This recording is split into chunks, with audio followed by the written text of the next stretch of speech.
Alrighty, alrighty. Let me check YouTube, make sure everything is dandy and handy. Don't worry, I'm not going to start rhyming. That's not how we'll start this.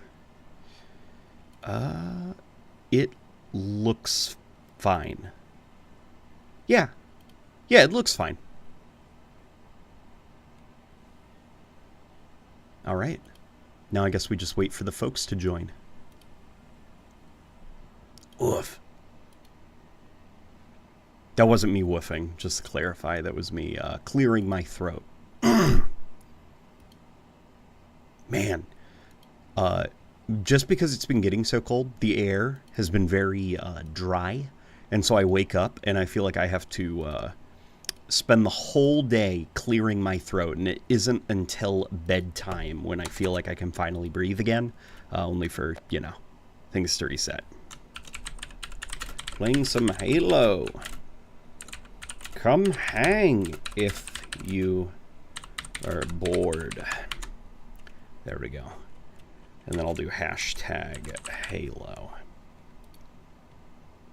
Post has been published. Good, good, good. Okay. Hey, we got some folks in here. Cubic Warrior. Stridsvagen. Frozen Fire, of course. Hmon. We just got footage of Battlefront 3. Yeah, I saw that. It's from the Wii version, right? We got Kyle.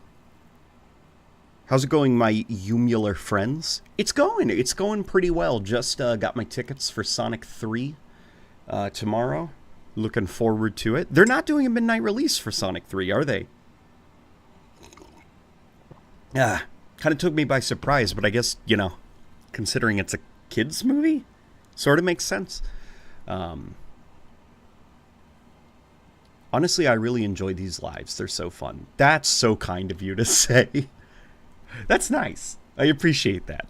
Yeah, and on the topic of the Battlefront 3 footage, it's from the Wii build of the game, if I'm not mistaken. And that's like, I mean, it makes sense that they got the game running on the Wii, because I feel like the Battlefront games, they're not like technical marvels. They're more like they aim low when it comes to their graphical fidelity and kind of like world simulation. That way they can have such large play spaces. Like the original Battlefront 1 and 2, like none of those games looked good, even for their time. But when you see so many entities running around and so many vehicles and explosions going off, it's like all is forgiven on the graphics front, because the scale of what's being done is what's impressive, actually.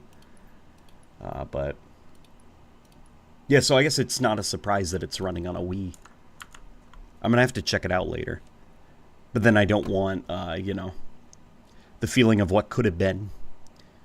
Have you watched the Half-Life 2 doc yet? Nope, I have not. Finished up Season 2 of Arcane.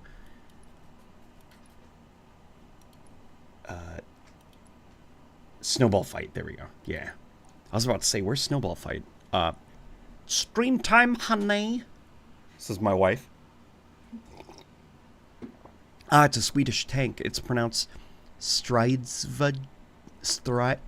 Is it Stride? Or is that like too German sounding? Stridsvagen? Being 27, I can't do midnight releases anymore. My bones won't allow it, says Kyle.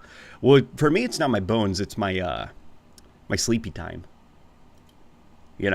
By midnight, I'm already getting cozy, and I don't want problems to roll over into the next day.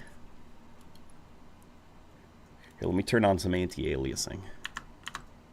I've got that mod downloaded that removes anti-aliasing if you set it to low. So the game, unfortunately, image quality breaks up quite a bit at lower resolutions. All right, let's try this snowball fight thing.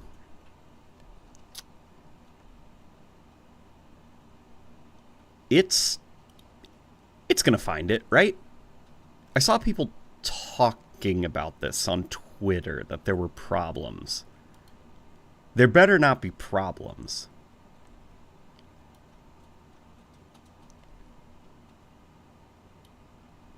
Yeah, wow, I'm just not finding any matches. What's going on?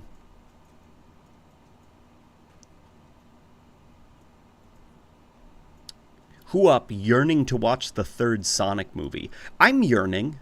I'd say I'm yearning to see it. The new Exodus game by Mass Effect developers looks very generic.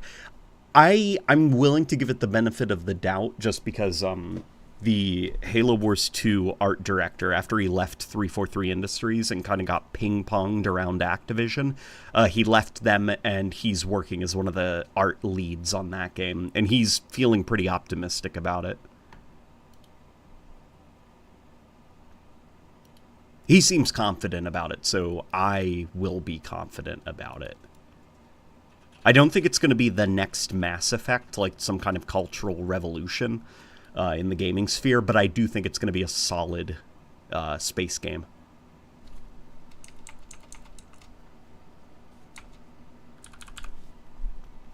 Here we go. I'm changing the title of the stream to something more ominous. All units. Local units.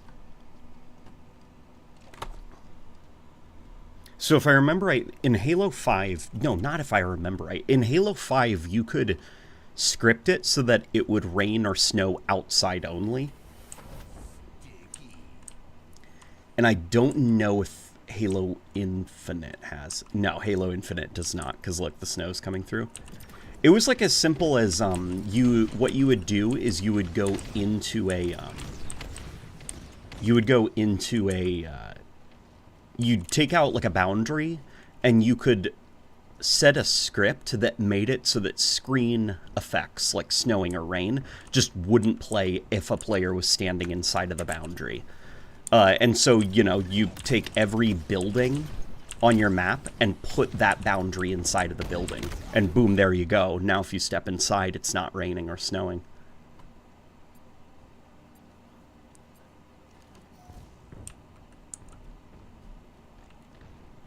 The new Halo game mode is... That's... You know what? You know what, Krusty? That's good. After this game, I'm going to switch.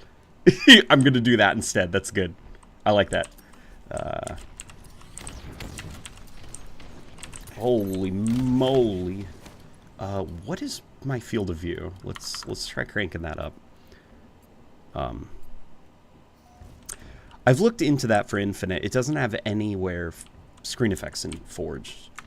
Oh, so you just like can't do it. They've changed the way that like these weather systems work. Ah, that's disappointing. Is it not like a screen effect anymore? Is it like actually in the environment now, like these weather effects?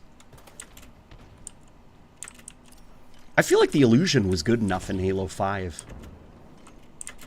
I don't know, the trade-off of just now you can't like control weather conditions indoors. I don't think it's worth the trade-off.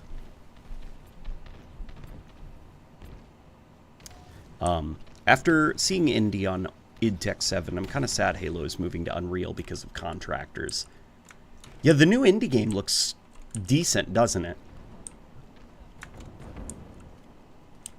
I think, like, characters still look a bit off, but Machine Games, they're...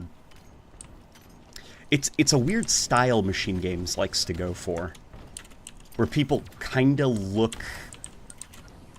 I don't know, it looks like their skin is incredibly thin. It's just this look that they like, I'd imagine, at this point, since they haven't, like, changed it. But yeah, the new indie game looks really good. I gotta find some free time to play it. I've been hard at work on the next Evolution video. It runs at 60 FPS with ray tracing, which is crazy. Yeah, that is what's crazy.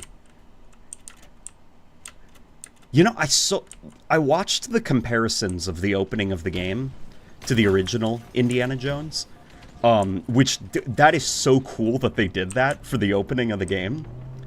But I sort of wish that the indie game, at least on consoles, had a 30 frames per second mode.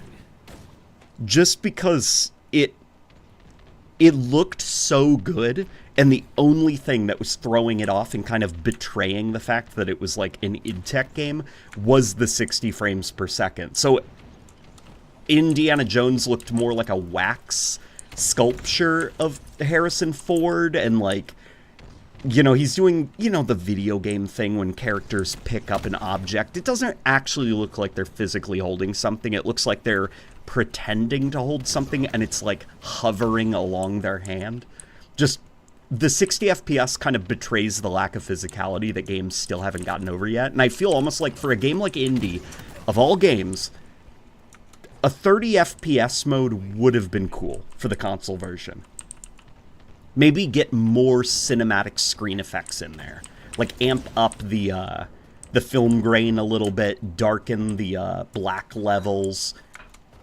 Like try to do the color grading to be a little bit more movie accurate as some kind of like cinematic mode. That could have been pretty cool. I'm not complaining though. The game looks good, regardless.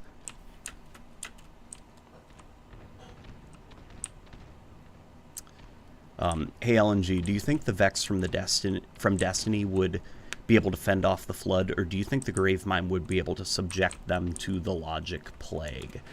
I think the Vex would be able to fend off the Flood, to be honest. Because the Vex, like, Logic Plague, I feel like the Vex are too simplistic. And the Vex basically want the exact same thing that the Gravemind wants. And the Vex are not going to share, you know?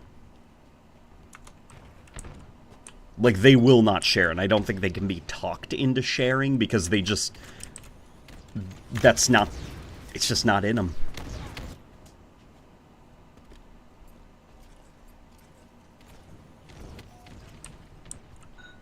Snow map looking good. Snow map is looking good.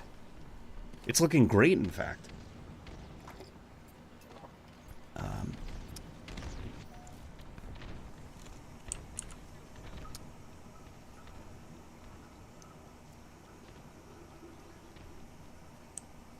Sup, LNG? Are you gonna get the skibidi toilet back bling in the game Fortnite?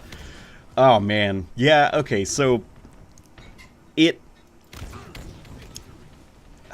What I'm more curious about than skibidi toilet in Fortnite is the behind-the-scenes, rights to skibidi toilet. Because skibidi toilet was made in Gary's mod with assets from Half-Life. But skibidi toilet was like a creation for YouTube. So what I'm trying to figure out is who owns skibidi toilet, I guess. Does anybody know? Because it's a bit of like a Frankenstein monster of different creative things coming together for that ridiculous I don't know. I really want to know how that was added to the game and who actually owns skibidi toilet.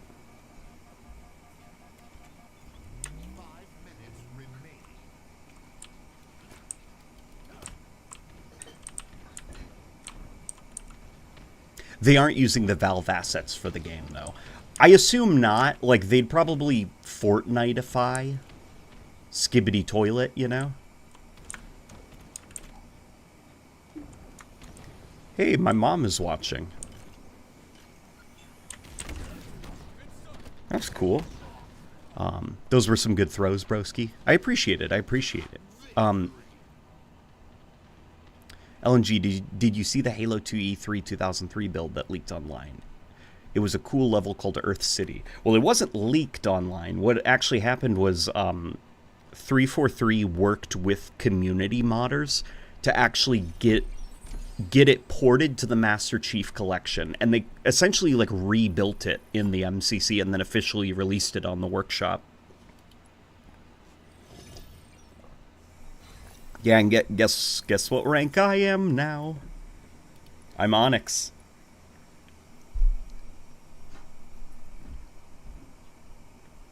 Skibidi Toilet is owned by some guy in Russia, which causes a lot of other issues. How? Okay, is Skibidi Toilet, like, the concept of skibidi toilet is what he owns. Like, I assume if he were to take skibidi toilet and do, like, skibidi toilet the toy, he probably couldn't make it look like Gary's mod, right? Like, he wouldn't be able to actually make it look like, you know, the Valve assets. But does he just own the concept of, like, a head in a toilet? Here, I've got to figure this out.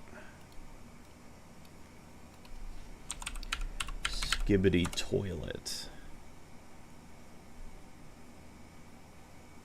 Yeah, look, see, skibidi toilet.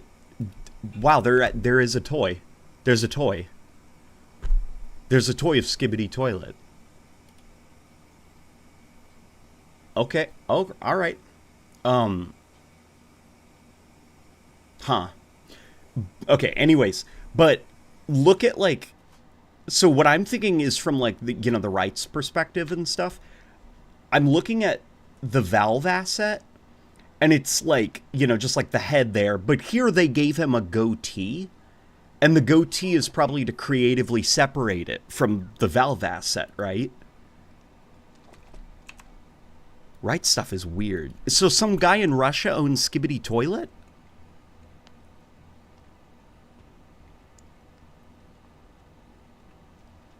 Now that the Prometheans are no longer in the series going forward, what's your retrospective of them? Gameplay, design, backstory, etc. I think the backstory and the design for the Prometheans was very bad. Like, it wasn't very well thought out, and I don't think they made for compelling silhouettes. Or even, narratively, they didn't make a lot of sense. And they also, narratively, were permanently tied to their backstory, specifically in Halo 4. So when they show up in Halo 5, it doesn't make any sense. And Halo 5 had to come up with weird reasons for why you're fighting them, even though the didact isn't there. Because it's like, okay, Cortana is controlling the tortured souls of these things, instead of, like, just setting them free. She was so distraught by the, what happened in Halo 4 when, like, all the people on Ivanov Station were composed. And yet here she is using Promethean Knights and stuff. And so what the excuse that they came up with was, oh, well, you see, the crawlers and the Promethean soldiers, those aren't composed essences. It's just the knights. And it's like, okay, so they're basically drones, right? Why do they behave in a more human and, like, organic way than the composed humans then? Because the knights are just, like, animalistic robots, where the crawler kind of behaves like a dog, and the soldier, that thing could probably order a cup of coffee in a Starbucks, you know, if it really wanted to. Like, that's how sentient it comes off as. But, you know, and then they also came up with, basically, like, oh, well, Cortana is actually just using empty knight husks, and sometimes filling them up with, like, her AI buddies that are on her side. To which I say, okay, well, why then are the husks, like, roaring like animals and showing flaming human skull faces? And why would an AI buddy piloting one want to act like a wild animal, too? Like, the more questions you ask, the more kind of, like, the Promethean Knight falls apart as a concept, because I don't think they thought it through very well. And then, of course, just, you know, from a design perspective, it doesn't really... None of them are very strong silhouette-wise. They don't really communicate that well what they're supposed to do. Case in point being in Halo 4, the Knight is an elite clone. You know, it behaves kind of like an elite in combat. And then in Halo 5, it's a mini-boss. So, like, the silhouette didn't matter. It was just switching roles from game to game. But then, from a gameplay perspective, this is where it's kind of, like, sad, because Halo 4, I think, was probably the closest to achieving some kind of, like, combat dance, you know, the kind that makes fighting the Covenant so fun. And then Halo 5 kind of tossed it away and brought in the Promethean soldier, removed the crawler's ability to crawl on walls, and then it was kind of like the Watcher. who knows what that thing was supposed to be, and the combat loop kind of... It just became like a Call of Duty shooting gallery where you're just shooting at humanoid figures. So I just think the Prometheans, they never found their footing, and I don't know if they would have ever found their footing. Like, I don't believe a potential Halo 6 could have solved the Promethean problem. Those are my thoughts on them, at least.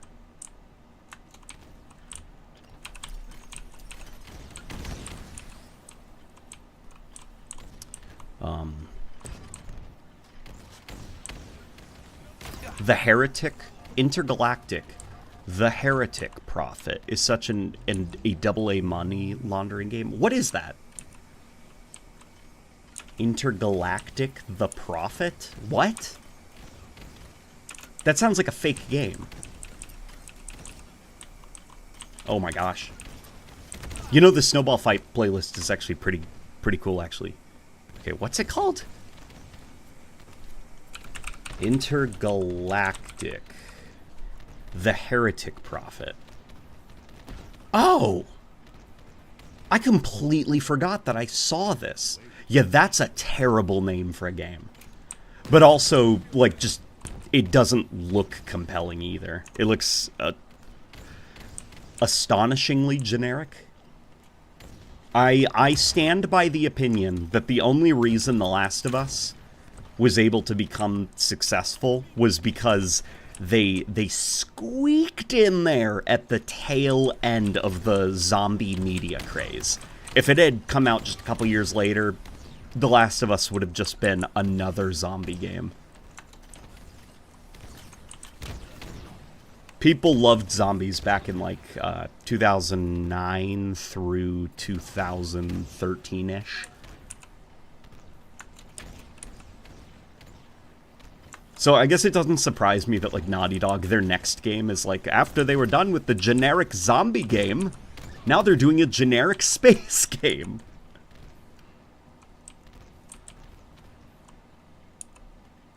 Hello everyone, I just wanted to announce that I've been indoctrinated into Warhammer and now am in debt because of the figurines I want to collect. Oh no, loan me a smile. That's terrible. Don't go into debt because of Warhammer. Oh my gosh, and even though Loan Me a Smile is in debt, he just gifted Big Guy a membership. Big Guy, you are free to use some of the emotes. One of which is Craig, which my wife made. You're free to spam them. Do as you wish with them. Good stuff.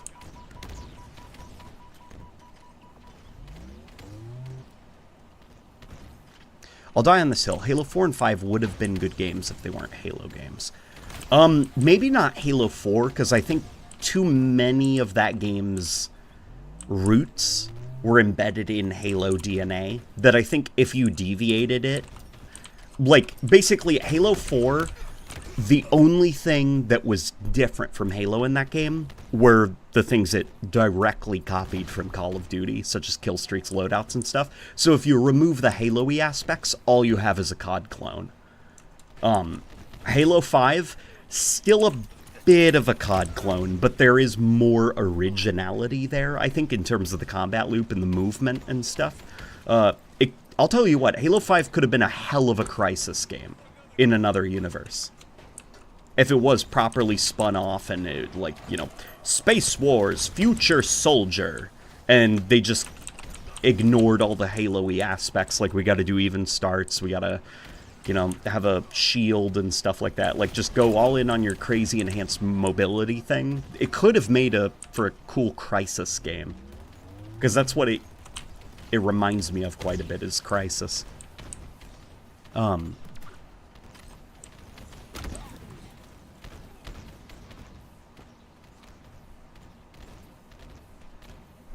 The subtitle of The Heretic Prophet makes the supposed story leak sound true. What are the story leaks for it?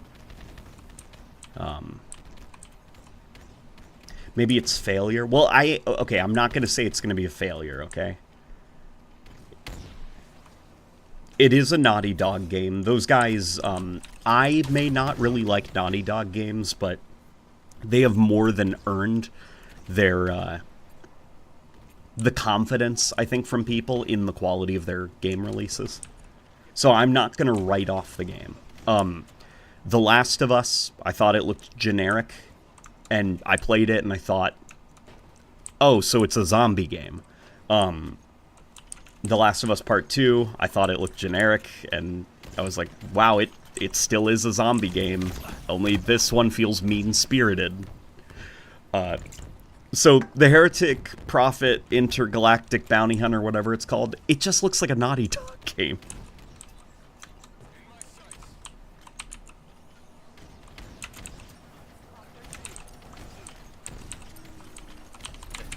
I'm sure the Naughty Dog fans will like it if they liked their prior ones.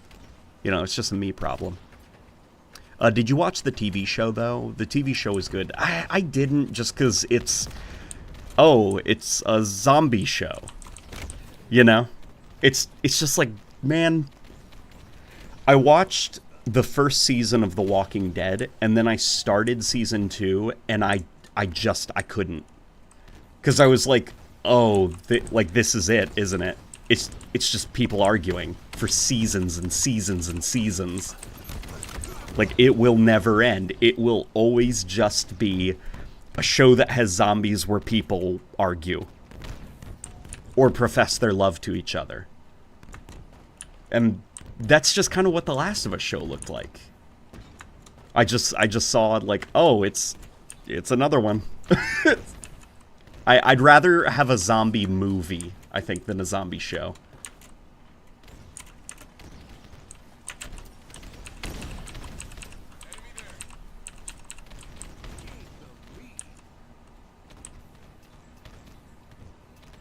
Joel deserved better. Yeah, Joel... The thing about Joel is everything that happened to him was coming to him. Because it's like, it's not fair that after all the people he killed, Joel gets to be the one that has the happy ending. It's like, okay, well, what about, like, all of the people that you killed to get to your personal happy ending, dude? But as I've gotten older, I'm so tired of, like, nihilism. You know, and deconstruction and people being miserable and sad that I'm like, you know what? Yeah. Just let people have a win.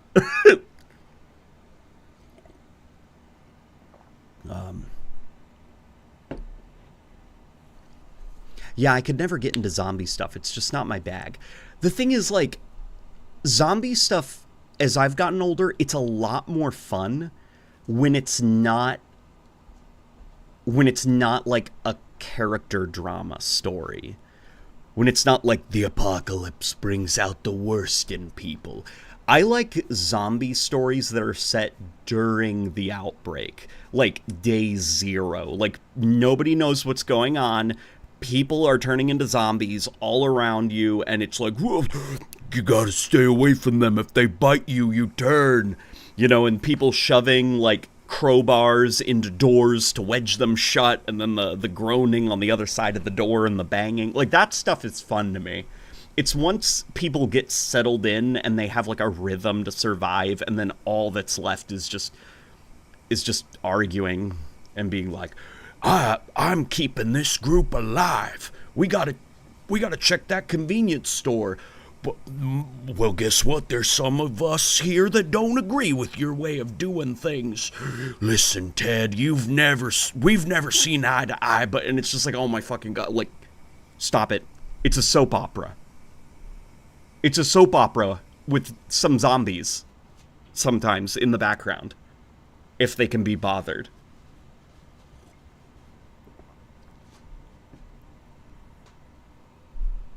Zombies are overdone, in my opinion. I wouldn't say zombies are overdone, because I think overdone is a perception that can shift as the years go on. It's more that a majority of things that have zombies are not done very creatively right now. And I would like to see more creatively done zombie stuff. because I'm a big zombie fan. I can't get enough of zombies. They're just a lot of fun as creatures. I think there's just it's something like kind of Invasion of the Body Snatchers type thing. Like, I think it's fun that somebody in a crowd is an other, and if he touches somebody else, they become an other, and it spreads, and you're trying to get away from all the like fake people because they're trying to get you too. Like, there's just something fun about that panic, and zombies really tap into that.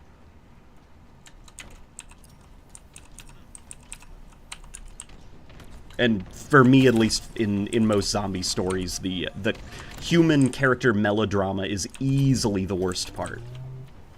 Because I'm not here for them. I'm here to see them like running away and trying to figure out how to survive.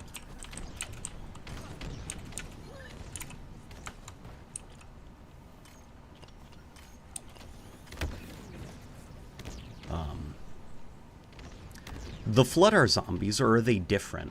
The Flood are zombies. I'd say the Flood are zombies. Like, they're humanoids, mostly, the way that they've been portrayed. They infect you, and then your body becomes one of them. You gotta keep away, don't get infected, quarantine, outbreak, all those words that are associated with Flood-related stuff in Halo. So yeah, I'd say that the Flood are zombies. Even with all the Gravemindy stuff, like, Flood are still zombies. They're a creative take on zombies, but I'd still categorize them as zombies. That is a fun type of zombie, I think, actually. The ones where it's people being puppeted by parasitic organisms, which I was very excited for Back 4 Blood for that reason, because I was like, oh, that is fun. That is fun. Like, they're not walking corpses. They're people being puppeted by prehistoric worms. Unfortunately, Back 4 Blood got a little bit too excited about the worm part. And by the end of the game, when I was, like, shooting at a giant worm boss with a health bar in an underground worm cave, and there were, like, zombies running around, and they looked out of place, and it's just like there's, the health bar, like, the hit marker, I was like, what the hell happened? I thought this was supposed to be a zombie game.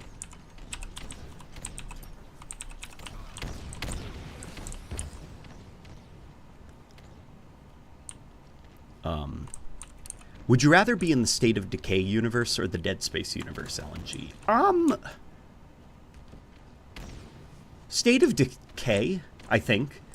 Because State of Decay, it's implied that there is some form of organized, if not government, like military, and as well as like pockets of civilization here and there. Like, the government seems to have collapsed, but different aspects of the government seem to be surviving and kind of holding on. So it's like, State of Decay, the reason that there's zombies everywhere is for gameplay's sake, but I can imagine that there is a safe place somewhere in the State of Decay universe, and a possibility of things going back to normal.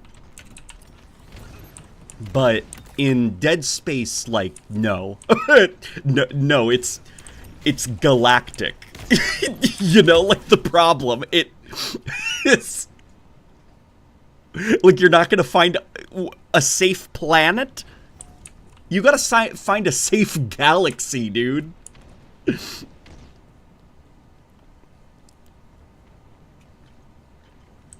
Worm is the word. The Combine are more interesting than zombies in Half-Life. Yeah, I think that's okay. I think that's okay to say just because, like, the Combine are intelligent, so you can get more out of them than you can, like, a zombie, from a gameplay standpoint, I guess. Like, the worst... So, the conundrum, I think, with zombies is that the fun of a zombie is not mutations. I think mutations are the worst aspect of zombie stuff, because it's like, it's a dead thing. Like, it's dead. Cells aren't... New cells aren't being created anymore. Blood isn't flowing. It's a corpse. So a corpse mutating like it was a living thing. That doesn't make much sense to me, and that is, like, weak and kind of dumb. But how do you make for fun gameplay if you can't have, like, mutating zombie variants? And that's kind of the predicament that a lot of zombie games are in. To which I say, I think the way that you solve that problem is, okay, you've got to have, like, your mutant variants, right? Otherwise the game won't be challenging.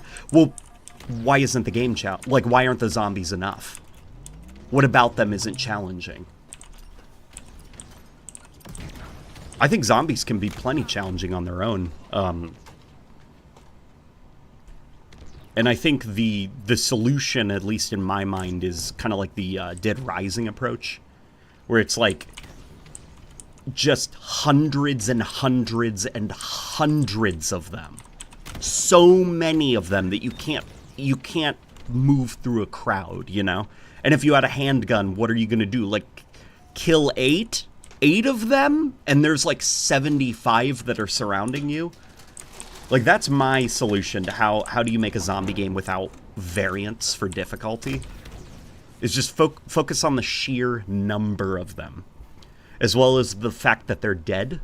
So have them be a little bit resilient, which is why I like the sniper elite approach to zombies, which is you can only kill them with a headshot, and all you have are, like, bolt action rifles. So each shot you have to go through an exhaustingly long cycling process of the bolt. So if you miss, like, that is fun. That's something The Last of Us zombies have. They're just fungus, so they can mutate as the infection processes and becoming hulking behemoths capable of just smashing through buildings. Well, yeah, The Last of Us, it's just like, well, they're not dead. Which is the same approach Left 4 Dead has. It's like, well, they're not dead, they're infected. They're the infected. Like, don't get me wrong, like, infections are fun for zombies, but,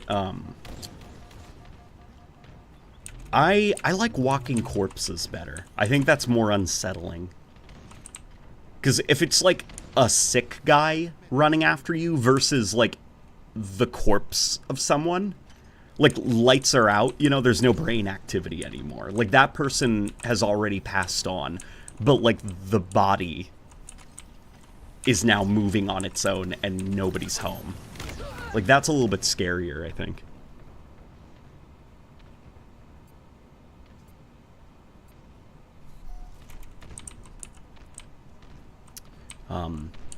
How did the Combine even take over the Earth in 7 hours? Well, the Combine are astonishingly powerful, to the point that they are, like, you know, interdimensional. Like, they can just hop through dimensions. And it's implied through their insignia, and then by extension the I think it was Mark Laidlaw who just kind of, like, after a while of waiting and waiting and waiting, he just gave in. He was like, guys, here's Half-Life 3, how I would have done it. The Combine, they're so technologically advanced that, like, they have the ability to create, like, Dyson spheres, which are, like, planet-scale technologies. So it's like, yeah, I totally buy them just showing up and being able to encase the planet Earth in like, their ships, like, if they even have ships, you know? Like, they just show up, and it's kind of like if you find, like, an anthill, and the ants can actually perceive you and understand you, and you are just looming over them. Like, your shadow falls over them, and they see how big you are. Yeah, the ant colony would surrender.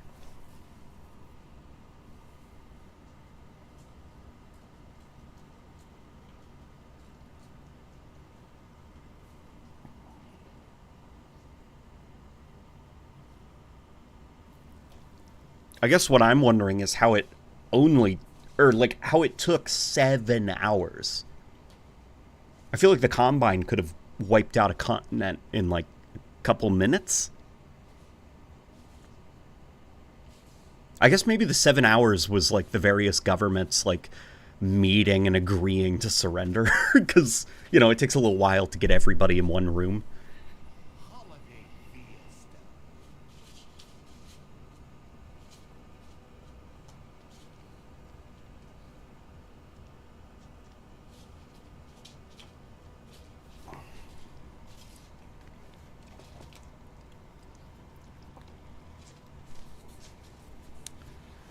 Hey, Loan Me a Smile just gifted a late night late night membership to Gex. Gex, you are free to make use of the emotes, dude. The wife made them. We got Halo 3 Rat in there. We've got Craig. All the fun ones. Feel free to spam them to your heart's content. Mary Halomus, how are you? Doing pretty decent. Finished Arcane Season 2. Got Sonic tickets for tomorrow. Looking forward to the movie. I feel like it's my duty as a human to make sure that Mufasa loses at the box office.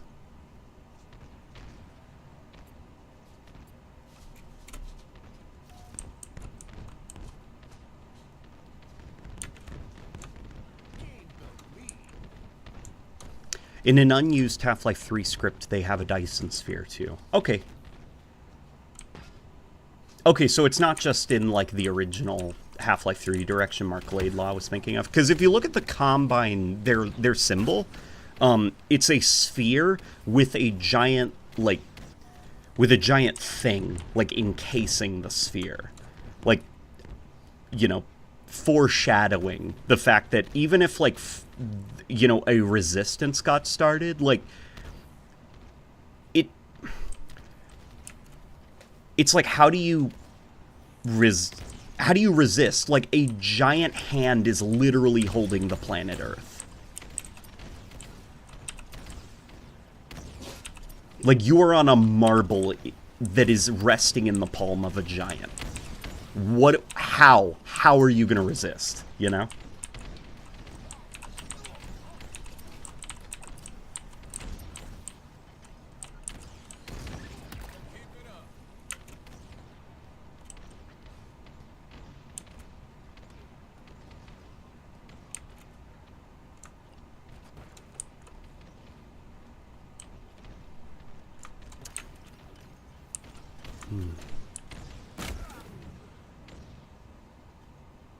Okay, so going through Outcasts, I learned that the Created have a Fortress-class ship, aka the Forerunner Death Star. How do we beat that?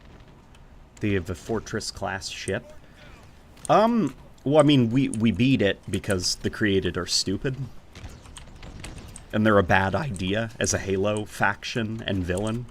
So you write a scenario in which they lose, and then we never have to deal with them again. But, Forerunner stuff is not, like, indestructible. I mean, a Halo ring was destroyed because of, like a nuclear meltdown. Like, an engine malfunction destroyed a Halo ring. On just one class of human ship, an engine meltdown. So I'd imagine that there would be many ways to fight off Forerunner constructs. I mean, we can destroy Sentinel Enforcers in Halo 2 with small arms fire, you know? From an SMG. Like, Forerunner stuff is not impenetrable. It can definitely be taken down.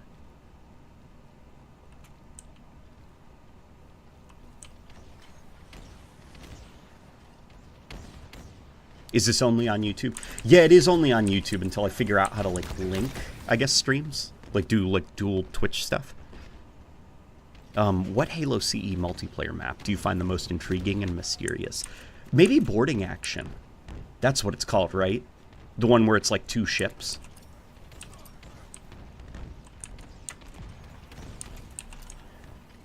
I mean, Blood Gulch also, and not in, like, the do you ever wonder why we're here, like, you know, let's get our red versus blue jokes out of the way.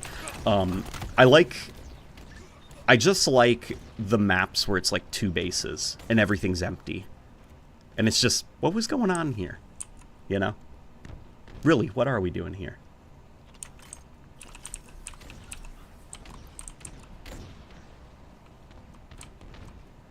What do you think about the graphics over art style trend going on in the game industry right now, LNG? Well, to be honest, I do see a lot of art style stuff going on. I think of, like, you know, for every, like, Stalker 2, and Call of Duty, like, there are a lot of games that are doing the Fortnite stylization.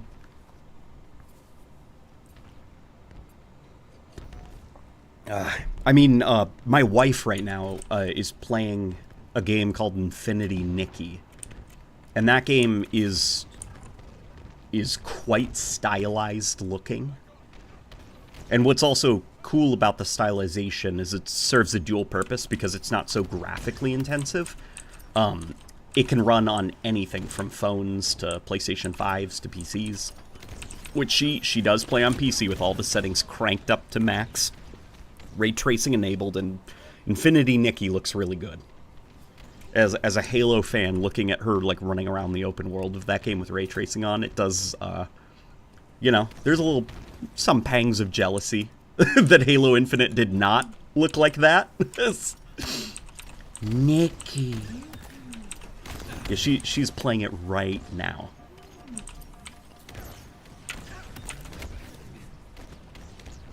I don't like Fortnite's art style.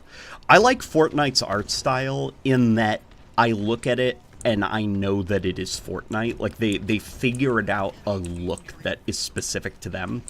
To the point that, like, even, like, Venom can be added to Fortnite, but it looks like Fortnite's version of Venom, if you know what I mean. Whereas Call of Duty has no art style, so when they do, like, cringy, like, real-life crossover stuff, it looks like, well, it looks like rubbery and plastic, like that Call of Duty engine look. It looks like a rubbery plastic man in a bad cosplay. Because Call of Duty has no aesthetic that is unique to itself. For all its aesthetic flaws, Concord at least was trying to do something different. I bet it was forced to be realistic, though. Yeah, Concord is weird. Because there's this art style called Mobian, which is a type of sci-fi. It was like, if you think of, like, the old, like, painted covers of sci-fi books with the, like, really, really harsh oranges and pinks and stuff. That is like Mobian. But uh-oh. Is my mic on? Oh, or is he just talking for fun? Regardless, Concord, what I think happened probably was they probably did have a more stylized look, and then Sony just wanted that kind of, either Sony or maybe it was just a mistake in the art direction. Somebody wanted these stylized looking characters to have realistic texture to their skin and armor. And so it just ends up looking really, really, really awkward. It's like the same problem that I think the new Dragon Age game has, where they have, like, stylized body proportions, but realistic textures on everything and realistic lighting. So it looks really, really unsettling looking. That you've got, like, a person who has the proportions of a dwarf, like a fantasy dwarf, but they've got such astonishingly realistic skin texture and, like, leather and cloth. It looks like a person that was, like, warped and distorted, almost like those AI generation images of, like, fantasy things that look just wrong, like, inherently wrong.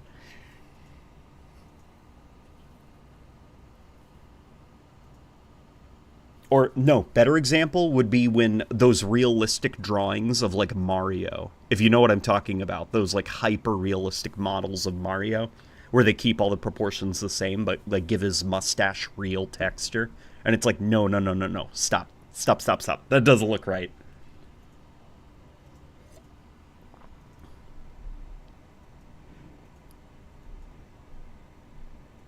My mic is on? Gotcha.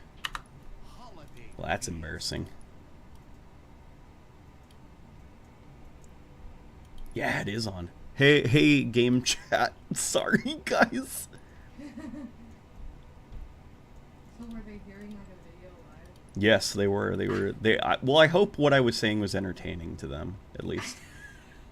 You were just like some random. I was babbling. Speaking facts. Yeah, I was just telling them everything.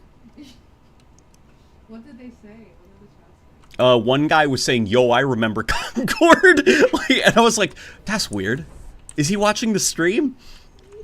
Yeah, so I guess that guy was just listening. He was enjoying it. That's cool. Yeah, this snowball fight playlist is fun. I think the third-person mode actually helps quite a bit.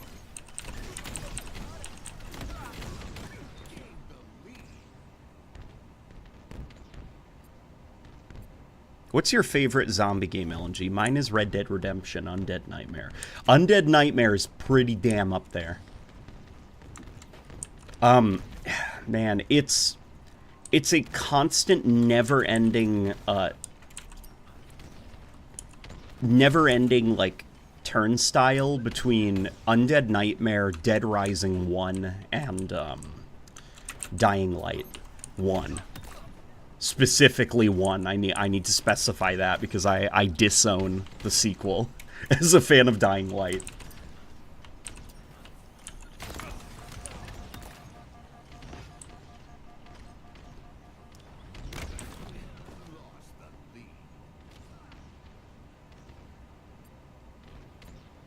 I was watching the stream. I didn't catch the mic. Okay, gotcha. You were goofing with me. You were joshing me. To be honest, I say leave the mic on. You know what? Yeah. You know what? I'll just do that. I hope they're entertained.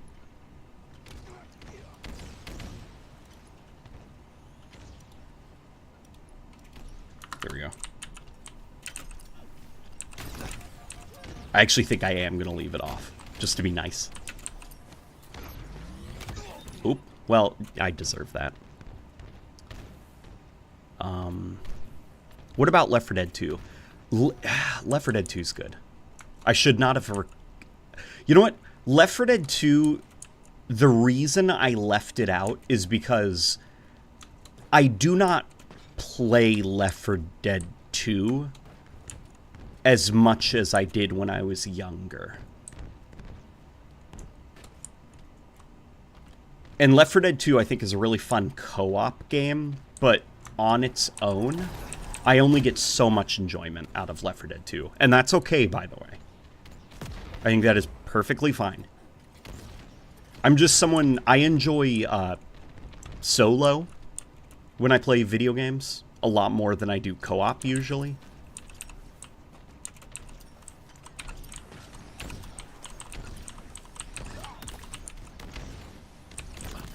And when I was younger, like, obviously, you know, I have a brother that I can play games with, friends from school and stuff, so I was a lot more social, but as I've gotten older, I've become more hermit-like.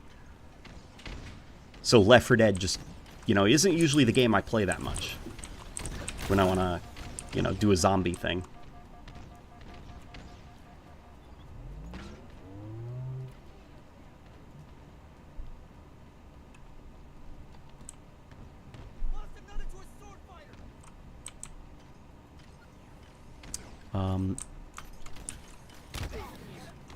Have you ever heard of abiotic factor and how it imitates the aesthetic of the OG Half-Life? Interesting. Let's see.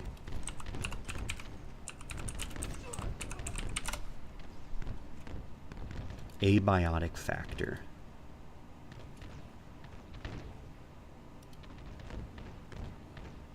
Is this it?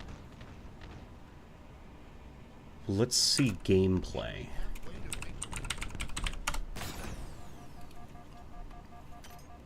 Wow, that does kind of look like Half-Life. Sorry, let me pull that up again. That's fun. That's cool, dude. Is that, like, starting to become a thing now?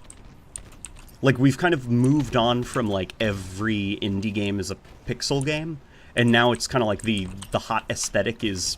more indie games are 3D, but they're all doing that, like, PlayStation 2 / late 90s to early 2000s console 3D. Because that's really cool if that's what's going on right now. I freaking love that aesthetic for games.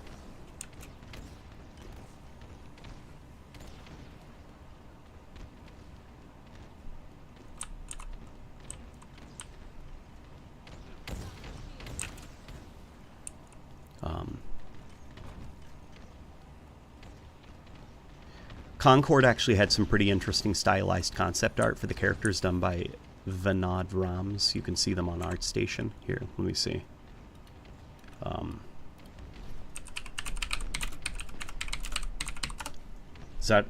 That's his name? Okay. What the hell happened, man? This looks like a completely different game. Completely different. Babe, that's the annoying Concord guy. That was the concept art for him. Yeah, what the hell happened?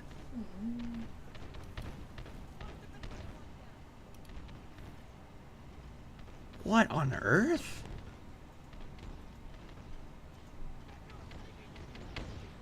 Yeah, look at those faces. Yes, something happened and they pivoted to that, like, weird CGI look that Sony likes all of their games having. That's weird.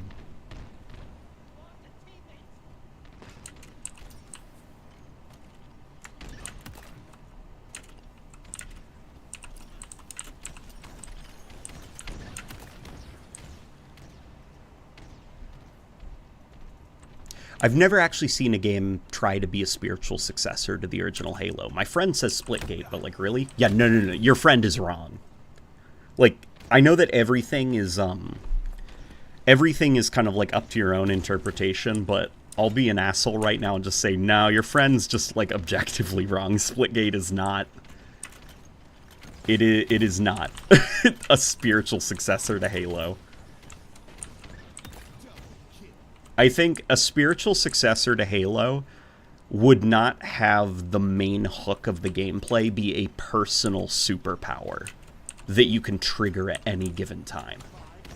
A successor to Halo, I think, would be something that is a lot more like simulation focused and more on like, you're in an environment, there are AI on both sides, and there are a whole host of weaponry, vehicles, equipment, and gadgets for you to use. Kind of like arm yourself.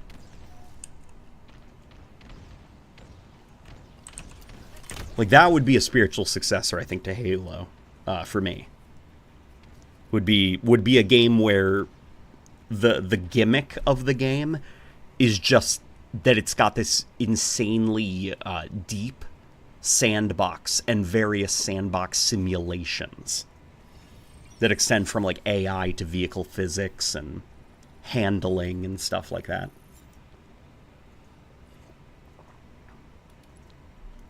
Like, you've just got this, like, it's almost like the it really is like a sandbox. It's like somebody took the lid off of a sandbox and there's a bunch of toys, and depending on how you rearrange the toys, you've got a completely different gameplay experience.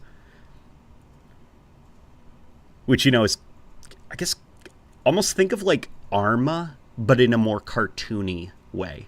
Because Arma is similar to that, but it's hardcore milsim. I'm thinking of something that leaves the door open for a little bit more freedom. Like, you could never see, like wacky basketball, 0G basketball in, like, Arma, you know? Arma's a little bit too hardcore for that. But I can see wacky 3D basketball in, like, Halo. Immersive sim? Halo CE? Nah. No. Halo CE is not an immersive sim. When I say immersive sim, I mean immersive simulation. Like, as in all the aspects are, like, doing things and providing a very specific gameplay fantasy. Oh, Halo CE is like an immersive sim? No, I wouldn't say that. Halo Combat Evolved is very, very straightforwardly like a first-person shooter campaign. But it's unique. There really haven't been any spiritual successors to Halo.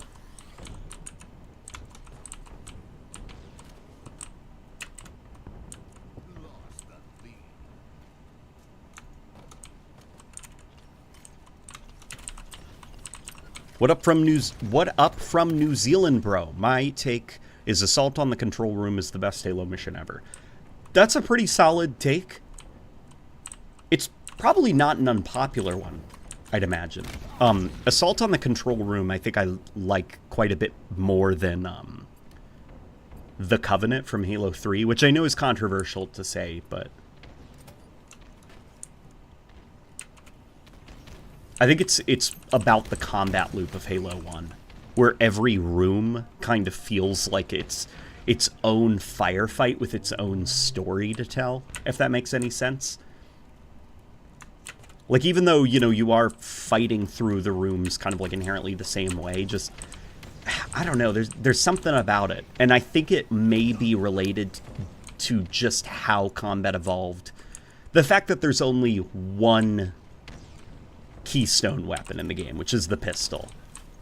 You know, and there's only one assault rifle. There's only one plasma pistol. Like, you don't have kind of weapons that are adjacent, like fuel rod gun, rocket launcher, carbine, battle rifle, you know. Every single gun is unique. So when you find that gun, it feels like you've discovered buried treasure. Like, the discovery of a rocket launcher in Halo 1 is the most exciting thing in the world. Where I think the rocket launcher in Halo 2, Halo 3, you know, and so on and so on, it's a little bit less special, because it's like, well, I'm tripping over explosive weapons. This is just one of many. I think that's what makes Halo 1's combat feel so memorable, is when you do stumble upon, like, the sniper rifle. I found one. Now the combat feels completely different.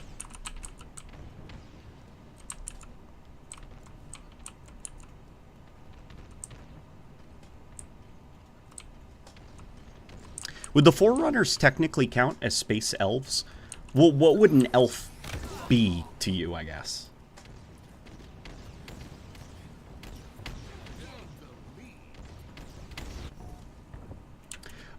It confuses me when everyone got really mad at Infinite's limited sandbox. I thought that's what people wanted. Yeah, that's... See, when I go back and I play Halo 5, there are a ton of weapons to pick from, and it is really cool seeing old favorites. But I struggle to think of any of them. Like, the carbine in Halo 5, I think, makes much less of an impact on that game's moment-to-moment combat loop than the stalker rifle of this game. You know? Or the Forerunner shotgun in Halo 5 doesn't stick out nearly as much as the heat wave in this game. Just kind of like having a limited sandbox means that there's more room for each individual weapon. Like, the dial can be turned up, so the weapon can be a little bit more pronounced in the combat loop. Where in Halo 5, it's like you've got hundreds and hundreds of guns, so each weapon, on like a scale of 1 to 10, each weapon has to be like a 2 or a 3. Like, a 3 is the most that game will go.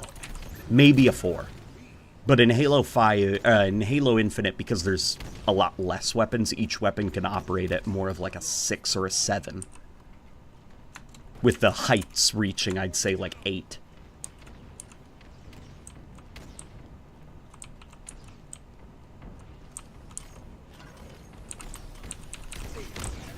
Yeah, and because of that, I do think Halo Infinite's moment-to-moment combat is a little bit more engaging, I guess, than Halo 5's. Because when I do stumble upon, like, you know, a weapon on one of the weapon racks, like the sniper rifle, it's the sniper rifle. It's kind of like that combat evolved vibe is there, where it's like, oh my gosh, I found the sniper rifle.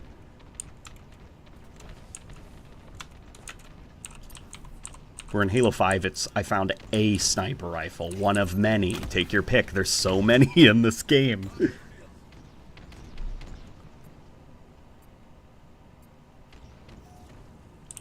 Sup from Trinidad. I think we won't see playable elites ever again because of the Spartan focus in recent games. Also love your videos. Greetings from Virginia. I also agree, and I'm not sure how much of the Spartan focus is actually 343, or I guess Halo Studios. I suspect that a lot of the Spartan focus comes from Microsoft. Here, I'll actually, after this match, I want to read you guys an interesting article that I found online, and we'll read it live together. It's from 2011. And it's weird, really weird, because it almost seems like something you could read like recently about the Halo franchise. It was a comment from Phil Spencer. Was the beam rifle a good addition, or would you count that as redundant? I'd say it was an addition, not good or bad, just an addition.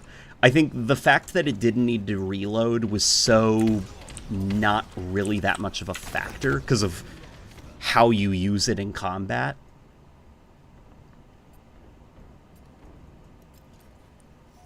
Like, the sniper rifle has 4 shots before needing to reload. Beam rifle can do 2 shots before it overheats, but if you pace your shot, you can keep firing it. And I feel like you're already repositioning after, like, 1 or 2 shots with a sniper rifle. That gives you enough time to reload. The beam rifle, 1 or 2 shots, you're repositioning. So it's, like, functionally that gap where you're not firing the weapon. It's either cooling down or reloading, beam rifle or sniper rifle. So it's, like, functionally nothing is that different between the 2 weapons, I think, in the moment-to-moment combat loop.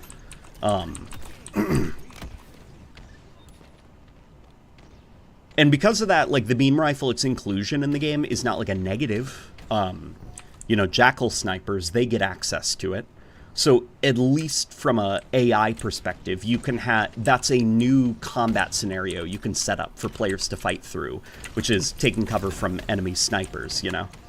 But from the player perspective, I don't think we get a lot of value out of its inclusion, just because of how similar mechanically it is to the sniper.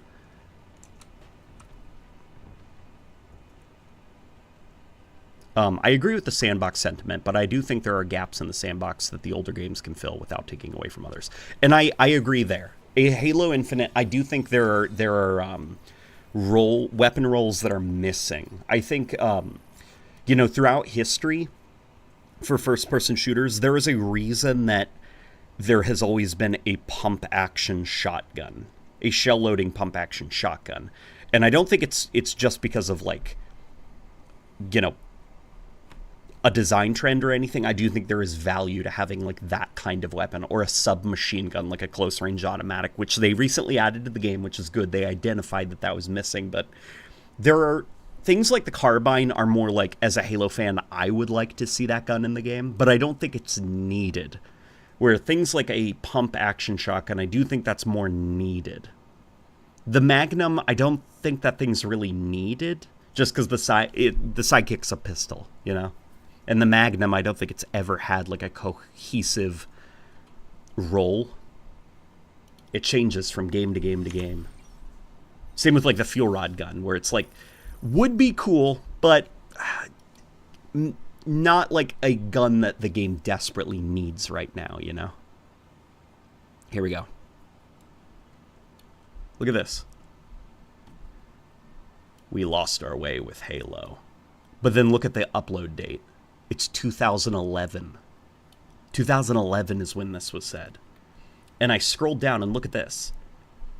So here are... Microsoft has admitted to losing its way with the Halo franchise following the release of Halo 3 in September of 2007. Halo 3 ODST and Halo Reach both lacked one vital ingredient, playing as the Master Chief, said Microsoft Game Studio boss Phil Spencer. Like, and he goes on to say that ODST and Reach made sense to fans of the Halo franchise, but for the wider gaming sphere on the Xbox 360, like, those people play Halo for Master Chief. They don't play Halo for things that only Halo fans care about, like ODSTs or the fall of Reach.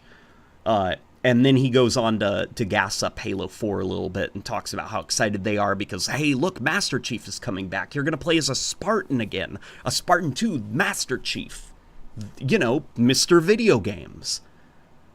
That was just kind of interesting, stumbling upon that article from 2011, and it made me rethink a lot of the creative choices that 343, or I guess what we perceived as 343 made regarding the Halo franchise. Like, you know, kind of not really caring about anything that isn't a Spartan. Like, playable elites? Well, are those Spartans? If not, then no, you can't play as those anymore. ODST spin-off game? Do you mean Master Chief spin-off game? If not, then no.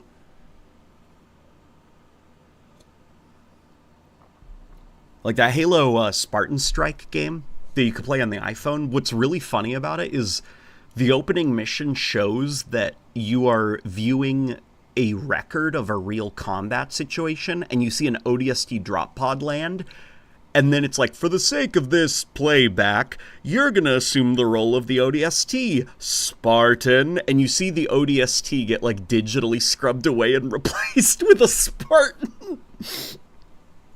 I think it's Microsoft, man. I just think, you know, they see this helmet, that visor, and it's like that it's kind of like Disney with Darth Vader and a lightsaber, you know, where it's like, well, you know, that's Mr. Star Wars. The black helmet, like, that's the guy. That's Star Wars man. You can't make a Star Wars thing without Star Wars man.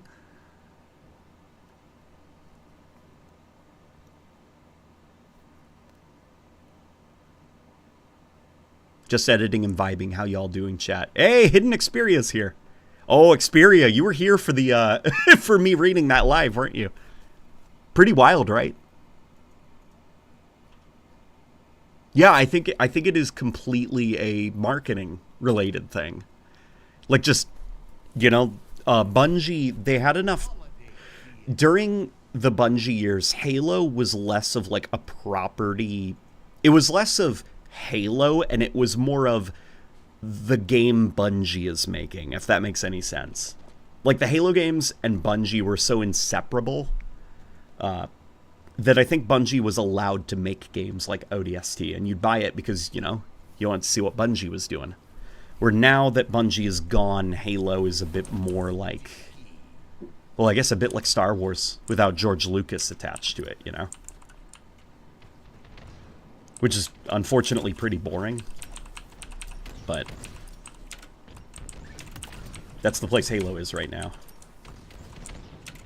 And I feel like I've been trying to, like, think about how you would solve a problem like this. Because, okay, like, the original creators are gone. That creative juice is gone. And now the franchise, it kind of feels like, okay, and I mean this in a very, very nice way. It feels like if fans were given control of the Halo franchise. You know, like when the Halo TV show was coming out, and everyone was like, they should just make a Band of Brothers war films with ODSTs. And, like, I like Halo, but that would be the most creatively boring take you could have done with a Halo show. And the way that 343 handles Halo, they take it incredibly seriously. Like, exhaustingly seriously. Exhaustingly serious. There we go. That's the sentence setup that I was trying to aim for. Like, they don't have fun with the Halo universe because they try to stay very, very rigid within it. And things that are fun, like, I think of, like, that book where the Brute finds, like, a Forerunner crown, like, device, and it lets him, like, control, like, Cyclopses. Like, that is such a wacky idea of, like, a monkey finding a crown that lets him control cave trolls with his mind, but it was done so seriously, and so by the books according to the lore, that no fun could have been allowed with that scenario. So it came off as kind of, like, dry and a bit boring. Versus, I think, like, ODST, where, like, what if the phones rang? And there's, like, jazz music, and it's, like, noir, but you're playing as an ODST. Like, why is a detective story being mashed up with an orbital drop shock troop? Like, there's all these, like, weird experimental things that don't make a lot of sense, but they all came together because Bungie they really wanted to do this weird idea. And it works because of that. But 343 doesn't really do that. They play Halo a little bit too safe. I was looking towards, like, the new Doom, like the id Software reboot, and what's his name? The guy who's kind of like the face of the new Doom games. I can't remember his name. Somebody remembers. Somebody ought to. Either way, like, something that's kind of interesting about him when he talks about Doom, you never see him talking about, we're trying to stay true to the Doom lore and the Doom universe. We want Doom fans to feel like they're at home in Doom. Like, he was talking about Doom Eternal, and he was like, I was inspired by He-Man. And it's like, what? For Doom? And then for the new Doom game, he was saying, like, like, Doom Eternal, we were thinking, like, it would be really cool if you were, like a fighter jet of some kind. For this game, we want to think about, like, what if, like, Doom Guy was, like, a walking tank instead? And it's just, like, all these, like, really weird ideas, really nerdy ideas, like, looking at He-Man as inspiration for a Doom game. But, like, that enthusiasm about extremely geeky stuff made for a lot of really compelling games. Sorry, that was my phone ringing. And I think that, like, Halo, if it is to continue, they do need, like, kind of like if not a council of geeks, they do need, like, the brain of a geek to be the new, like, creative director of the franchise. Like, somebody who, like, unironically play and still maybe plays to this day with, like, Transformers. You know, or so, like, you need somebody like that. Somebody super geeky. It can't just be, like, a bunch of boring suits that are like, but what does Halo mean as a franchise? What's the next chapter of John's journey? How can we take Halo more seriously?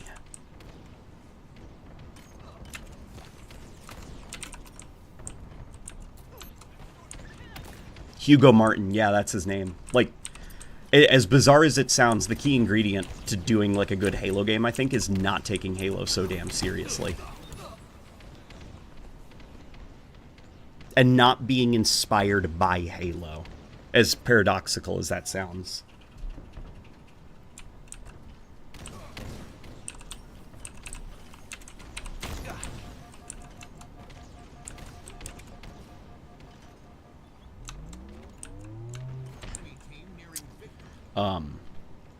A lot of the talk about we're trying to stay true to X thing is just a smokescreen talk to obscure how they're changing more things about the franchise. Well, that's kind of like, unfortunately, the problem is there's always going to be change to a franchise, but I feel like if you trap yourself in this weird, like, limbo between trying to innovate and trying to stay true to the original formula, you end up going nowhere, and you kind of, like, produce, like, a zombie of a thing. And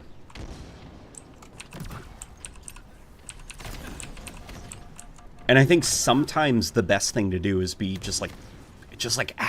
be inspired by something.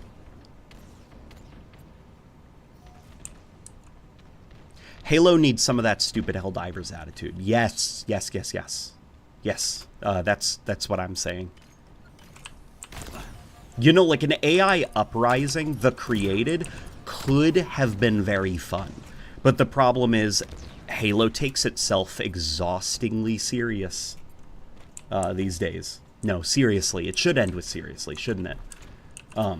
Halo takes itself very seriously these days. Annoyingly so. And as a result, we get boring AI takeover with melodrama that doesn't land.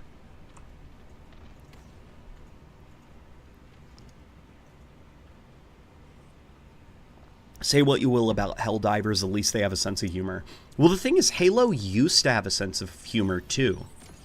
A really good sense of humor, actually. So, okay. We're going to go over to YouTube for a quick second, my friends, because I'm going to prove it to you, okay? Halo used to be a damn funny game.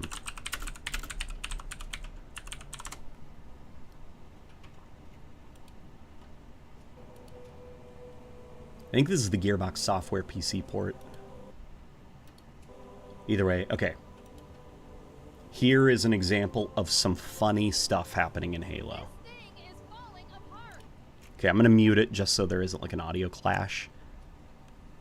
No, this might... Okay. Boom, Banshee crashes. Camera obscures it. You think he crashed. There goes Chief. And he like looks around like a dumb goober. And then Cortana says, "You did that on purpose." Humor. It's funny. And then the antagonist of this game is an annoying like ball that like won't stop talking, and Cortana literally mutes the comms because he's just rambling and rambling, and he won't stop talking. And she goes like, at least now we have some peace and quiet.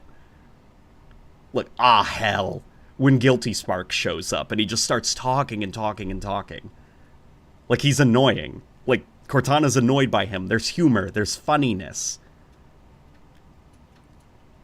And then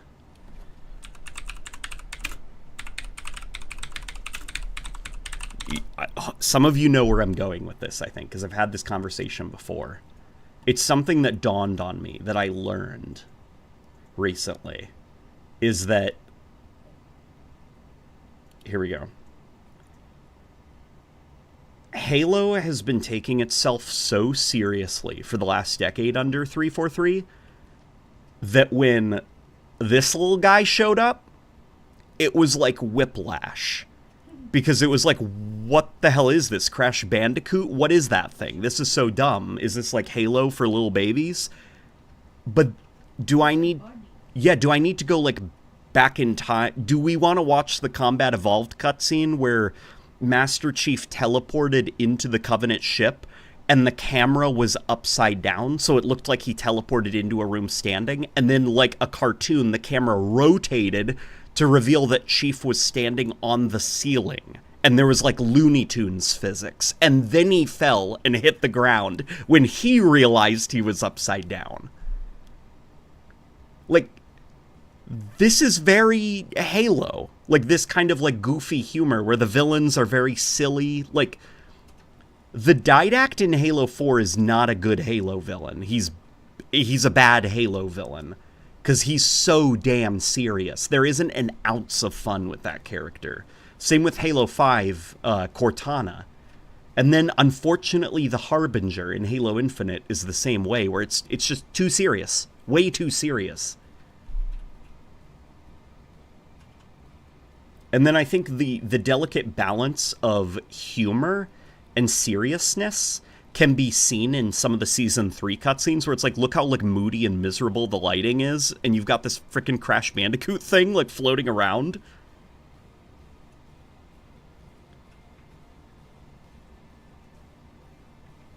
And this is because of Joe Staten. This was the direction that he was kind of bringing back to Halo that I think a lot of people forgot. Here, I'm going to show you another one from a more, I guess, recent game, but also another game that Joe Staten worked heavily on. Here. Oh, perfect. Perfect. I was watching this cutscene at some point. Probably because I had the theory. Look at the way this opens. Okay, he's upside down. Remember, serious military, okay? He landed upside down. He doesn't know how to get the pod open. He literally falls out like a little cartoon. Like, he bounces out.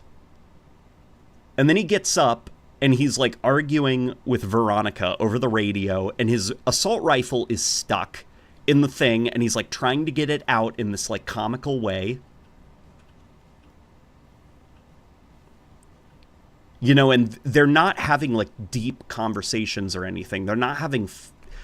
You know, it is, like, serious, the conversation that's being... Look at him! Look, it's like a cartoon! And that's another Halo game that Joe Staten worked on really heavily. So, okay, that's my point, Your Honor. And jury of the court, I rest my case. Halo used to be a very, very funny video game franchise that did not take itself that seriously. And Halo Reach was maybe the first game that took itself seriously. There was still enough room for some fun, you know. I think of, like, the grunts screaming. I think of Cat's wacky, like, robot arm with like moving parts on it, like that looked very, very put together and stuff. But Halo 4 was arguably, I think, the first mainline Halo game that took itself too damn seriously to the point of, like, the fun, like, was gone. And the key to making a good Halo game is to have fun. Don't take the Halo universe so damn seriously. Your Honor, that's my case. Okay, I'm gonna go sit down now. So, okay, thoughts, guys? Did I blow your minds with a revelation, or is this something you all have felt? And in rewatching a lot of those, like, cutscenes, you know, for the multiplayer, I think a weakness that prevented Joe Staten from making that live service story that great was, okay, it was a combination of, like, you know, impatient audience. Like, you can't show up 5 hours late to the stand-up routine that everyone paid for and then just start doing the jokes like nothing happened. And it's like 3 in the morning and everyone just wants to go home and they're annoyed and pissed at you that you were late and they were not. But I think also another aspect is that the characters, like the Spartan commander and like even the concepts for those wolves, the lone wolves or whatever, they were mostly drawn from Halo Infinite as it was cooked under Chris Lee, like different creative leadership. So basically what Joe Staten was taking was somebody else's characters and trying to have fun with them, where I think it would have been a lot better if Joe Staten was allowed to make new characters from scratch and then tell a story with them. So those are the two ingredients that I think worked against Halo Infinite's live service, and it's a shame that Joe Staten is gone, because the next game would have been Joe's, and now we'll never see it.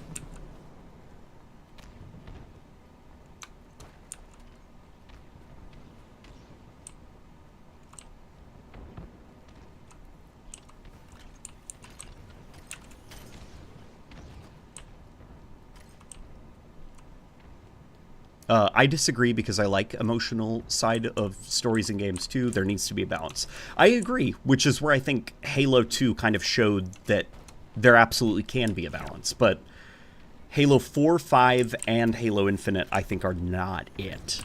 Like, that's not how you do a fun Halo story. Because that is, like, no fun, you know? No fun allowed. We're very, very serious. Where Halo 2 is like a very funny game with really silly things constantly happening.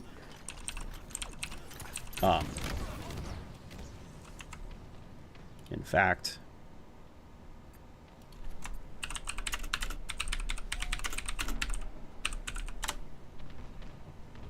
now, because that's the anniversary version. I want to find like properly like Halo 2. Like, come on. One large image, please? One? Okay, fine. Sorry, I'm about to make a point, okay? That's why I'm opening up. Like,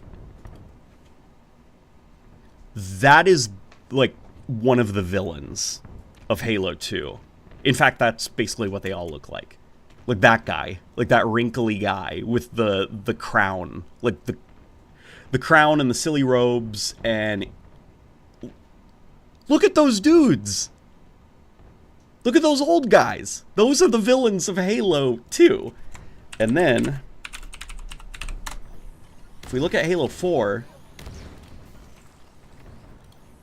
like, dude, are you kidding me? Like, there's, like, no fun allowed. Like, go away if you want to have fun. We are serious. We're taking ourselves so damn seriously. Our villain is a giant frowny face in the shape of a person, you know? Just no fun. Go home if you thought that you were going to have fun here. Versus, like, a bunch of old guys in wheelchairs.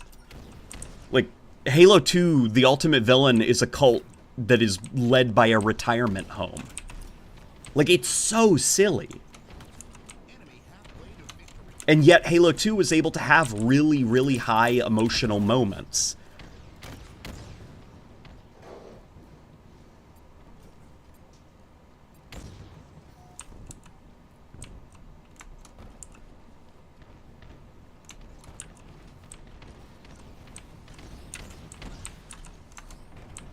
I'll actually find the Didact story and character to be interesting. Do you find his story and character as shown in the book interesting, or genuinely only what the game showed us? Was that compelling? Because I think that was really boring. The Didact, he woke up,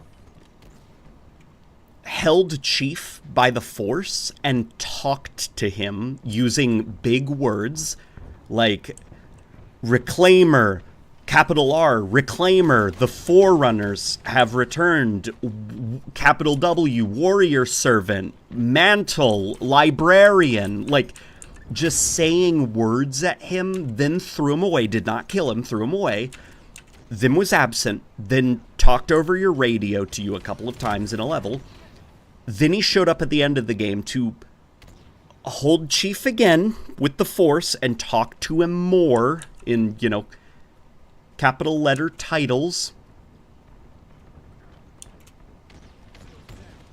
And, you know, just...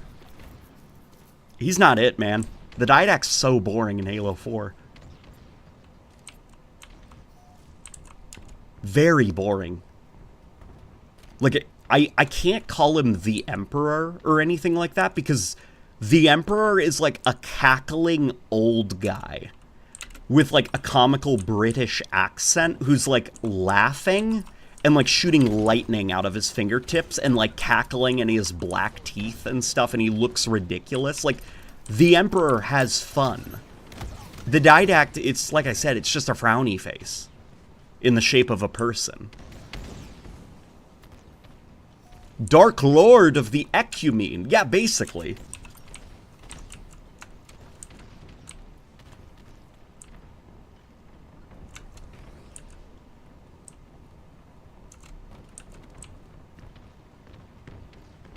LNG, how would you feel about if the Didact was a fightable boss fight, like in Infinite? I don't even think that would have saved him, because just, like, okay, we get to the end of Halo 4's campaign, and then we enter an arena, like, you know, a room that is circular, and then the Didact is there, and then a health bar is above his head, and then we just, you know, maybe he'll teleport around, maybe, like, a door will open up, and some goons will come out, like, some Prometheans will shuffle out into the arena, and the Didact will teleport away, and he'll be like, see if you can fight the... No, that would be too fun. That would be too fun. He'd be like, fight them, my pets. Hold back the warrior servant while I finish my mission. And then you have to kill all the guys in the room, and then he teleports back in, and then you finish off the rest of his health bar. Like, that wouldn't fix anything, because the Didact, at his core, was just not a good villain for a Halo game.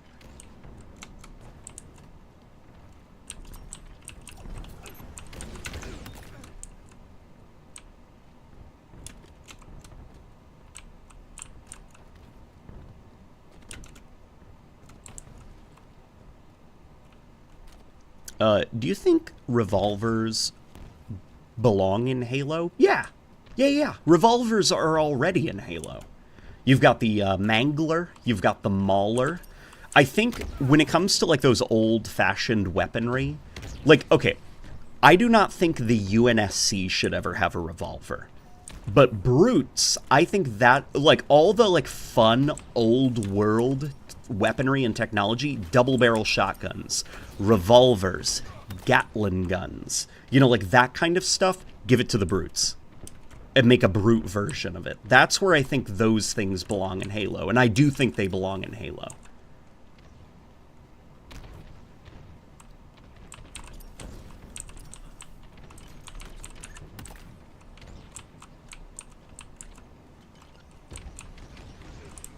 The Warden Eternal was pretty goofy every time he died in Halo 5.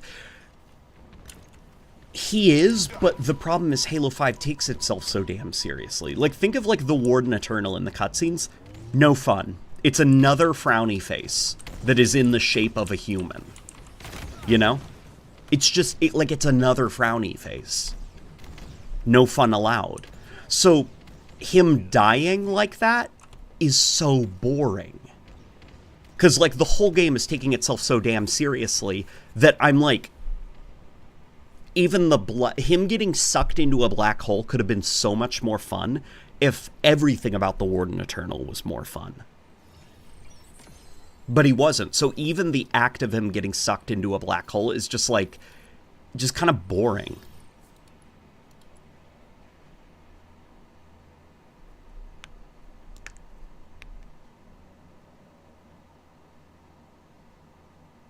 Do you think Locke is alive? Yeah, Locke's alive. Yeah, Locke is alive. The reason that his helmet, that brute has his helmet, was specifically so that they could have an in-universe excuse for why Locke doesn't have his armor anymore, so he can be suited up with something that looks a little bit more like classic Halo. Like, his armor is trashed. He's got to get some new armor. Wouldn't be surprised if it, kind of looks like the new armor style they have for Halo Infinite.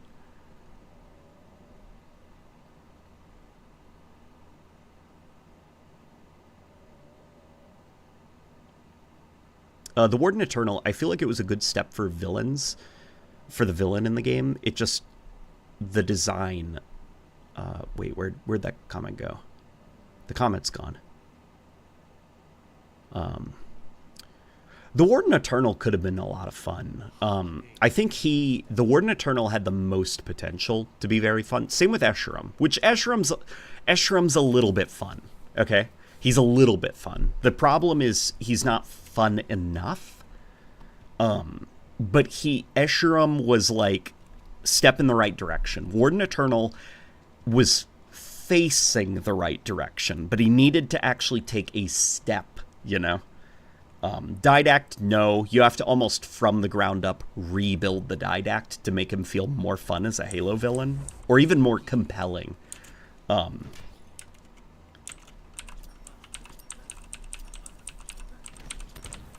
The Warden Eternal, here are some of the things that the Warden had going for him,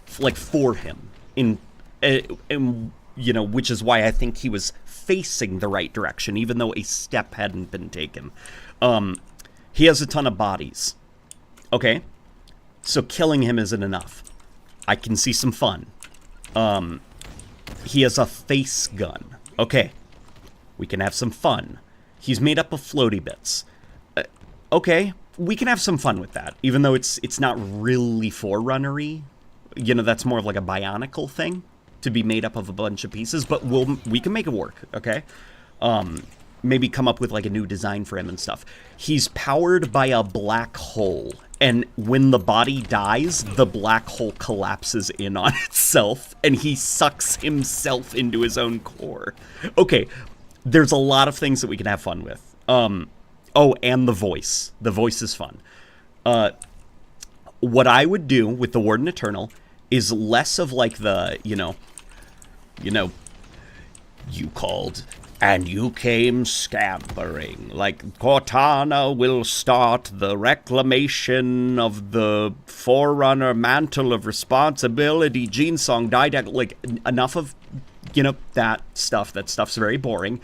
Have the Warden Eternal be almost like, I'm thinking of like, I stand in service to Cortana. We're gonna ham that up, okay? It's like, I serve you, my queen, and just like runs into battle like a lunatic. Like he comes across as just like there's like nobody home. Like just, he's so stupid. Like he's just, whatever you wish for, my queen.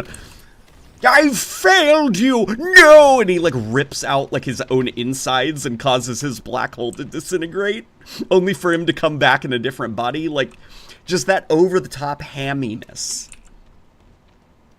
Think of, like, if any of you are familiar with Beast Wars, think of, crap, what's his name? The ant. The fire ant. For the colony! Like, just that level of fun. Like, you can have Cortana be, like, the evil mastermind doing stuff.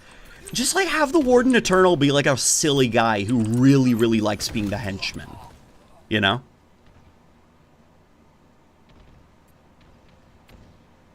when he dies, he screams like a nerd while being sucked into himself. Yeah. Yeah, Inferno. That was his name. Yeah, Inferno, terrorize for the colony, for the queen.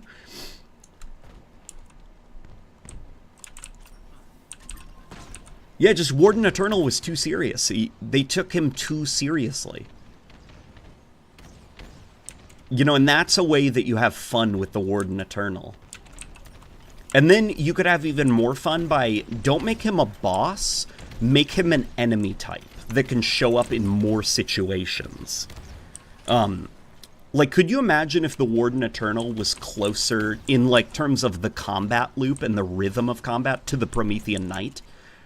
Like, heavy-hitting, potentially tough to take down, but has an exploitable weakness, and if you know what you're doing, you could kill him in less than 12 shots with a pistol.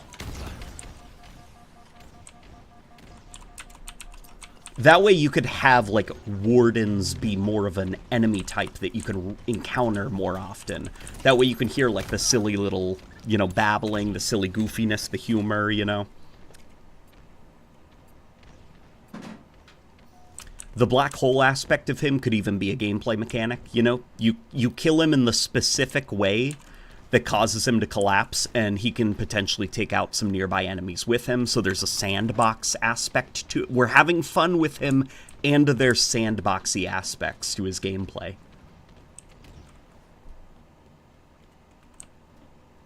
I wish they hadn't turned Prophet of Truth into a cartoon villain in Halo 3. Well, Prophet of Truth was already a cartoon villain in Halo 2. He was already a cartoon. Like, are you kidding me? That voice, that design?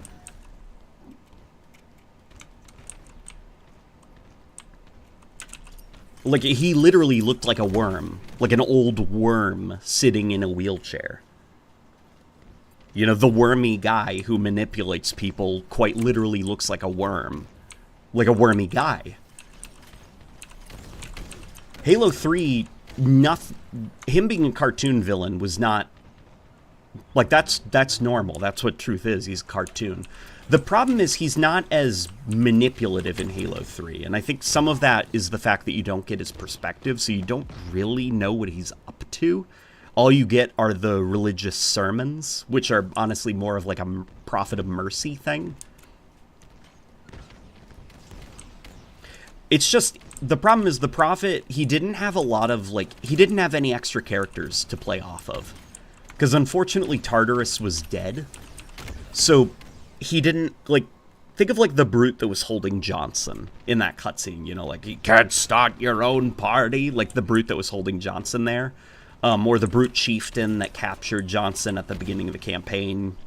Imagine if that, instead of being a variety of brute chieftains that you can fight, imagine if it was one reoccurring brute chieftain, like, I don't know, Tartarus's son, or whatever. Then there could have been a little bit more to play off of for Truth. But, you know, as it stood, Truth didn't really have anybody to talk to outside of the people that he hated. So it was just kind of like a structural weakness with the setup of that game's story. And it also didn't help that he sounded so different because of the voice casting.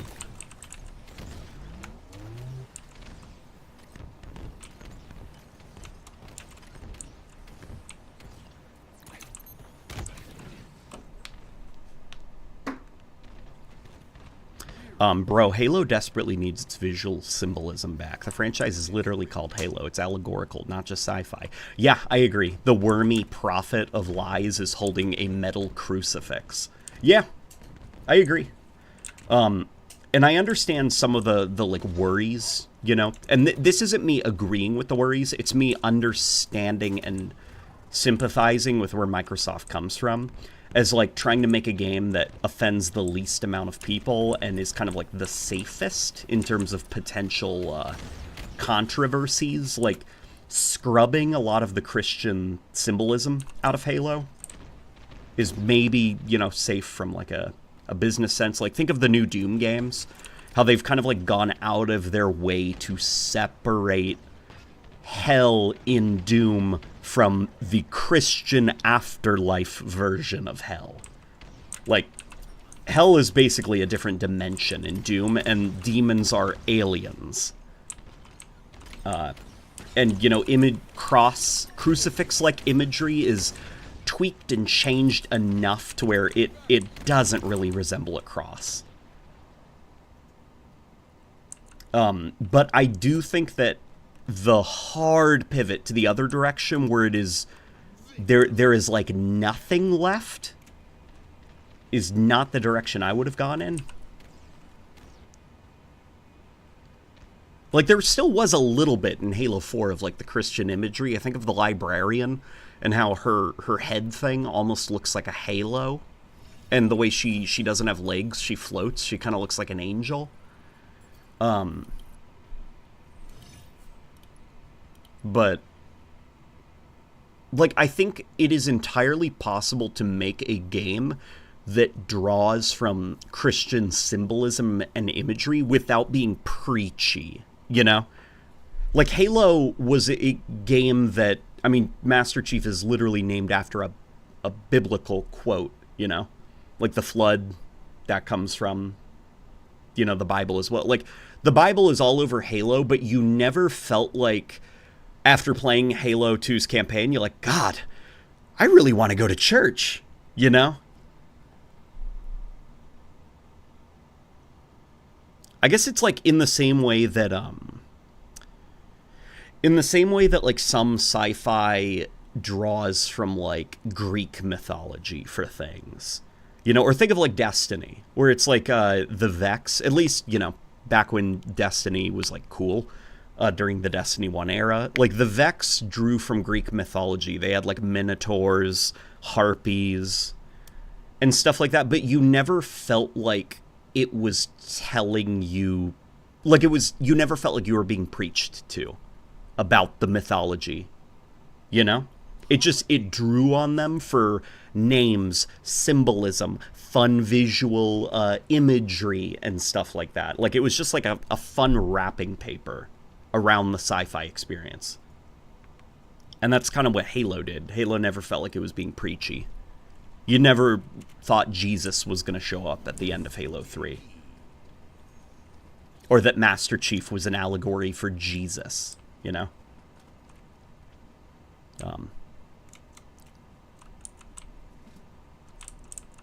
The first Halo game is preachy?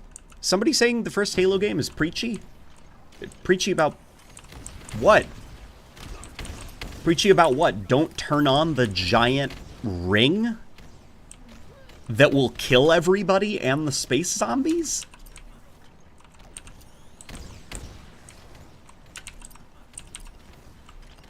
And if you have to explain why the game is preachy, then it's not preachy. Like, something that is preachy would be obvious. Like, it would feel like Christian propaganda, you know? Jesus is not in Halo 1, is what I'm saying.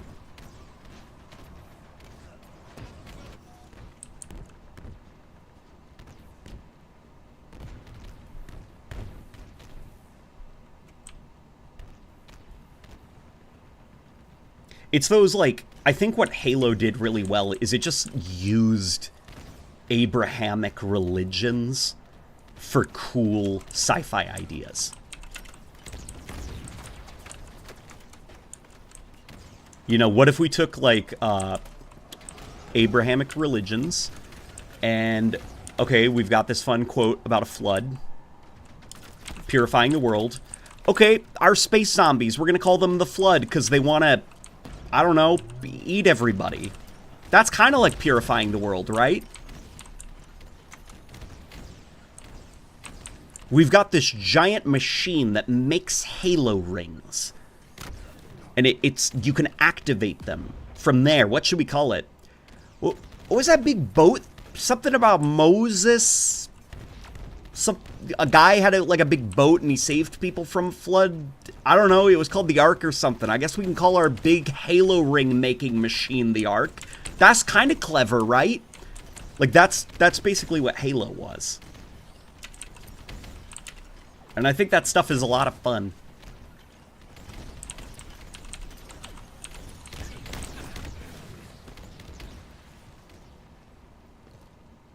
Just like Neon Genesis Evangelion. I haven't watched it. Evangelion. I haven't watched it, but sure. Sure.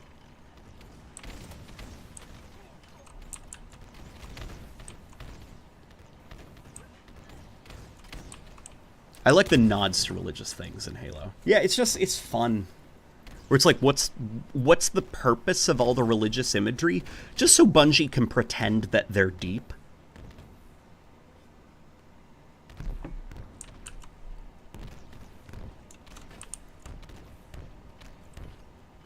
Yeah, the Ark was built to survive the flood. Wow, symbolism. Yeah, like that's like the fun stuff where it's just that like very, very, very shallow, on the nose symbolism that never feels too preachy, because obviously it's just there because like a bunch of nerds thought it would be really deep and cool.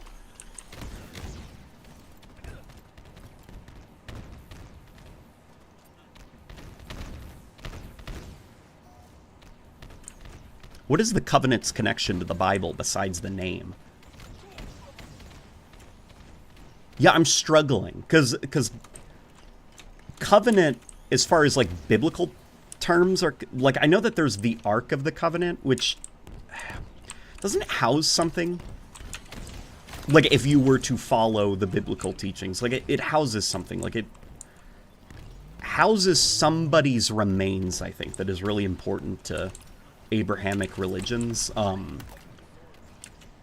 but I'm struggling to think of how the Covenant and Halo relate to it. I think, like, even Covenant, I think, is just kind of like a broad term for a religious gathering. Or like an oath. That's a great question, actually.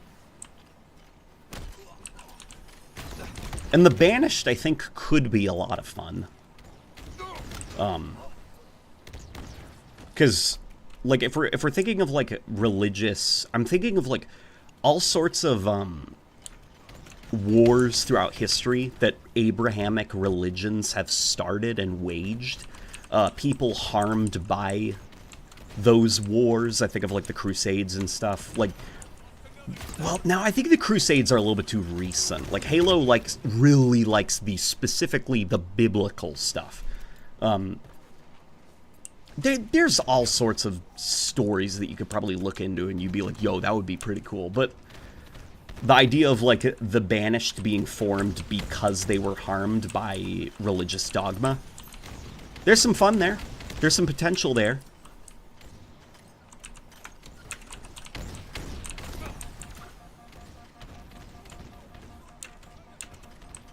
The Ark holds... Oh, okay, that's what the Ark of the Covenant holds. It holds the 10 Commandments. Okay. So I'm trying to think. 10 Commandments, the rules of the Covenant in Halo. Like, you would have to stretch me to a breaking point, but I think you could get there with a link if you really wanted to.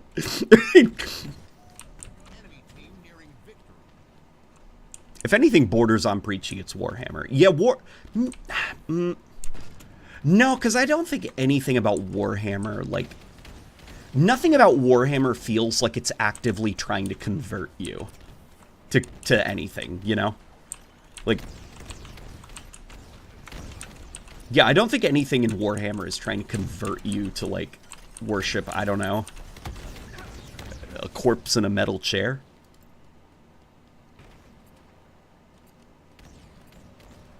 Like, I think Warhammer is just because it's evoking, like, monastic life, but militarized. Like, they're preaching to themselves. But the religion that they follow, like, you can't follow it because it's, like, it is overtly not real. And it has no basis in the real world. Like, with Christianity, at least, there's, thousands and thousands of years, as well as, like, historical text where it's like, okay, like, you can get why these people are following this religion. But with Warhammer, it's like, there is no God Emperor. Like, I'm sorry. He doesn't exist, okay? The God Emperor is not real. We have not colonized outer space.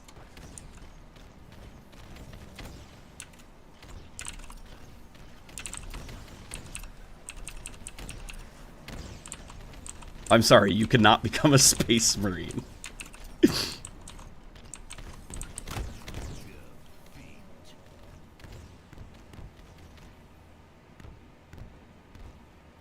The Banished could have been all about destroying the Halos because they see them as nothing more than the tool of the Prophet's lies, and then humanity wants to preserve them for research. It's a bit of a weak motivation, I think, for a story.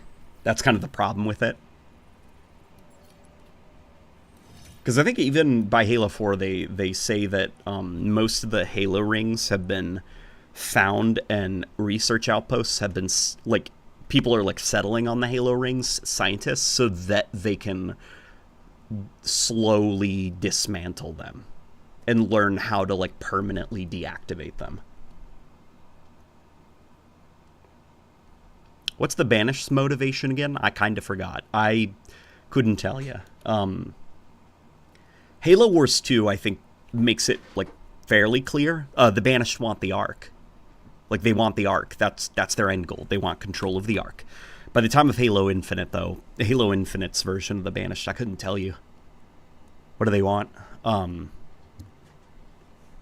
that's kind of, I think, the fun of the Banished in Halo Wars 2, is the story is set up in a way that you don't really have to think about where the Banished go next, because you're so focused on, like, well, I certainly hope that they don't get control of the Ark, because that would be bad. Like, there's a goal set in place, you know?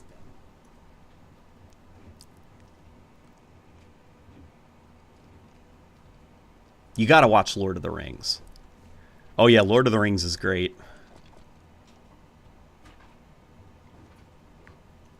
Dude, Lord of the Rings lore is so funny.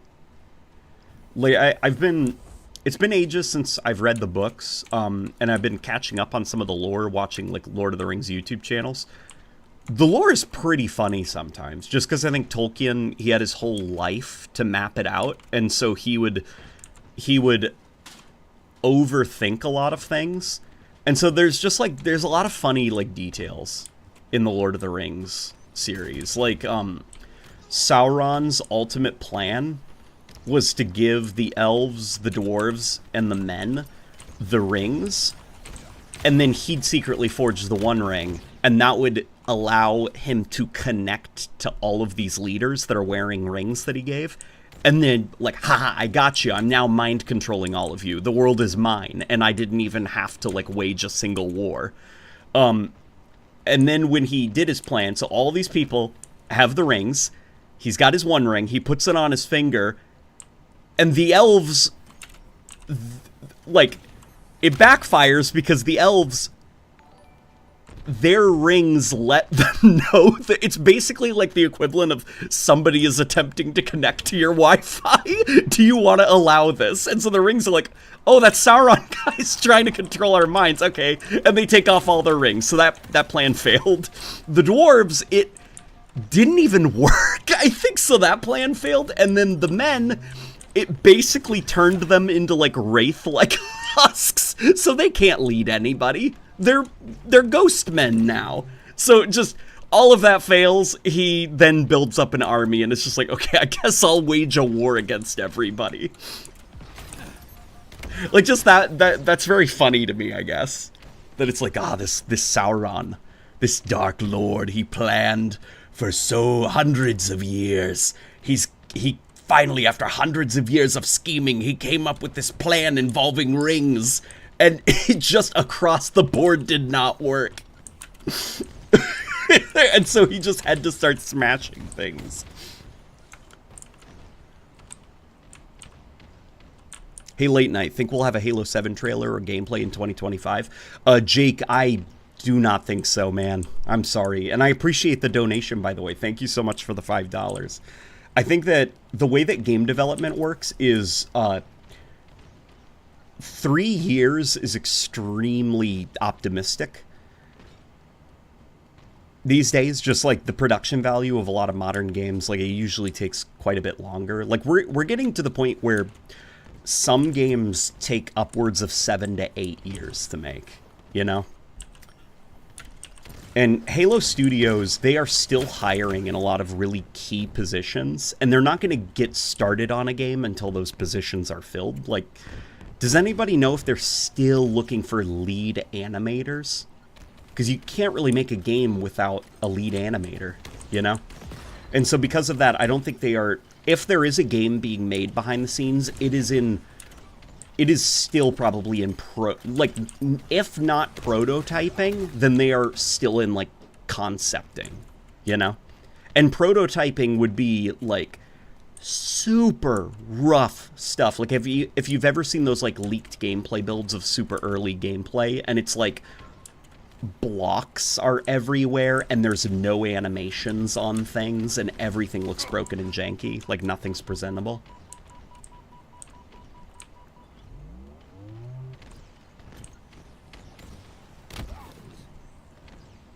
I'm probably not going to get into Zelda because I don't like the way Nintendo treats their fans. That's okay. I'm a Nintendo fan, and I don't ever feel like I'm... Like, the way that you described it makes Nintendo seem like they're like, abusive, and I'm generally happy with the quality of Nintendo games.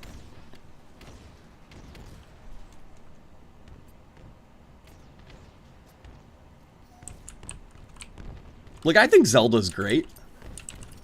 Breath of the Wild's brilliant. Tears of the Kingdom is brilliant. Twilight Princess is brilliant. Skyward Sword is brilliant. Like, Zelda games are really good.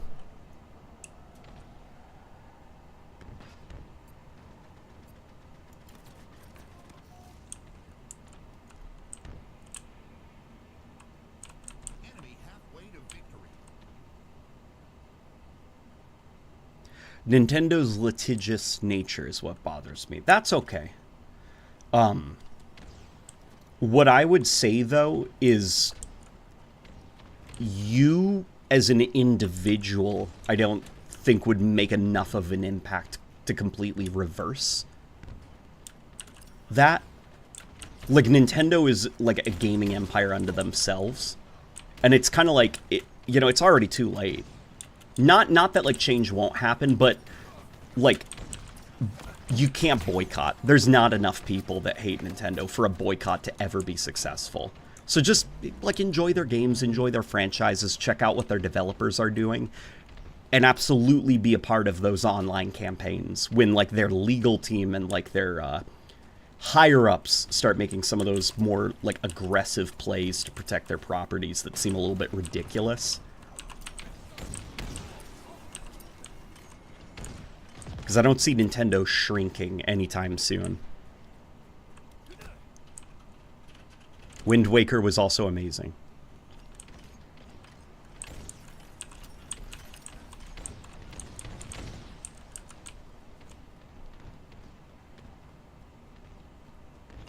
Video game development be like those construction workers fixing the holes in the roads. Well, it's more like video game development is like, imagine if those construction workers you saw for 3 years, they were just standing there, like, drawing pictures of what maybe the road could look like. And then after 3 years, they get a bunch of people and then rapidly start building the road, and then the road is, like, done in 2 years and it's kind of unfinished. And then they have to stay there for, like, another 2 years, like, patching up the holes from how quickly they built the road after they were done drawing pictures for a couple of years.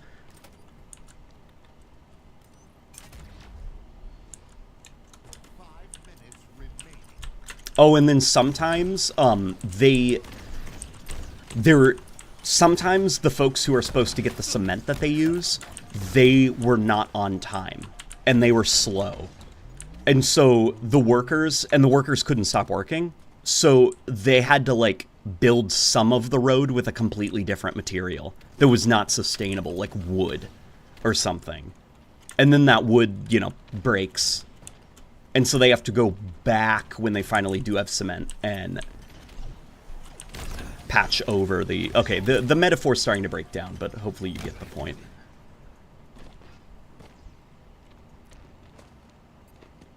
I mean, us Metroid fans have been having it quite good lately. Yeah, the new Metroid looks pretty good.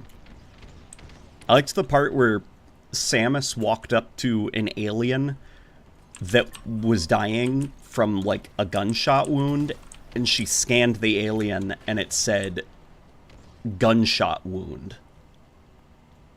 I liked that part. Because how would I have known, you know? Without the medical scan.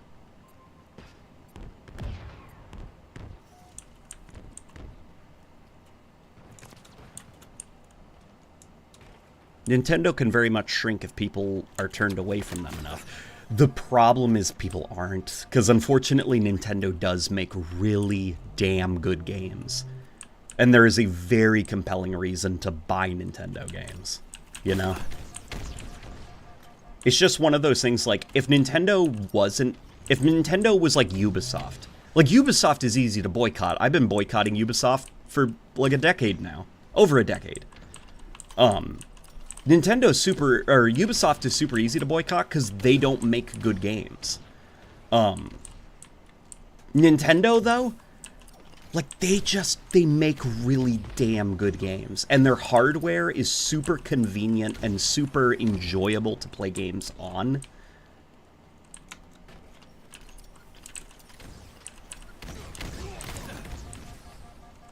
And I appreciate games more by playing Nintendo games. You know? Can I ask what you think the next Halo will be about? I'd imagine that they probably have a bunch of different ideas for... I think it's less about what the next Halo will be about, and it's more about what the next couple of projects will be about. I'd imagine that Combat Evolved remake is a thing. And I think that's about getting Halo multi-platform, onboarding potentially new fans by basically starting from the beginning. Like, catching everybody up on Halo's story by remaking the first, you know, Halo story. The one where Master Chief finds the ring. Then, I'd imagine they've probably got something multiplayer-wise in the works. Probably working on a follow-up to Halo Infinite somehow. I doubt it's going to be like Halo Infinite, though. Like, I'm not expecting the next mainline Halo game. Well, if it even is a mainline Halo game. You know? Like, my wife, she said something a while ago that I am going to cling to as she's right, guys. She's right. You know she's right. Which is the next Halo game, whatever the next big Halo project is. Not the remake, the next big one. You know, multiplayer, Halo Infinite story continuation, whatever. It's just going to be a game called Halo in all capital letters. Like, no subtitle, no Infinite, no 7. It's just going to be called Halo. And she's right. You know she is.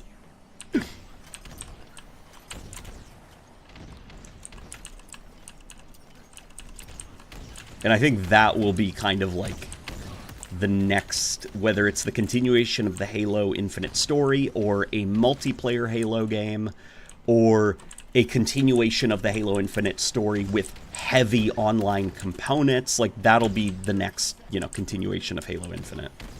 So I think that's probably what's going on.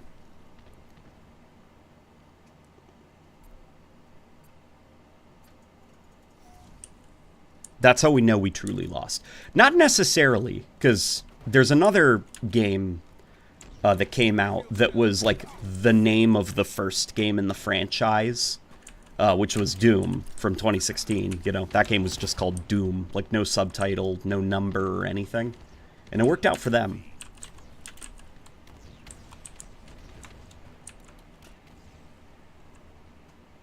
I saw Infinite as a reboot of Combat Evolved without admitting it. Oh, I think it was pretty damn obvious that Halo... I mean, the narrative of Halo Infinite is like... It follows the beats of Combat Evolved, but with little twists, you know? Human ship is on the run. Human ship is on the run, is invaded... Though the first level is an inverse, where you invade the enemy ship, crash land on a Halo ring. You got a little blue lady who's opening doors for you. There's a dangerous secret buried within the ring. It is released. You stop the problem on the ring. And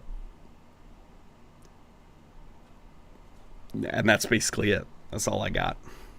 Oh, and then you meet a crazy little light bulb guy that flies around and can't be trusted. And he seems kind of like a butler that's gone crazy in a haunted mansion.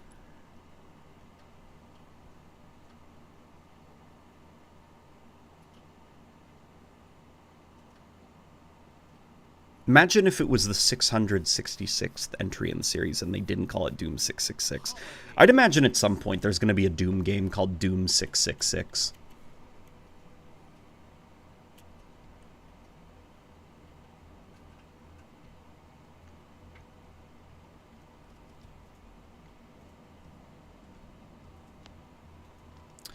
What if they call it Halo 7, but they use the stupid tally system like Treyarch did with Black Ops 4, and it'll be like a Black Ops with 7 tallies, or Halo with 7 tallies. That would be hilarious.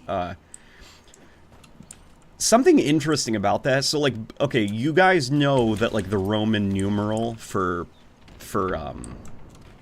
4 is not 4 tally marks.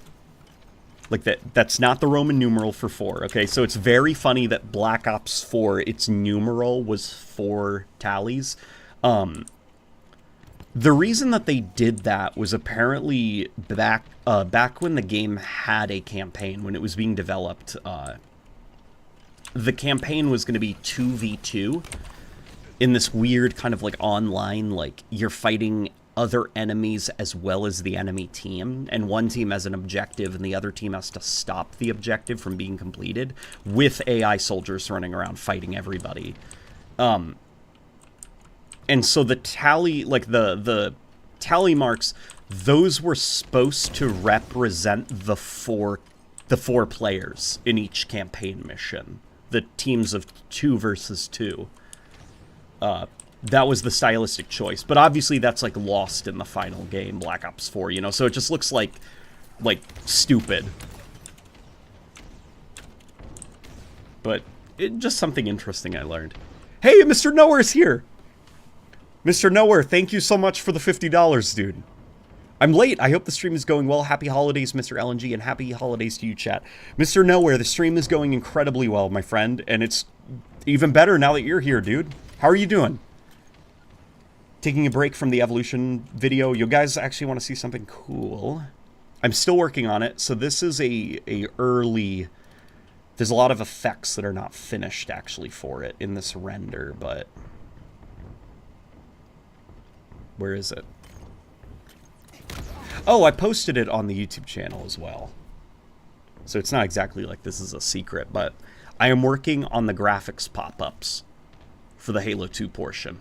And that is animated. The pistol is rotating. And I had to keyframe the outlines because I could not find a good solution in After Effects or Premiere Pro on how to get this outline with individual parts of the gun highlighted. So I ended up spending most of yesterday exhaustively keyframing these outlines to stay with the gun as it rotates. And the background moves and everything, and it was definitely worth it. And the goal for the evolution videos, I think, going forward is, here's the combat evolved portion. Each portion, when I talk about a thing, its graphics will be stylized off of the game. So, you know, when I get to Halo 3, I'm going to replicate the look of Halo 3's UI stuff. Same with Reach, 4, 5, Infinite.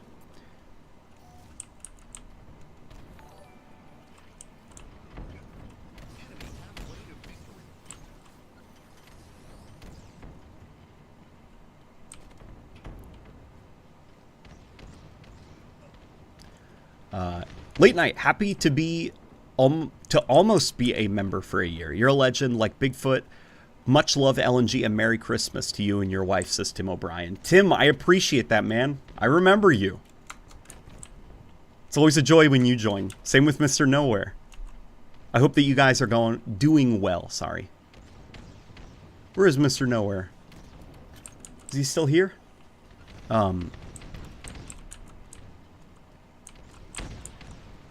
Yeah, I appreciate about...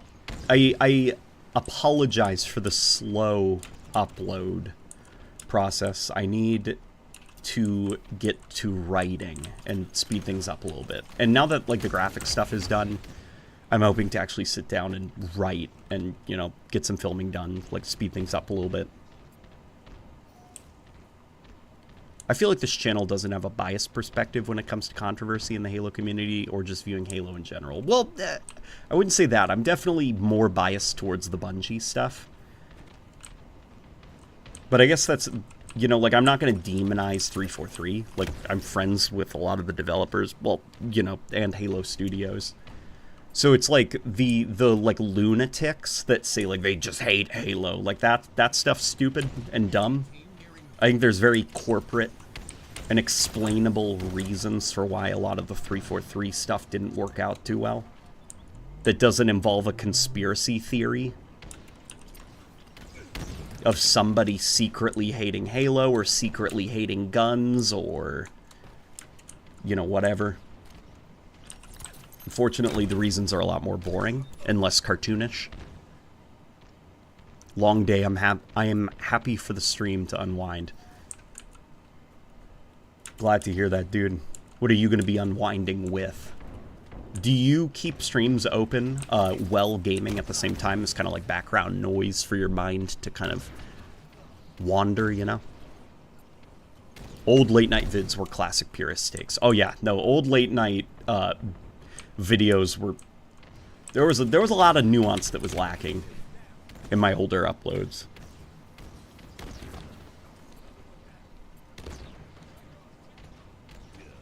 I don't think they hate Halo. They're just incompetent, in my opinion. Well, the problem is when you say they are incompetent, you have to be like, who? Everyone? Some parts? Like, who? You have to, like... It's unfortunately so much more complicated than they are incompetent. Because there are a lot of people at Halo Studios that are extremely competent. Extremely competent. Like, arguably, like, more competent, maybe, than, like, what Halo deserves at this point in time, you know? I'm playing with my cat while listening, lol. Oh, you have a cat? What kind of cat? If you don't mind me asking. And what's the name?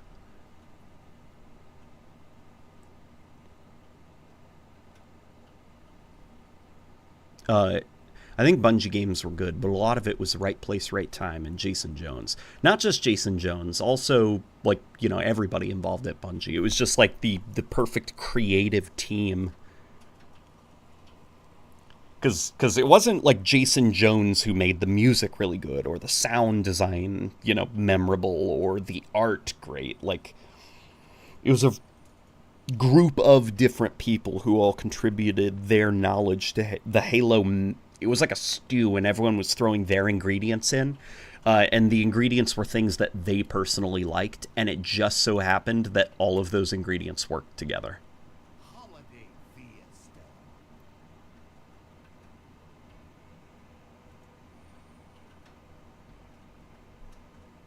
Her name is Skibidi.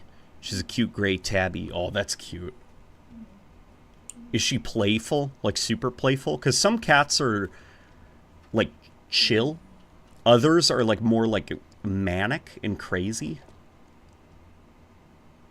The ones that like to play are the fun ones. When I say manic and crazy, I mean that in, like, an endearing way. Because my dog... No, he's not really manic. He just gets crazy at the end of the day. Because that's when the zoomies hit. And he's just like, all time is playtime. Like, what are you doing? Get off the computer. The world revolves around me. Right before streaming, he started just, like, screaming at me. Because he was like, I'm ready for playtime, and I don't care if you aren't. And my wife had to distract him by taking him Outside. I'm spelling it out, because if he hears me... It's like revving up a chainsaw. Like the engine is gonna start.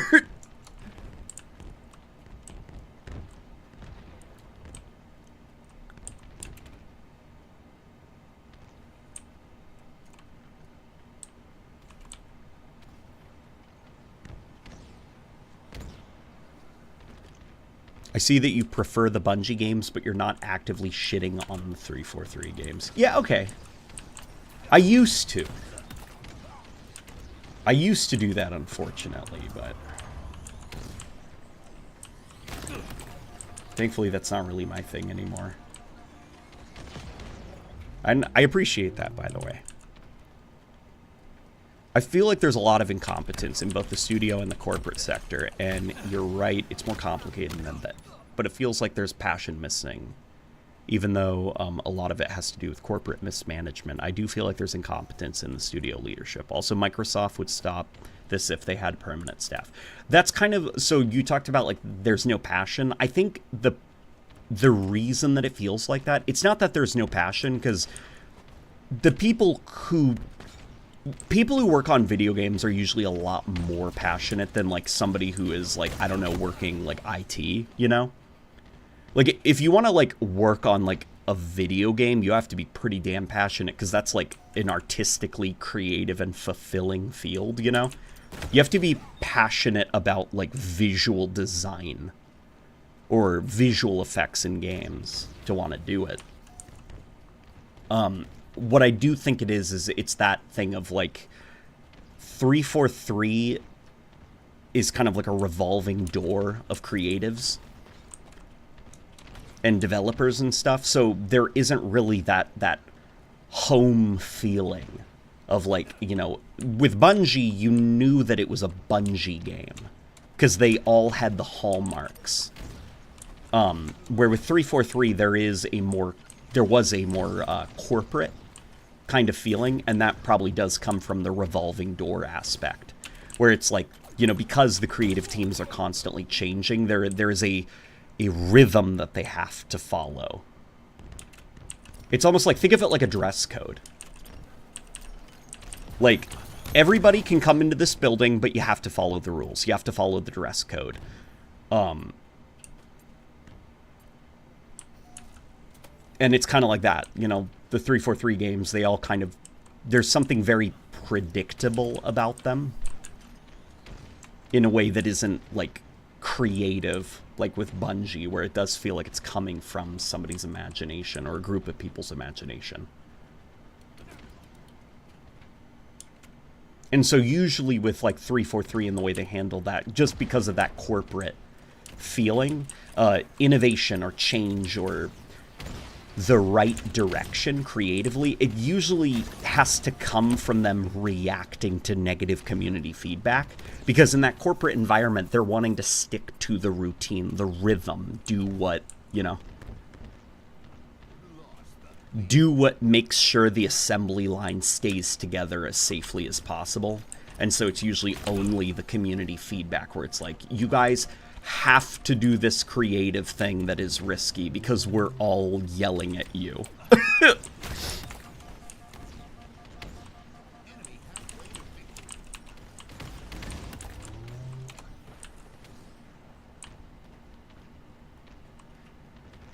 Hopefully that there was studio leadership, you know, and like, I mean, the whole Halo Studios rebrand, hopefully that's not just like a token thing. That does mean that stuff will change internally. Hopefully it's a sign that, you know, going forward, they're going to be making some changes about how they handle their creative endeavors, I guess.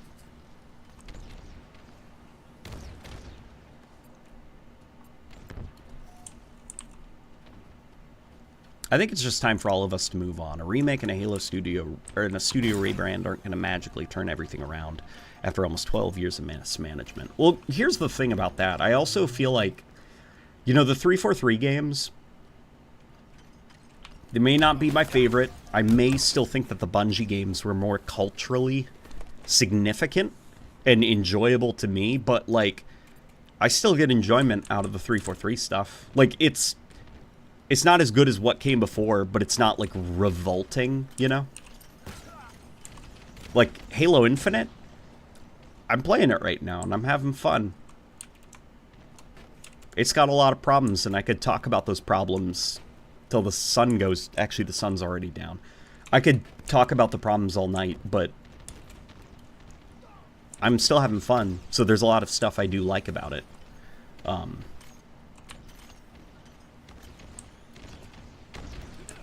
So, like, if there is just genuinely nothing you like about the 343 games, then okay, like, move on. But at least for me, like, I still like Halo. I'm okay with sticking around. I want to see what the next Halo game is going to be. Even if it's, you know, not as good as what I played when I was younger.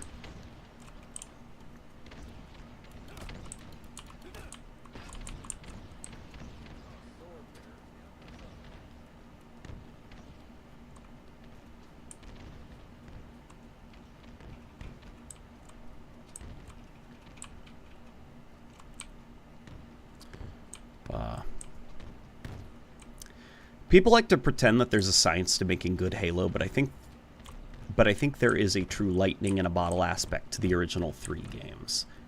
Yeah. When I think so, the specific energy of the first 3 games, I think that is lightning in a bottle, because in order to get that energy back, you'd have to reassemble the exact creative team. And even then, their tastes have changed so much, and culturally, like, the United States has changed so much. So a lot of the things that the original trilogy did visually, audio-wise, like, that stuff isn't, like, cool anymore, you know?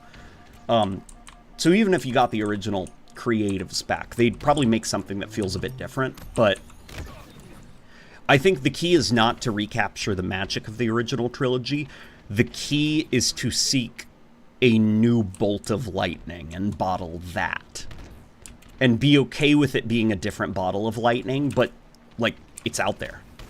If you don't put a bottle on it, it's gonna go away. And that starts with getting a solid studio culture where talent stays and they can be retained through projects and grow their craft and become better at what they do, versus they work on a single game and then leave.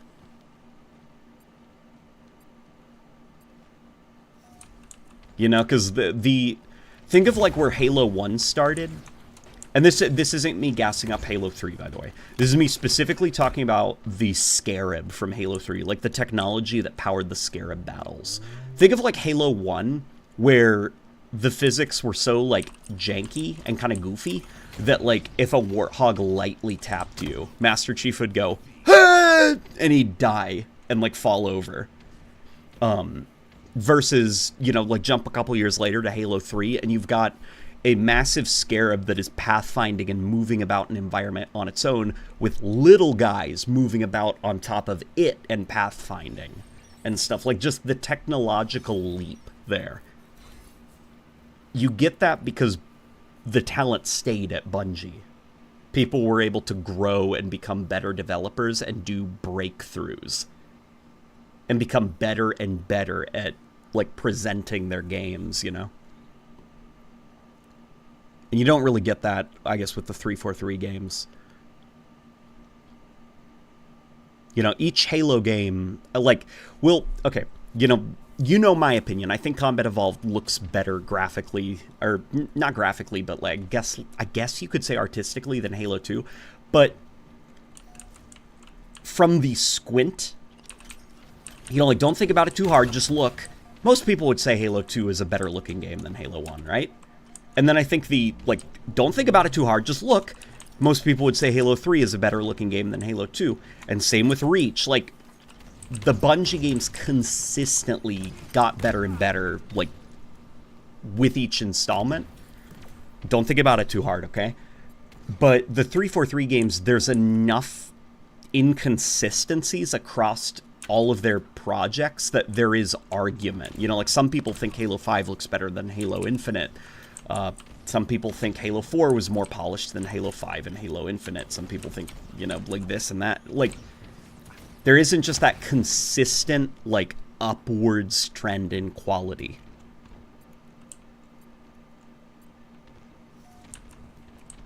And that, I think most of that is due to the fact that they don't retain their talent. So the artists, the environment artists, they can't get better at tricking you into thinking there's more detail than there actually is. Animators can't stick around and get better at conveying a creature's emotions.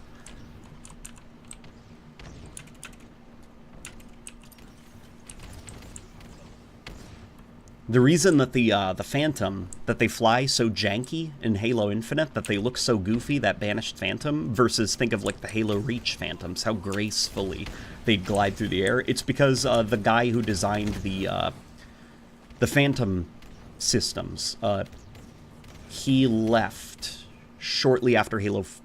No, not shortly after. I think he left in 2018. And so, while Halo Infinite was being developed, nobody knew how to get it to work right. Because that guy was gone. Imagine if that guy stayed. Things would probably be a lot different, you know, in regards to how the Phantoms look.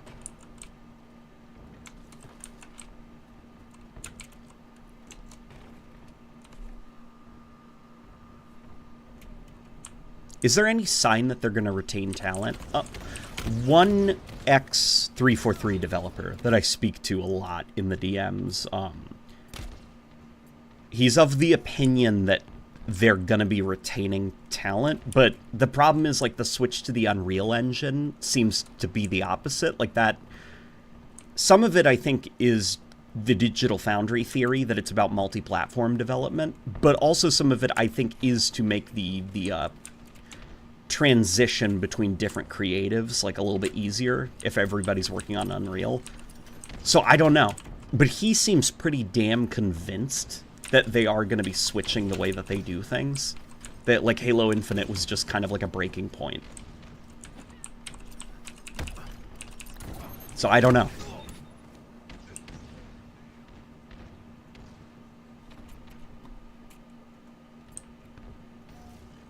To answer your earlier question, she's pretty chill, but gets antsy after a long day of work like today. Gotcha, okay.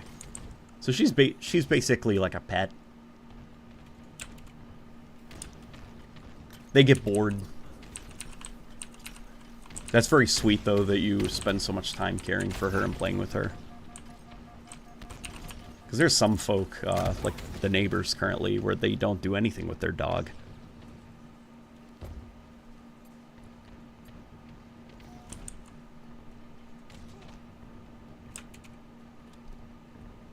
I would maybe argue that Halo 5 has better environments, but not a better art style.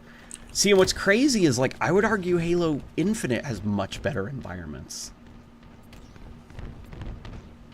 Like, there's enough wiggle room to where we can't really say that there's, you know? Like, when you say better environments, what my mind flashes to immediately is Genesis. And I remember how none of the grass had proper shading on it, or, like, simulation, how you could walk through the grass and it was static. And it kind of looked like plastic and everything had this wet gloss to it. And there was no volumetrics at all, just 2D billboard smoke. And then I think of Halo Infinite, and I think of how the grass does actually move, and it does shade, and it even has ambient occlusion applied to it on the ground, and... There is volumetric fog in this game, so the environments feel a little bit more, like, full and rich atmospherically. But you're probably talking about something completely different.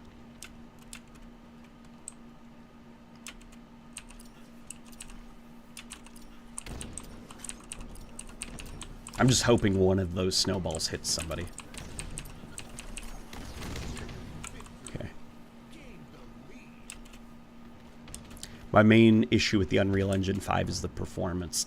Yeah, that I am really, really, really worried about that, because 343, I think optimization has never really been their strong suit.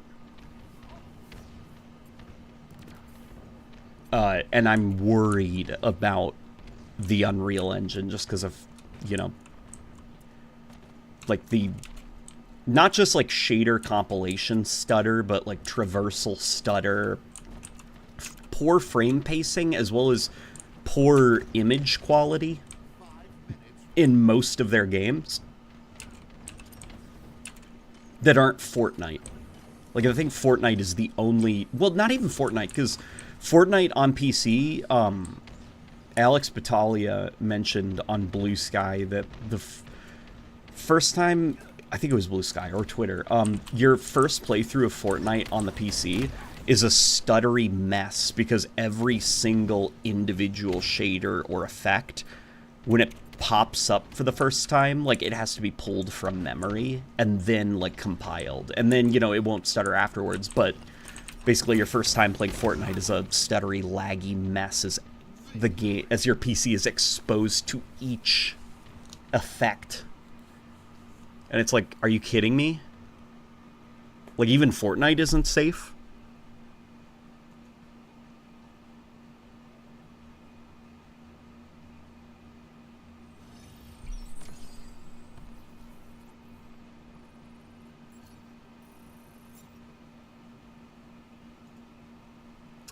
My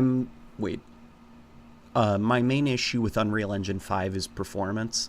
The past few Unreal Engine 5 games, oh, I already read that, haven't been able to hit 60 FPS on console, and Halo Infinite runs at 1440p, 120 FPS locked on Series X. Does it run locked? I don't think it runs locked.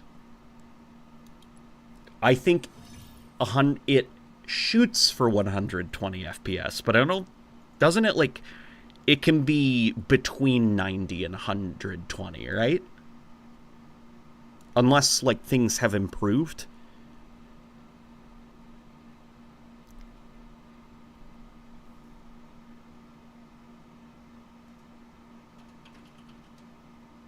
Like, it has a 120 hertz mode, but whether it hits that target is a completely different story.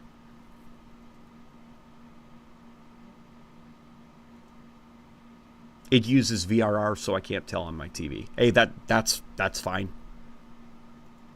But it's pretty good on smaller maps. Yeah, like, I'd imagine the arena maps, like 4v4, that's probably close to locked. But stuff like Big Team Battle, Firefight, Campaign, like, I can't imagine that those do locked on the Series X. And I think also, like, man, it's a conversation that I think, you know, games are, for good reason now, 60 FPS is the minimum that games aim for, but there is, like, that selfish part of me deep, deep, deep in my heart that is like, fuck 'em. Make your game 30 FPS. Push your graphics to the max. Do insane things with your physics now that you don't have to worry about 60 FPS.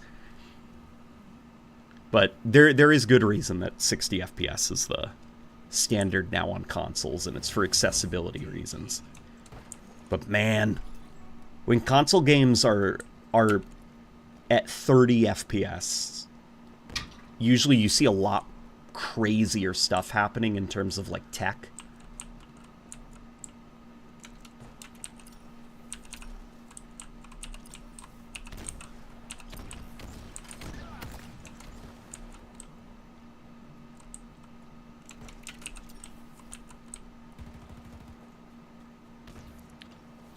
Gonna be honest, if Unreal Engine 5 ruins Halo vehicle combat, I'm probably gonna prefer Slipspace. Well, I like Slipspace, period, you know? Like, the hatred for the Slipspace engine is so, like, overblown. I think it's kind of like, you know, like, you hear the stories about how difficult it was to make the Halo games, like, for 343, but, like, did you know that, like, you know, Halo 1 was really hard for Bungie to make. Halo 2, we all know how hard that game was for them to make. Halo 3 was also really hard. I'd heard anecdotally about a guy at Bungie who worked in programming who, like, kind of left the games industry after he finally shipped Halo 3 because of how hard the engine was to work with. Like, those games feel great, though. And those run on the Halo engine. So it's like the hatred, it's like, the only reason you hate the Slipspace engine and you regurgitate that, oh, it's held together with string and bubblegum and chewing gum and sticky tape and other things I heard a YouTuber say. The only reason you say that is because you heard that it was hard to make Halo Infinite in the Slipspace engine.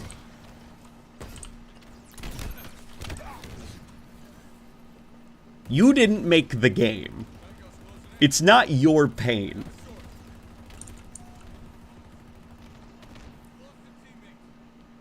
Because the Slipspace engine, the Halo engine, it powers some of our favorite games. The original Halo, well, every Halo game, all of them, they all run on the Halo engine. And they all feel pretty great. You know, Halo Infinite has some odd quirks to it. But that wasn't because of the Slipspace engine. Because as, you know, the other Halo titles have demonstrated, the Slipspace engine is perfectly capable of feeling fine and stable.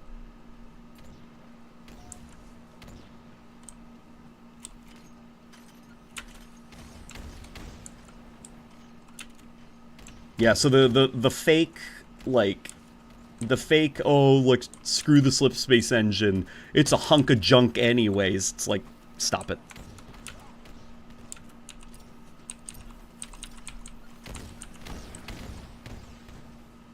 You're gonna be missing it when the Unreal Engine comes around. I'm definitely gonna... I am soaking up as much Slipspaciness as I can before the shift to the Unreal Engine, because I'm really gonna miss Halo running on its own technology. Like, don't get me wrong, it's gonna be pretty damn cool seeing a Halo game in Unreal, especially, like, you know, because of the visuals that the Unreal Engine can push. But I think as time goes on, I'm just gonna feel more and more nostalgic for the Slipspace engine.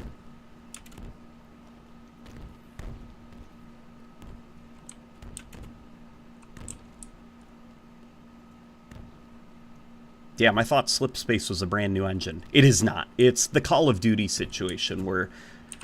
Remember on the Xbox One PS4 generation, where they were literally every single Call of Duty release talking about how they had a brand new engine built from the ground up, and what it really was just like an evolution of their engine. So it's like, yes, technically it is a new engine in that so many changes have been made that it is now an upgrade. It is a new engine, technically. Just one that was built out of the old engine. And Halo Infinite is that. Yes, it is an evolution of the technology that was in Halo 5, which was an evolution of the stuff in 4, which was an evolution of the stuff in Halo 3, you know, and so on and so on and so on.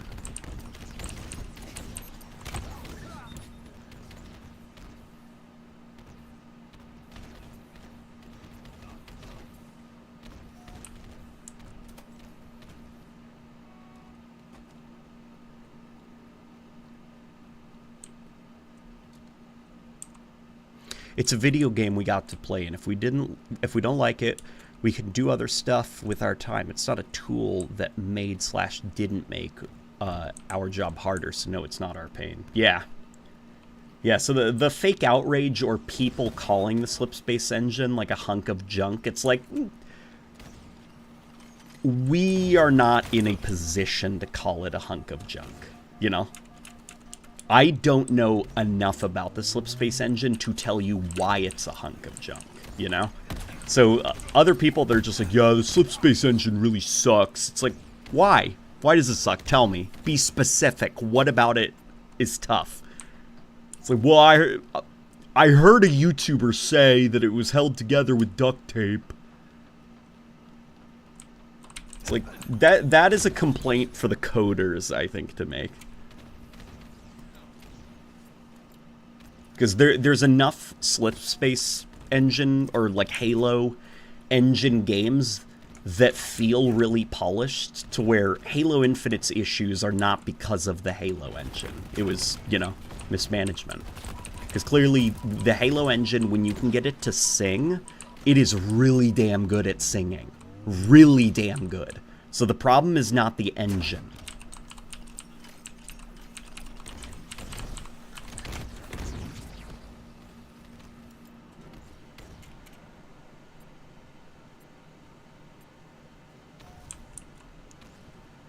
Yeah, well, I heard a YouTuber say that Slipspace is pretty okay. Alright. Fair point, but... just have your own opinions, I guess. Just make sure your opinions line up with mine. That was a joke. That was a joke.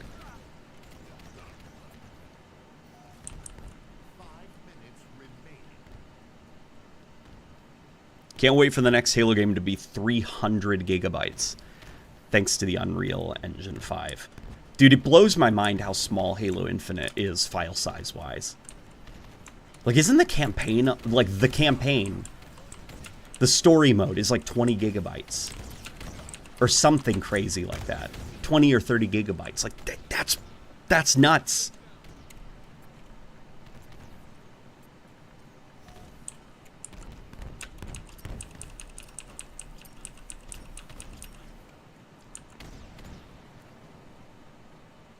This feels like a real talking about the Gamebryo creation engine moment. Yeah, it's like those people where they're like, I wish Bethesda would use the Unreal Engine. Gamebryo is a fossil. It's held together with toilet plungers and chewing gum and like that is like my pet peeve, I think. When I see, I don't know who started it, who said in like a funny way that something that feels kind of janky is held together by pocket lint or chewing gum, but that has become the most hated joke that I hear from people now. And I hear it everywhere. It's not just like gamers, it's also there's somebody else who was doing like just like basic commentary on stuff, and they're like, yeah, and like this thing must have been held together with chewing gum and bits of string, and it's like they're making that stupid joke too. Like, it's not funny. It's not funny anymore. Stop. Just say the thing's janky.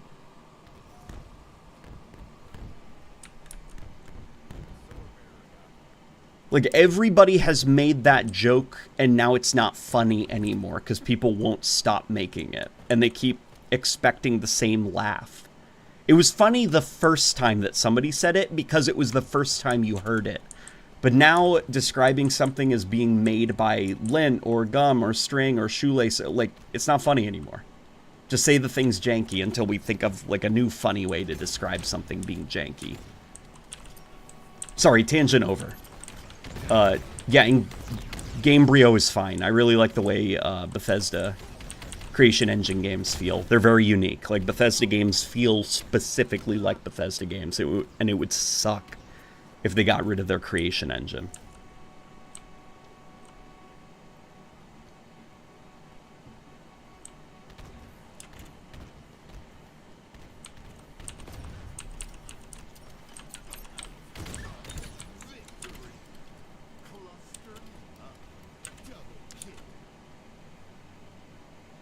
Anakin Chancellor Palpatine is evil. Well, from my point of view, the Jedi are evil.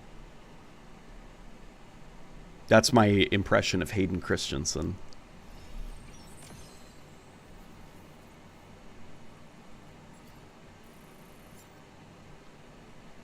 And yes, I did pre-order Starfield Premium Edition. Point and laugh.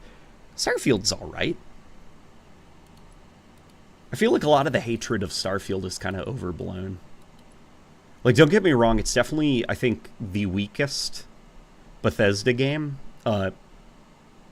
Definitely the weakest, I think, in their portfolio. And some of that, unfortunately, is just, like, I don't think Bethesda realized that, like, outer space only really feels like outer space when you can get around the loading screen issue. Otherwise, it feels more like a game that takes place in a series of bunkers.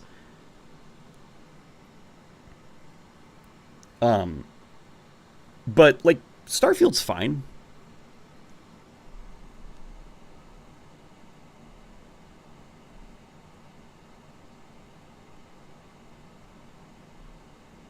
Starfield is a cool concept. I just feel like they need to make the art style stand out more.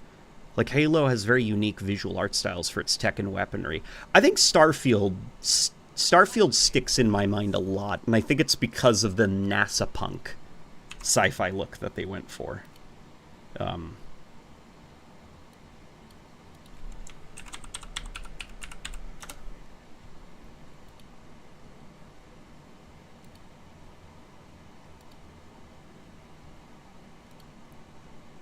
Yeah, like this is NASA punk. This kind of stuff. It's a type of sci-fi that is kind of like it. You know, imagine if NASA existed 200 years in the future, 300 years in the future, basically. You combine kind of like the clean NASA space shuttle-like ships with sci-fi concepts like weapons, exoskeletons, robots, and boom, there you go. And because of that, I do think Starfield sticks out more than if they had just done any other sci-fi aesthetic. Like, it was ultimately a smart choice for them to go the sci-fi route, or the NASA punk route, I think.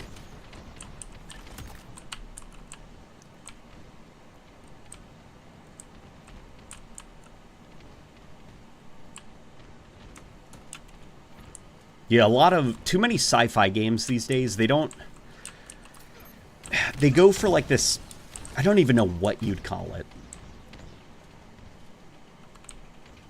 But NASA punk is one where you have to, the way, the art director that I mentioned earlier for Halo Wars 2 who's working on the new Exodus game. He had talked about how NASA punk is something that's really hard to convince higher-ups to greenlight when you're pitching the art direction for a game, because NASA punk, they think it's too, like, it's not bold enough, and it's too nerdy and specific, and it wouldn't excite people in, like, a flashy trailer, you know? Because if you're like, hey, we're going the NASA punk route, the only people that would be excited by that are, like, space nerds. And so usually they go with, like, a different sci-fi route. Think of, like, Black Ops 3, like that kind of, like, generic look for sci-fi technology. So I respect Starfield quite a bit for the NASA punk route that they went. Like, some weapons in Starfield I carry not because they're good, and they are not good. I carry them just because they look really damn cool. There's like a space P90 in Starfield. And that thing kind of sucks, but I like the way it looks. I like the way the magazine looks. I like the font. I like just how it looks like this chunky, blocky, like, white with little bits of orange on it. Just weird piece of NASA gear.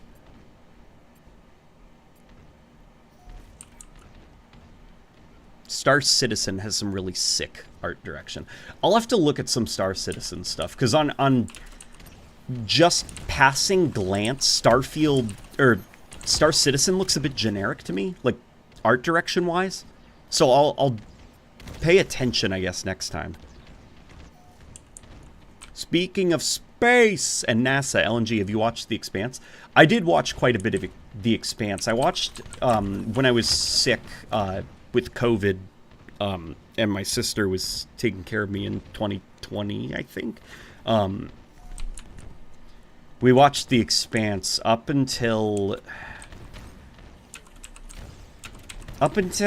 they... Okay, so, like, the ring was formed, then the Martian super soldier was fighting a metal zombie on a space station?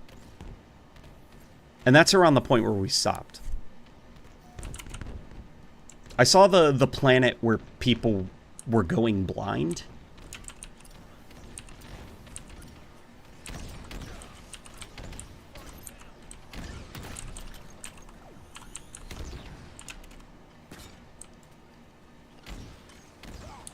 The proto-molecule hybrid. Yeah. The proto-molecule hybrid.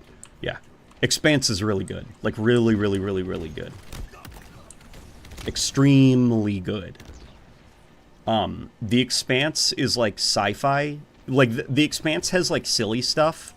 Like, zombies, metal robot zombies,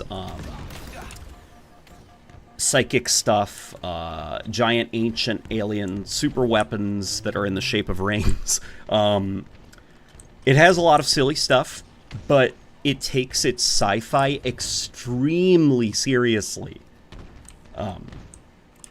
And that's part of the fun of it, that they're taking their sci-fi, like, as realistically as they can.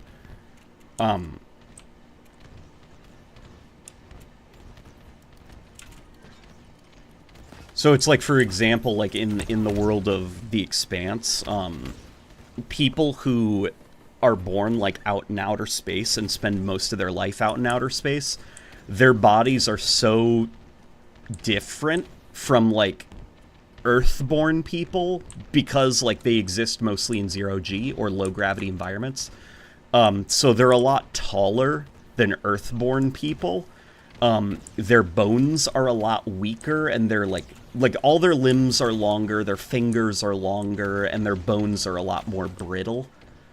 And they also have like their own unique accent that is like a hybrid of a couple of different ones, because a lot of they're called like belters because they exist, I think, in like an asteroid belt, was it? That's why they're called belters.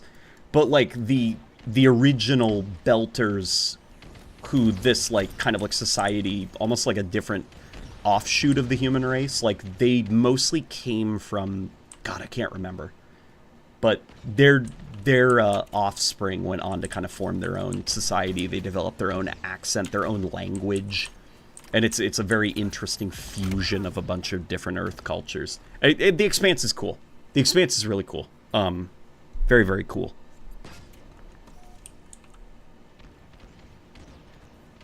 Did anybody watch Alien Romulus? Yeah, I watched Alien Romulus. That kicked ass. That was really good.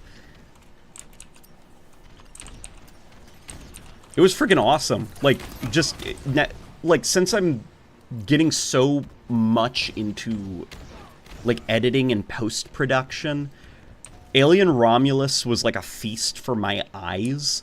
Like, everybody was trying so hard to replicate the look of the original Alien movie. Like, not just in the props, but also the editing and cinematography style. And, you know, post-production, like, all of it. They were really, really trying, and it was really cool.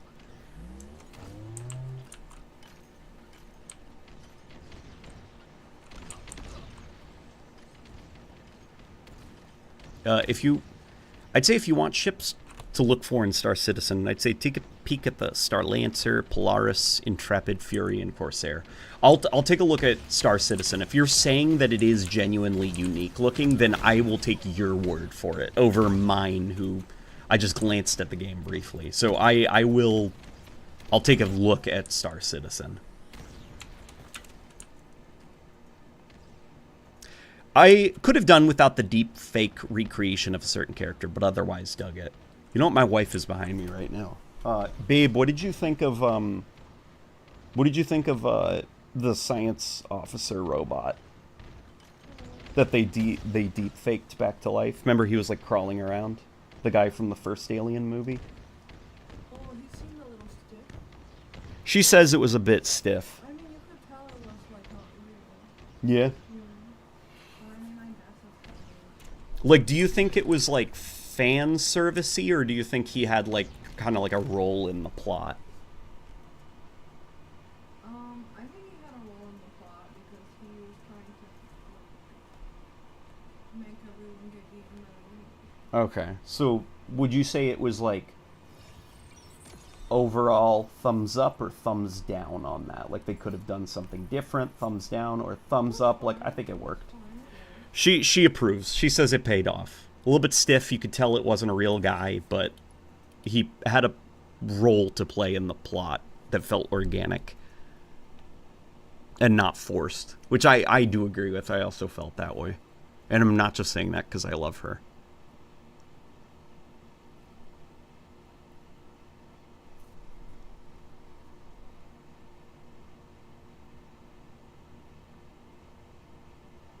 The stiffness added to the fact he was an android. Well, I think the stiffness is not that he's an android. It's more that, like, you can see that it's not a real guy. Like, it's not actually an actor who's there. Like, you can, you know, there's some, like, some rubbery CGI stuff that they smudged on the camera. You can tell what you're looking at is not, like, a physical creation. Like, there's probably things on the body that are, but the face, you can tell it's digital to an extent. Though there were some shots with him where I thought it was, like, astonishingly convincing. The CGI face.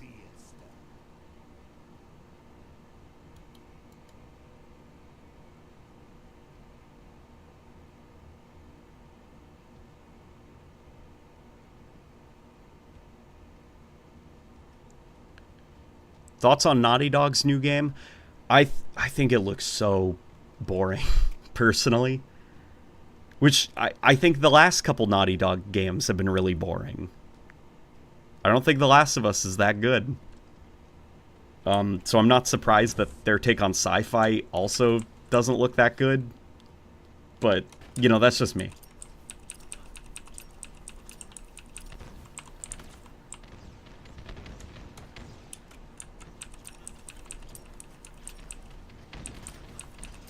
Oh boy. Ooh. Alright, I'm through the shield. Man, this map rocked in Halo 3. 5 versus 5 auto rifle starts. I feel like usually I understand things. Even if I don't agree with it, I get it. But the hatred for Snowbound, I never quite got. Like, even the stuff people hated, like they hated the shields. For me, the shields were what made this map really, like, fun. It was kind of like, the same tension that scene in The Phantom Menace had, where Darth Maul was trapped behind the force field with Qui-Gon, and they were in the middle of the fight, and then the force field comes up, and they had no choice but to stop fighting until the force field came down, and there was, like, that tension of, once combat starts up again, who's going to make the first move? Who's going to win? And that's kind of the fun that the force field's bring to me, is it's like, I can see the other guy, he can see me. Who's going to make the first move and step through the force field and keep the fight going? And if you know, that person makes the first move, are they going to win? Like, it's just like, it adds a lot of like tension to the combat that I think is a lot of fun about this map. I never got the hatred for this map.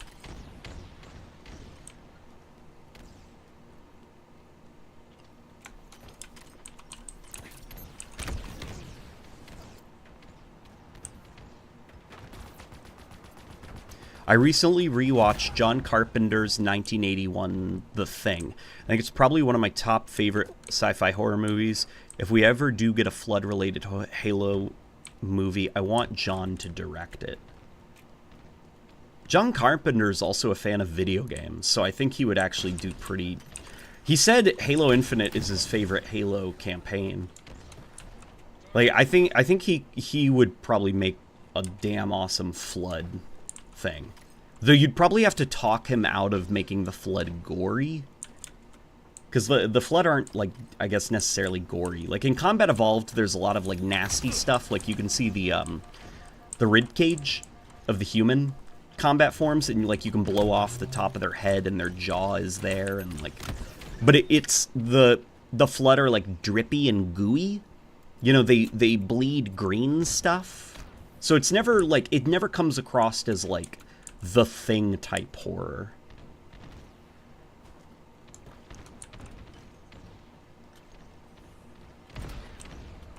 Damn, that's cool, LOL. Yeah, look at John Carpenter Halo Infinite on Google, and you'll probably see when he tweeted about it. Yeah, he really liked Halo Infinite.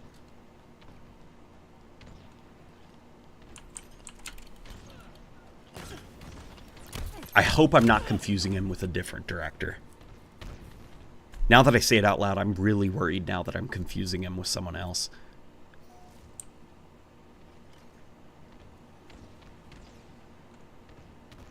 Okay, you know what? I need to know. I need to double check to make sure I'm not saying something that's just completely wrong.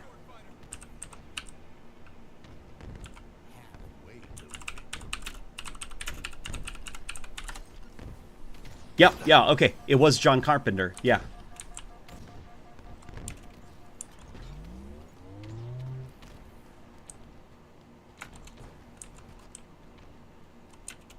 I think the gore was a limitation of the engine, to be honest.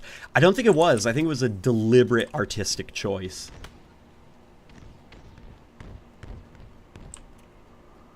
Like, the Flood were fungal and melty. And Bungie has never really been gory. You know, even when you look at Halo 3, like Halo 3, the Flood aren't, like, gory in that game, you know? The Flood do still bleed, like, green, yellowy stuff, like mushroomy stuff. Like, as odd as it sounds, I think the Halo 2 Anniversary Gravemind is very, like, out of place as, like, a Flood thing. Because the Flood doesn't have, like, red muscle and, like, flesh exposed, you know? When you get, like, infected by the Flood, you kind of turn green, you know? You turn, like, melty and, like, soupy. So, like, for the Gravemind to have, like, bleeding, like, red bleeding and, like, red flesh exposed, it's like, nah. Not all that flesh would be completely converted into Flood stuff by now. That should all be, like, green, gooey stuff.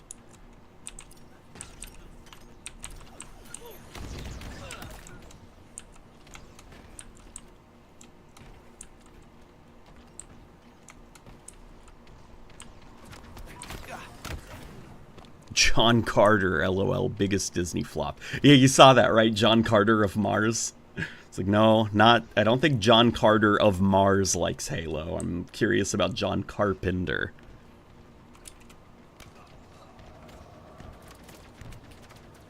Decay is an extant form of life. Describes the Flood well. Well, the Flood don't decay. That's the thing. The Flood aren't the living dead, you know? Like, the Flood aren't, like... we were talking about zombies. It can loop back around to zombies. The Flood is a life form. Like, it doesn't reanimate corpses and, like, drive rotting flesh around, you know? Like, the Flood, it infects you and breaks down your cells and reconverts them into Flood cells. Like, you become a living Flood organism when you're infected with one.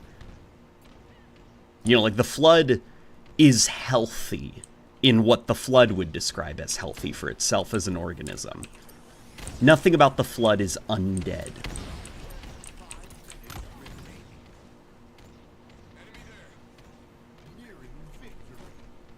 Maybe it's less gore and more body horror then. It's definitely body horror. Definitely body horror. Yeah, the Flood takes, it doesn't decay. Yeah, the Flood doesn't decay anything. It converts everything. It absorbs you. Think of like Captain Keyes when he's being thrown into the proto Gravemind. Like you could see his body was like melting. He was in the process of melting. Like you know that the meme of the chocolate gorilla in the pot, and it's like melting, and it's like, brother, help me, brother. Like that's basically the Flood. Like you get tossed into it, and then you start melting into it.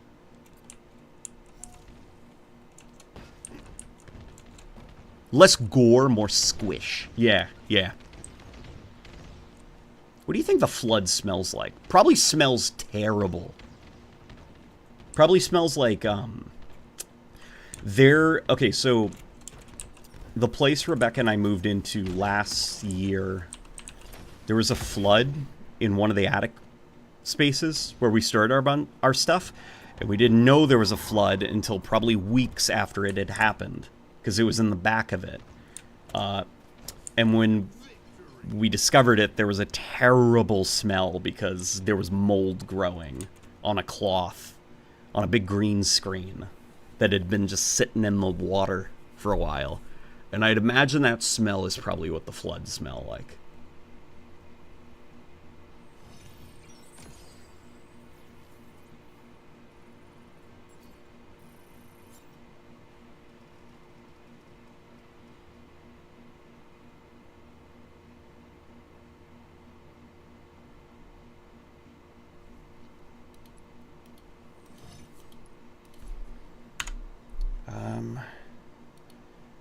See something kind of cool.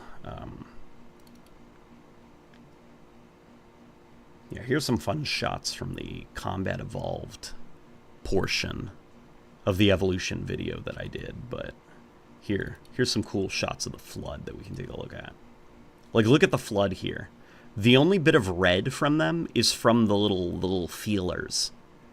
from the infection form, and those are not like gore. Like I don't really like the Halo 2 Anniversary take on them, where they almost look like veins.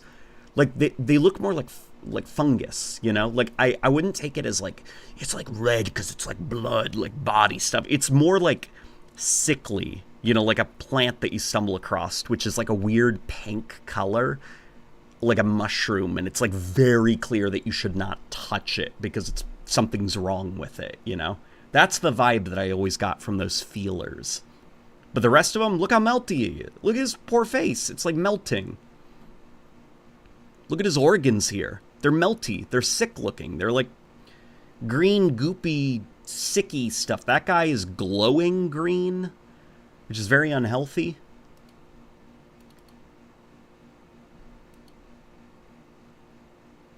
See, the flood's very melty. And that's also a cool detail over there. Like, now, obviously, like, flood lore has been kind of, like, solidified a little bit too much for, like, fun, you know, like, that's kind of cool. But I like, in Halo 1, that, like, the flood have, like, these random bumps all over them. Like, it almost looks like a water balloon is underneath their skin.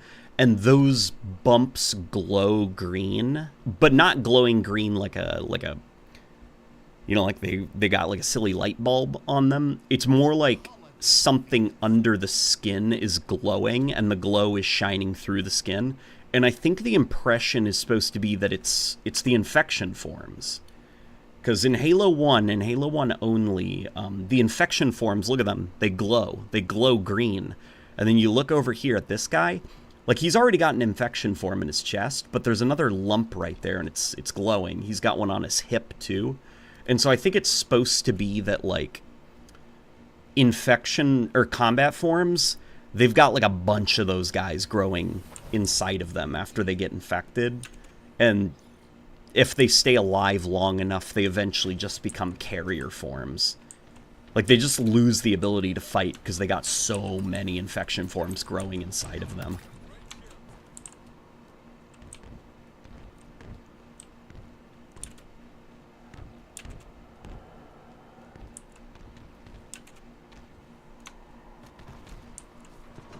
The devs of Catly say it's... Okay, yeah, what's going on with that cat game? Because I saw people talking about, they were like, cozy game, Infinity Nikki, cat game shown off at the Game Awards. And I was excited, because, like, it's fun that, like, more cozy games are being made, but that Catly game looks like AI slop. Like, it looks terrible.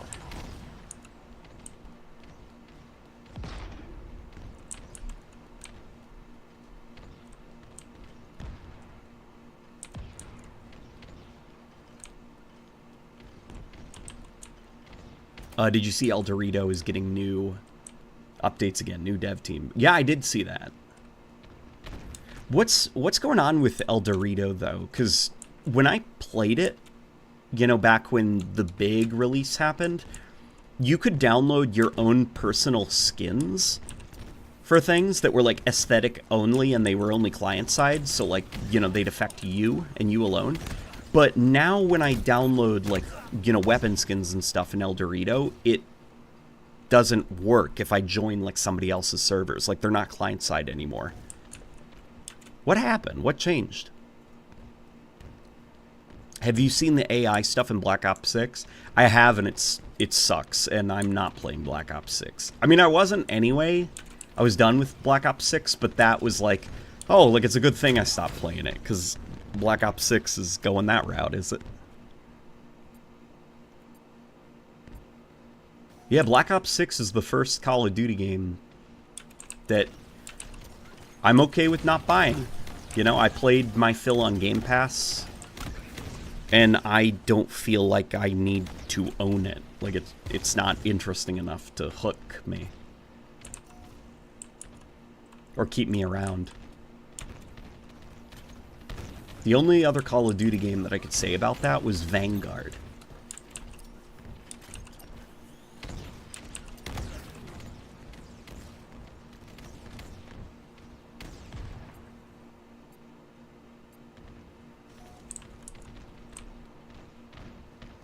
Isn't Microsoft going to use AI art for all their game studios?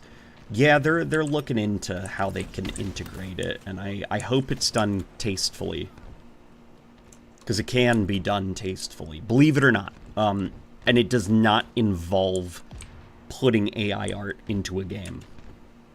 It's, AI art, or AI image generation can enhance the abilities of artists, I think, by giving them a good head start on things like concept art or even designs, but it's up to the artist then to take the art, or the AI image that was generated, and build off of it. And turn it into something original, because if you've ever seen concept art, usually concept art is kind of like traced over. Like, they'll find a stock image online of like a landscape, and then they'll just draw over the stock image. Like, they'll put buildings here and there. They'll, you know, maybe turn the grass blue or whatever.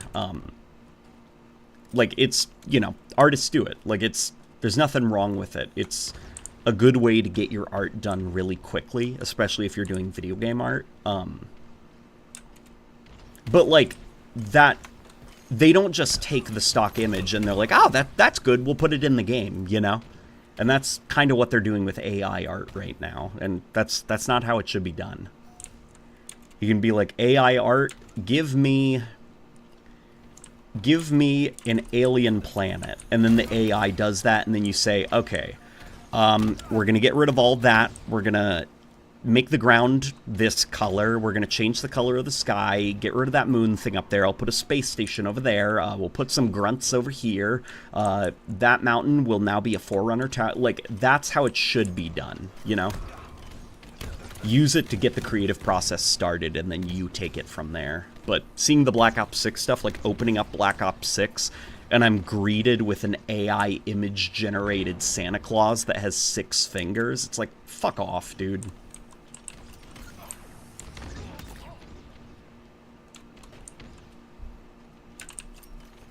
It's like when they did, what was it?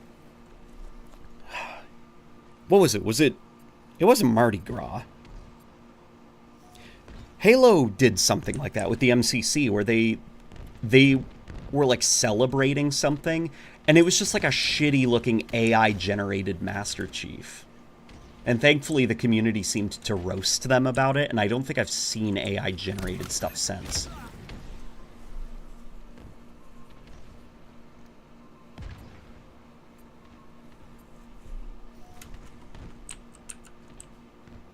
I really hope the next Battlefield is good, because I can't take any more COD, man. Yeah, I hope the next Battlefield is good, too. I really like Battlefield. I'm also worried about the next Battlefield, to be honest, because it's like, man, you know, like, on one hand, like, 2042 is not good.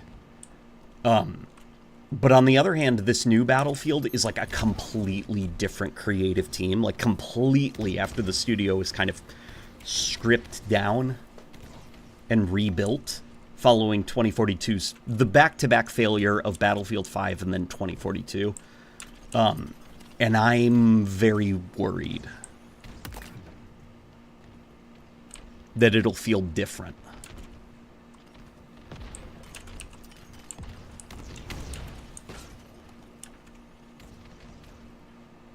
Have they announced a new Battlefield? They have.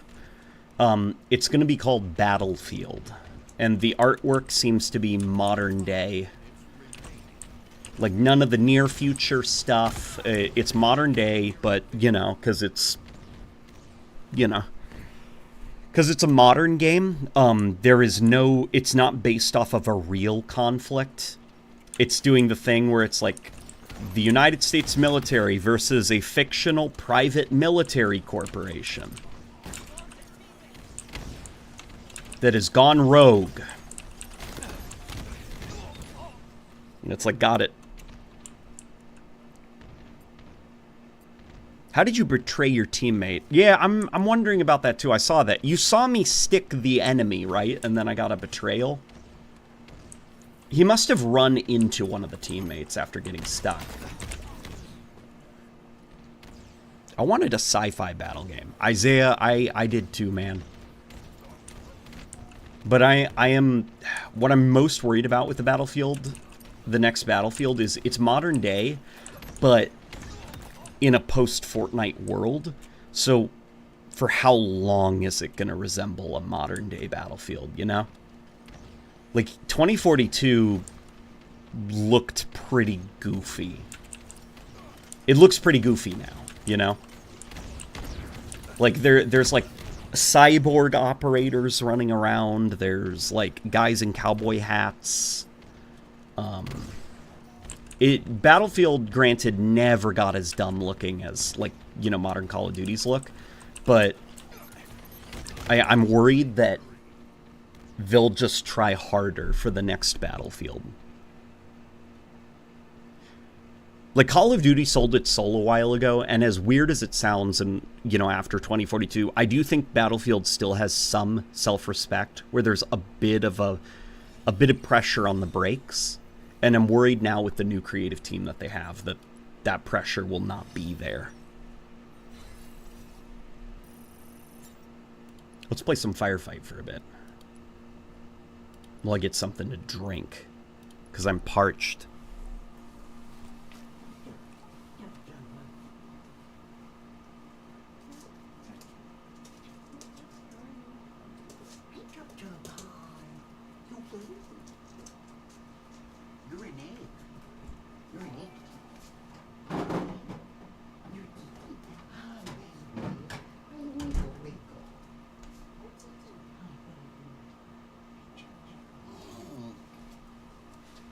Oof.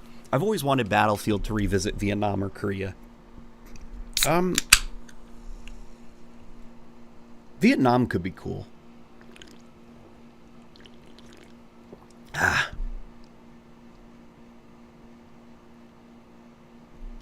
I'm not appearing online? Okay.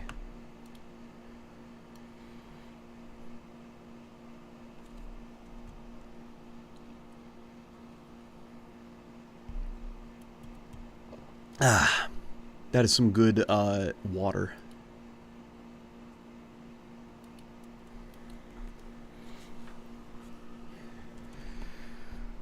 Oh. Anybody who watched Arcane, what did you guys think about season 2? Because I still don't quite know how I feel.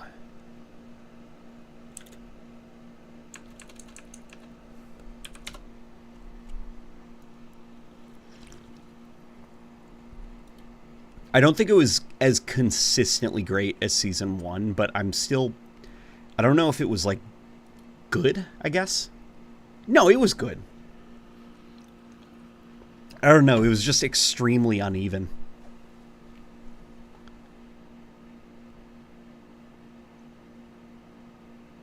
Vietnam is a bit too overplayed. Yeah, Vietnam, I don't know what could be done with Vietnam, you know? Like, that kind of hasn't been done already.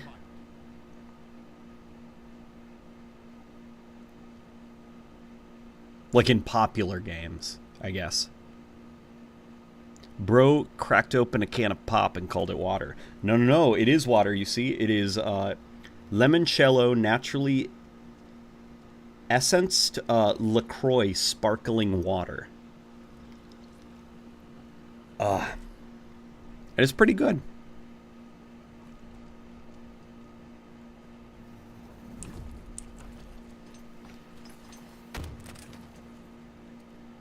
I want Battlefield 1 with all the original DLC added in with realistic graphics. See, I already think Battlefield 1 has realistic graphics. I think Battlefield 1 is like a game that kind of hasn't aged.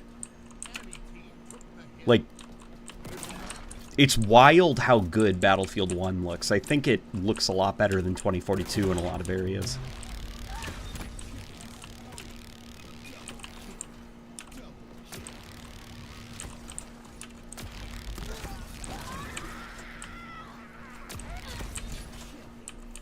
That's not to say 2042 that there haven't been graphical enhancements, but I think if you look at all aspects of the game's visuals, like, there are areas of 2042 that have been downgraded from the tech that Battlefield 1 was able to do.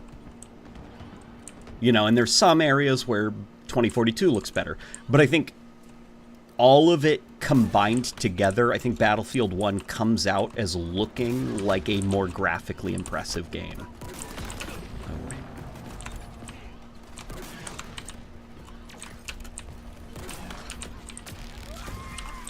What in the hell is Arcane? It's that League of Legends show on Netflix that's pretty good.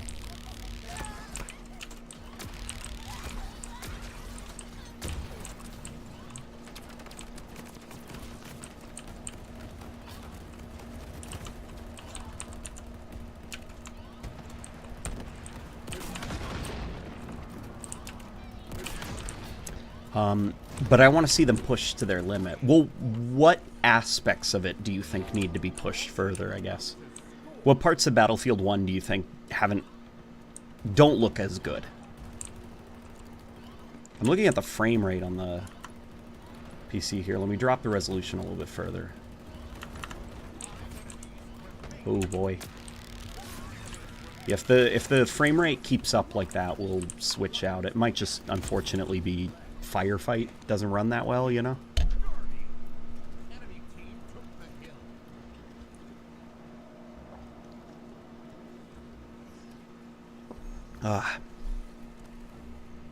I think we are post-peak game graphics. We're definitely not post-peak. Like, there are areas that can improve. I think hair. Infinity Nikki is probably has like some of the best looking hair I've seen in a game in recent memory, which means that there is still room to keep growing in that area, because hair generally looks pretty bad in most games.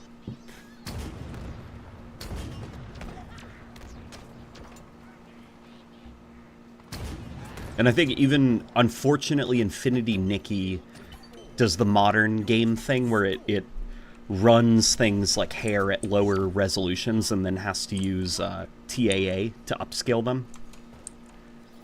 So, like, running Infinity Nikki on the Steam Deck, anytime I start moving Nikki around, like, her hair kind of becomes like a fizzy, pixelated mess because it was optimized for higher resolutions. And I think those are, like, areas where, like, hair rendering can definitely improve. But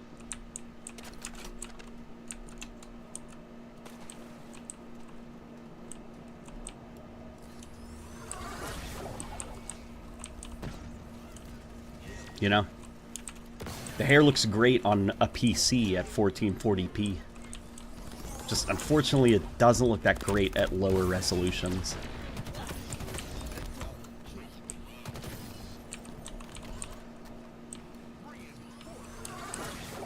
Have you tried Space Marine 2 yet? No. Trust me, I would love to. It's just unfortunately outside of my budget right now with the holiday season and everything.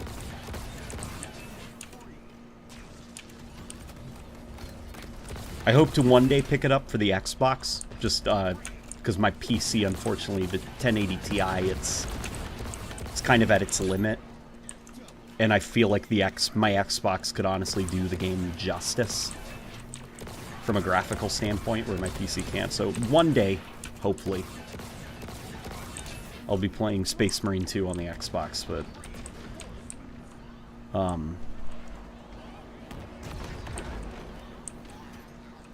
oof.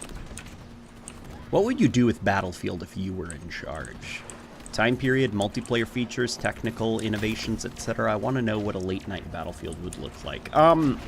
Man, I'd probably, this is boring, I would probably do futuristic. Like probably, you know, like a sequel to Battlefield 2142, something like that, like a futuristic setting. I would bring, and part of the reason for the futuristic setting, it's not just because, you know, like, that game's sci-fi aesthetic was really cool. It's also because I would want to toy around with the building mechanic in Battlefield 5, if you remember right. What is this? Oh, this is the rock. This, for some reason, I thought that was the rocket launcher. And I don't know why. I couldn't tell you why. If you remember, in Battlefield 5, you could, like, build things. Like, you could build little trenches, little moats, sandbag placements, and stuff like that, which a lot of people are saying Fortnite, they're copying Fortnite, and game development doesn't really work like that. There would not have been nearly enough time for them to have hard pivoted an entire game around Fortnite. I think what they were mostly inspired by were soldiers in the Second World War carrying shovels and digging trenches and moats. And they were probably like, what if we could give players the ability to do that? Like, they all have their own little, like, fortification kit, and, you know, you can take out a shovel and kind of draw your own battle lines. That's probably more likely where it came from. It was probably something they wanted to do for Battlefield 1 but couldn't, so they put it in 5. And I would bring that back, but now you're in the future, so you can do stuff with, like, 3D printing. It doesn't have to be like your futuristic soldier takes out a little shovel or puts up sandbags. It could literally be like you put down a little 3D printer thing, and it's like a sci-fi 3D printer. Not with nanobots, because I think that looks a little bit dumb. If there are nanobots, you'd have to do it in a way that doesn't look like the MCU, you know? But you could imagine like a little gadget that you place on the ground, like a briefcase, and it starts deconstructing and building itself up into a wall of some kind that you can use as cover. Like, I'd want to do a lot of fun stuff like that. I'd want to play around with weather systems, like the snow, because I'm thinking 2142 played around with climate change, right? Like, by that point, like, Earth is, like, omega fucked. So it's like snow everywhere. I'd probably do stuff with that. It would be super snowy, the game. Nano butts.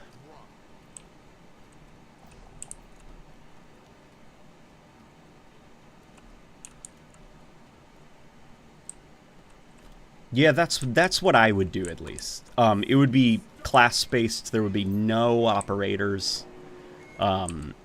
No characters, you know? I would put the emphasis of the gun customization not on your operator. Like, if I could have my way, there would be no, like, character customization in Battlefield. Like, this isn't a fashion contest. You are a soldier in an army. You will wear your uniform. You will wear the uniform of the nation that you are fighting for.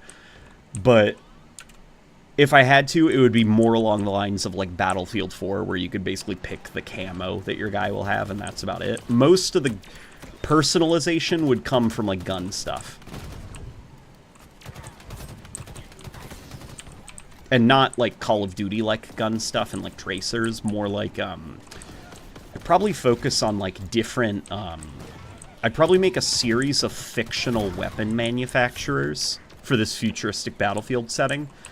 And the futuristic weapon manufacturers would make different kinds of weaponry.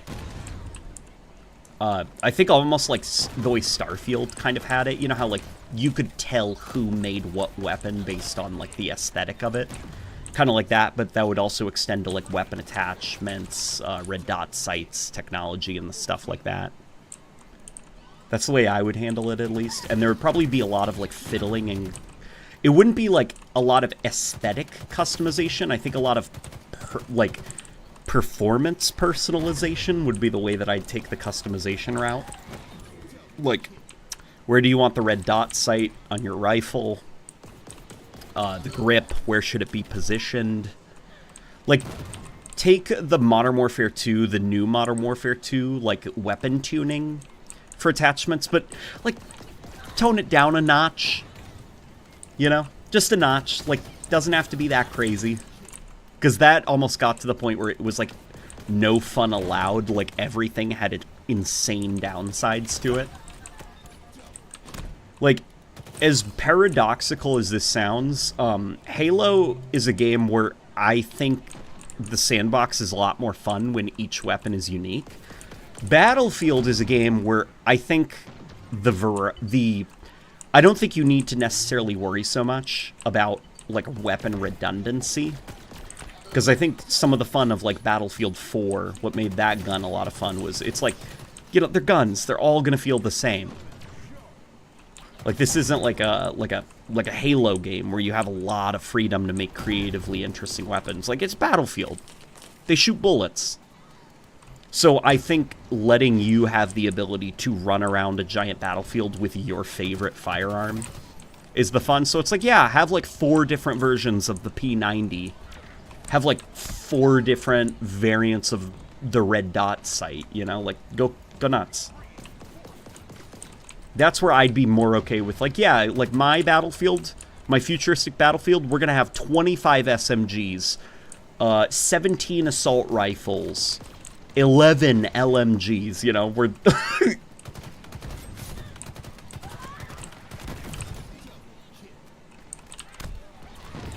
And the frame rate is atrocious right now. Whoa, that BR is placed really far back. I kind of like it. It's, I was experimenting to see if I could get a higher frame rate by hiding the view models off screen a little bit.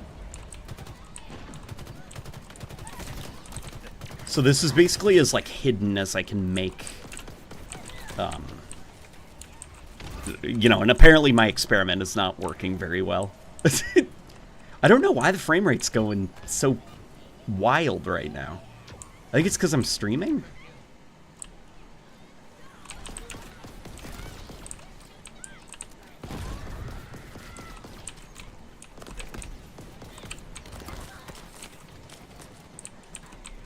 You want Battlefield PlanetSide Edition? Yeah!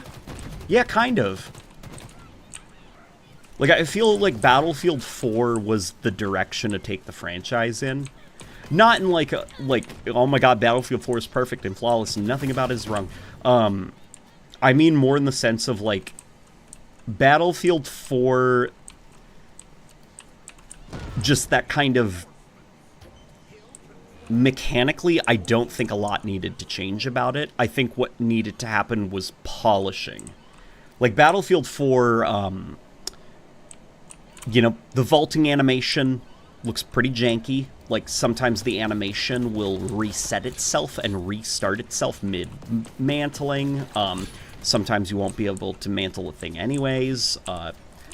The act of moving across the landscape, you know, you kind of awkwardly jump up and then back down when you run over, like, a tiny, tiny little bump in the level. Like, that kind of stuff that impacts the fluidity of moving about the game world.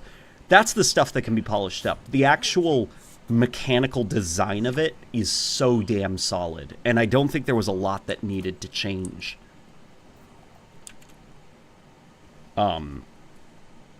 Even the suppression mechanic. Like, I am one of the people that thinks that Battlefield was more fun to play when it had weapon suppression. Once they removed weapon suppression, I think a lot of problems started that kind of coalesced with 2042, where the game's gunplay is, like, you can't really fix it without uprooting everything and just starting over.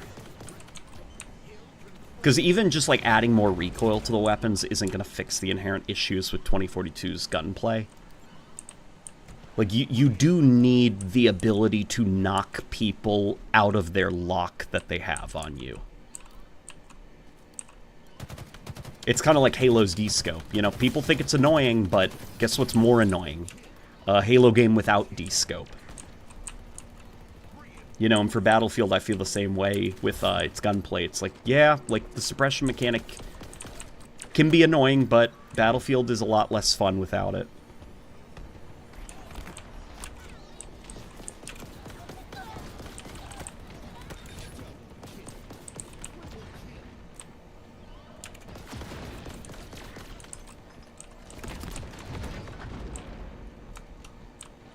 LNG, if you had to pick 5 consoles to erase from history, what would you erase? Oh man, if I had to pick 5, to be honest, I think all, like, can I put all 5 of my answers into one console?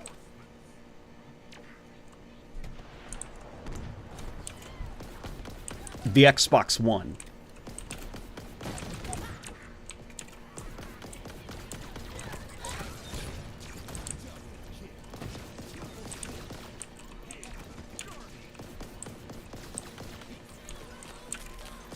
That's at least what I would choose.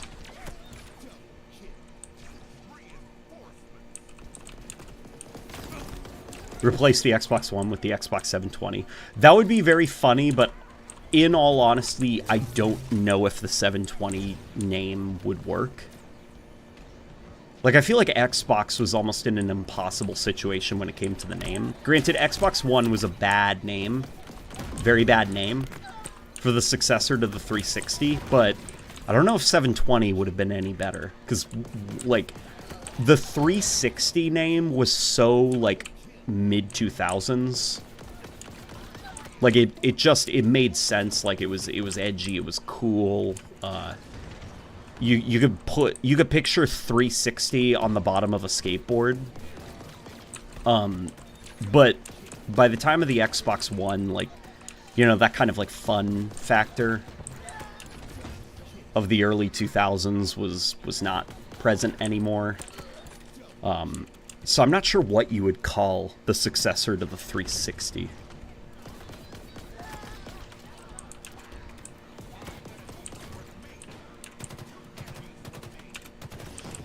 Dude, what is up with the performance in Halo Infinite? It's like I'm not crazy, right? It's gotten worse on PC. LNG, would you be interested in a sneak peek at a 1-to-1 recreation of Forge World? All Forged and Infinite? I would be so damn interested in that. They couldn't do numbers because they would always be behind PlayStation. Yeah, and I agree. They can't do numbers. Because, you know. I'm not sure what you would call the next Xbox. The next box. The Bill Gates machine. Bill Gates's box of games. Sweet. How would you like to see it? You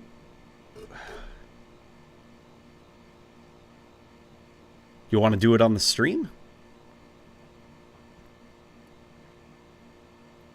Xbox Revolution. No, that would be an awful name for a console.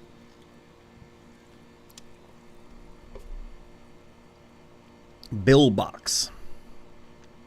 I hear the Switch 2 is literally called the Switch 2. Yeah. Wait, is it really? That makes me feel better, to be honest. I was really anxious. Like, I hope that Switch 2 rumor is true then, because I was really anxious about what they were going to call it. Because the Switch is such a damn cool console, and if they're not careful, like, they could basically uproot their entire empire that they've built.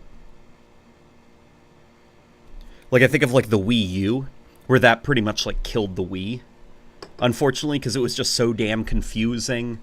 The name of it, people didn't quite know what the Wii U was. Was it an extension of the Wii? Was it not? And I think by the end of it now, just, like, the Wii is done. Like, people were too confused. Even the 3DS, I think, was a very kind of confusing name. Because then the 2DS came out, and it got even more confusing. I think of, like, grandma going into the game store to buy games. So I guess Switch 2, that makes me feel it makes me feel relieved, because it's like, oh, thank God. Like, they gave it a normal name. People know that it is the thing you liked, but the next one.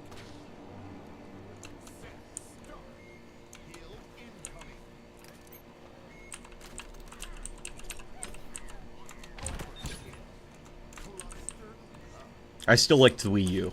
Yeah, don't get me wrong, the Wii U seems like a really cool console. I don't own one, unfortunately, but it's not a condemnation of anything that, like, they actually released. Because, like, 3DS and 2DS, those things kick ass. Same with the Wii U. It's a condemnation of, the name. Because the name confused people and kind of gave those systems a rough start. Obviously, you know, their legacies speak for themselves. Like, the Wii U has great games. 3DS and 2DS have great games. But those systems had really rough starts just because people were so confused by the names. So if they're calling the next Switch the Switch 2, that's a very good sign. Because no grandma will walk into a game store and be confused. She's like, I'm here for the new Nintendo thing. The Switch 2. Oh, that must be it, because my grandson already has a Switch. That looks like the next one. I'll buy it for him for Christmas.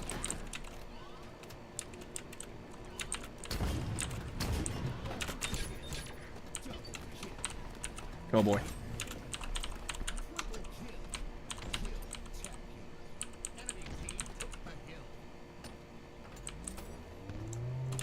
We are not losing that hill on round 1.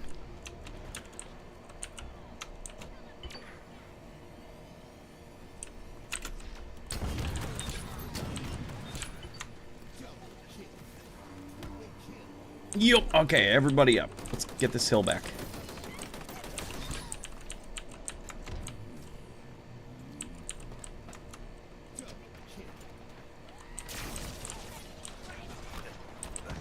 What do you think is the reason that the Xbox is failing?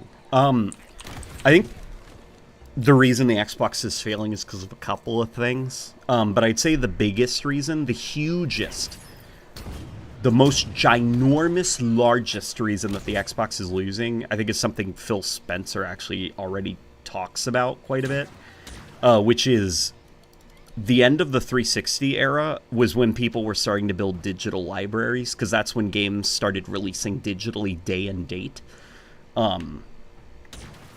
Remember the days when you had to go into a store if you wanted to buy the new game release, and it would usually release digitally a couple months later. Damn it! I thought I had enough shields to get him up, but then at the end of the 360 era, games started releasing on digital storefronts, day and date. Start of the Xbox One, PS4 generation, that was just the norm. And the problem there is that, you know, Xbox One had a really, really bad start. And people began buying PlayStation 4s, and then they began buying their PlayStation 4 games digitally when they released on the PSN. And now they're locked in. You know, they've sunk money into the PlayStation ecosystem. They're not going to sell their PS4 and the hundreds of dollars worth of games that they've bought on PSN and then get the Xbox Series X. Like, that's just not, like, a reality. And so, you know, the Xbox Series X, like, don't get me wrong, that what Phil spent, like, the direction they took, like, trying to be like, it's like smartphones. Like, you buy the next, you know, Series X, Series S, Xbox One. Like, they all play the same games. Just pick your model. Like, that was apocalyptically stupid as a direction to take the Xbox in. But I don't know what the solution would have been for the next generation of Xbox. Because it's just, like, from there, it doesn't matter if, like, Halo 5 or Halo 7 or, like, you know, if the next Gears of War is, like, Game of the Year. Like, it's just not enough to have good games anymore. Like, a good game, Xbox releasing a good game is not going to make people give up their entire PSN game library and switch to Xbox and re-buy everything.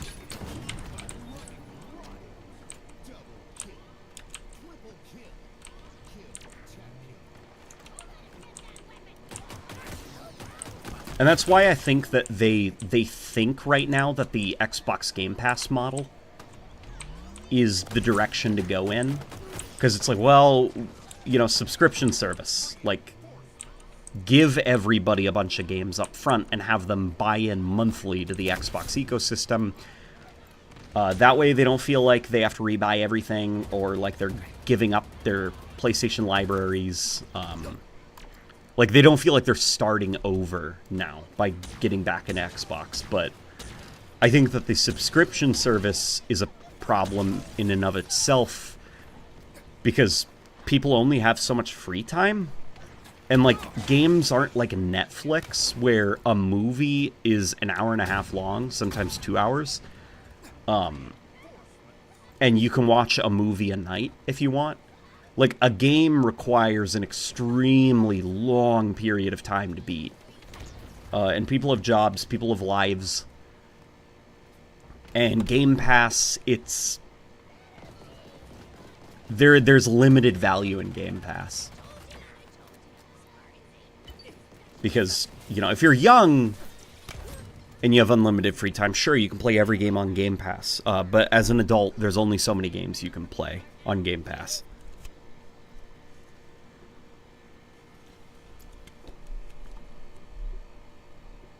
You almost feel like you have to start playing more video games because you're paying for this subscription service. And that's where the problem comes in. You know, games stop being fun, they become more of a burden. Game Pass costs a lot every month. And eventually you just stop paying for it.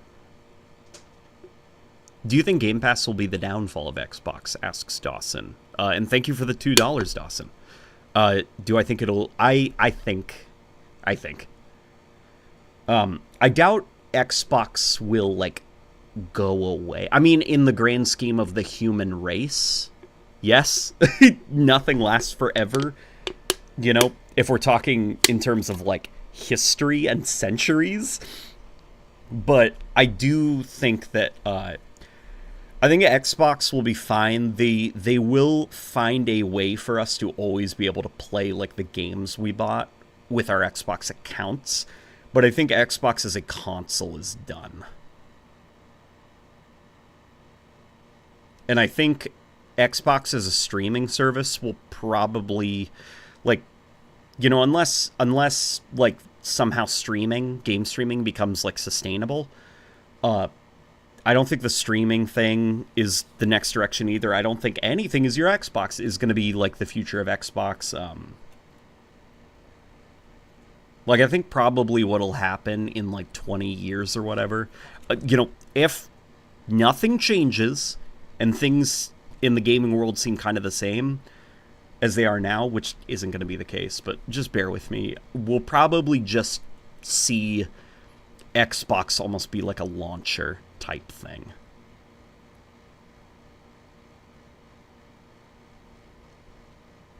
In the vein of, like, Uplay, where it's like, you know, yeah, eventually there will be no more Xbox consoles, so it's like you go over to Steam, you boot up Gears of War 8, you know, or you bought Gears of War 4 decades ago, and it's like, it's now on Steam, they got it on Steam, but you have to load it up with, like, the Xbox launcher, so that it can verify that, yes, decades ago you did buy Gears of War 4 digitally, back when Xbox was a console.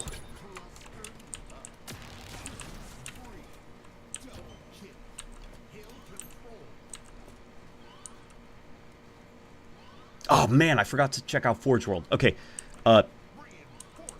spam me after this match is done. We're gonna check out Forge World.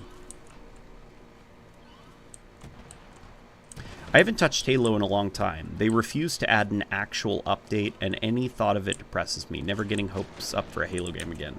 Well, Halo Infinite is doing all right now. Like, it's...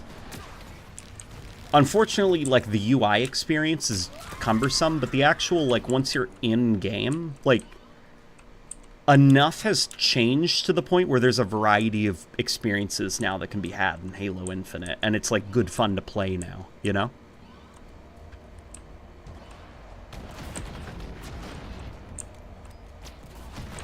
The X launcher. Oh god. Sounds like a nightmare scenario if Elon Musk is somehow still a problem decades from now.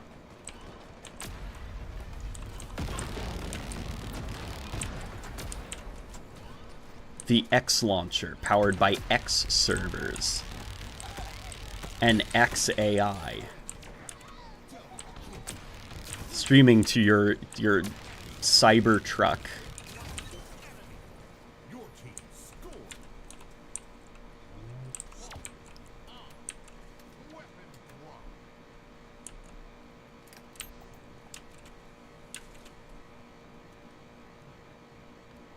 Xbox One focused too much on trying to be the one machine for a living room that they forgot to be a game console. Yeah, it's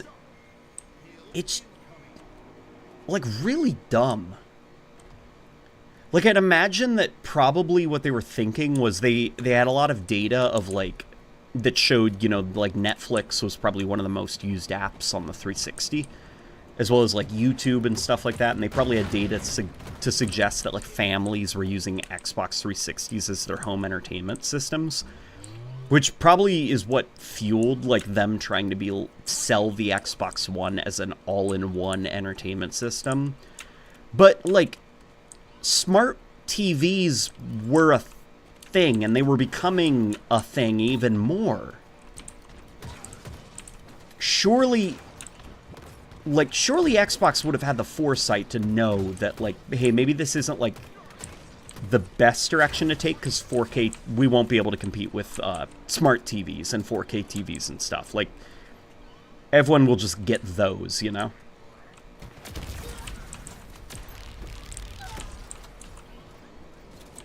But they didn't.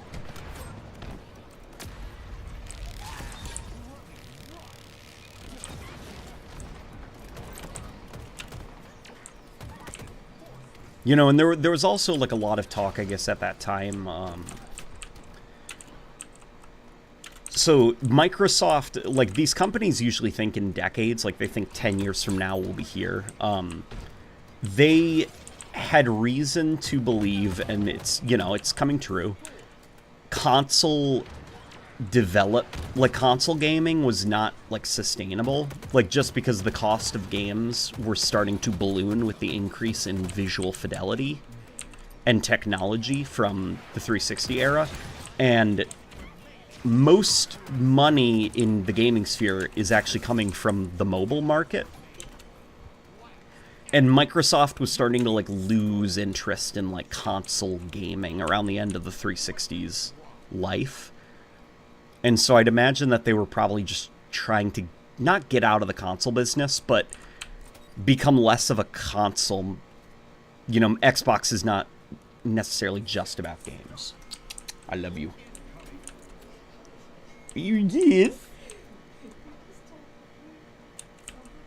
I make kissy sounds that said that I love you. Yeah. Oh, my wife was, she came into the room doing sweet kisses and saying she loves me, and I did it just instinctively back. Without warning you guys. I love you, babe.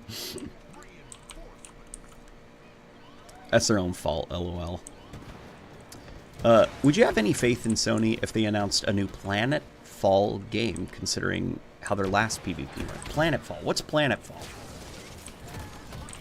The name rings a bell, but I can't remember what Planetfall is.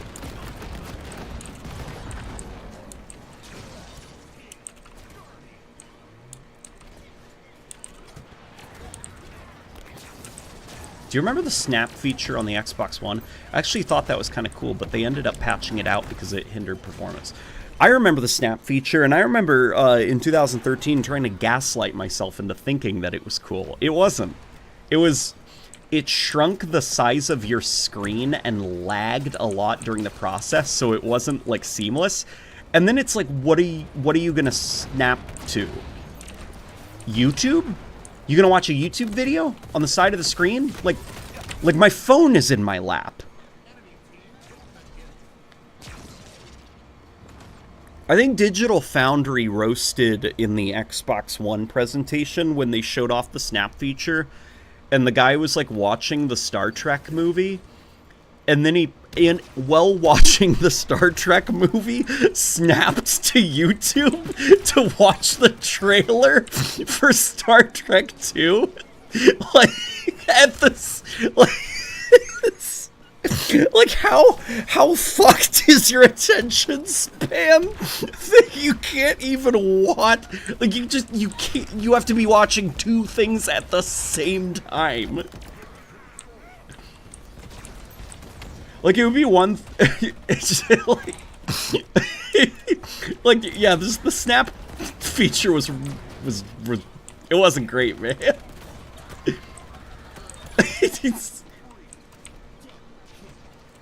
Yeah, it's just like everybody had smartphones by then. And no, I'm not going to be watching, like, trailers for other movies in the middle of a movie. Please. Oh my god, the frame rate's so bad. Holy moly.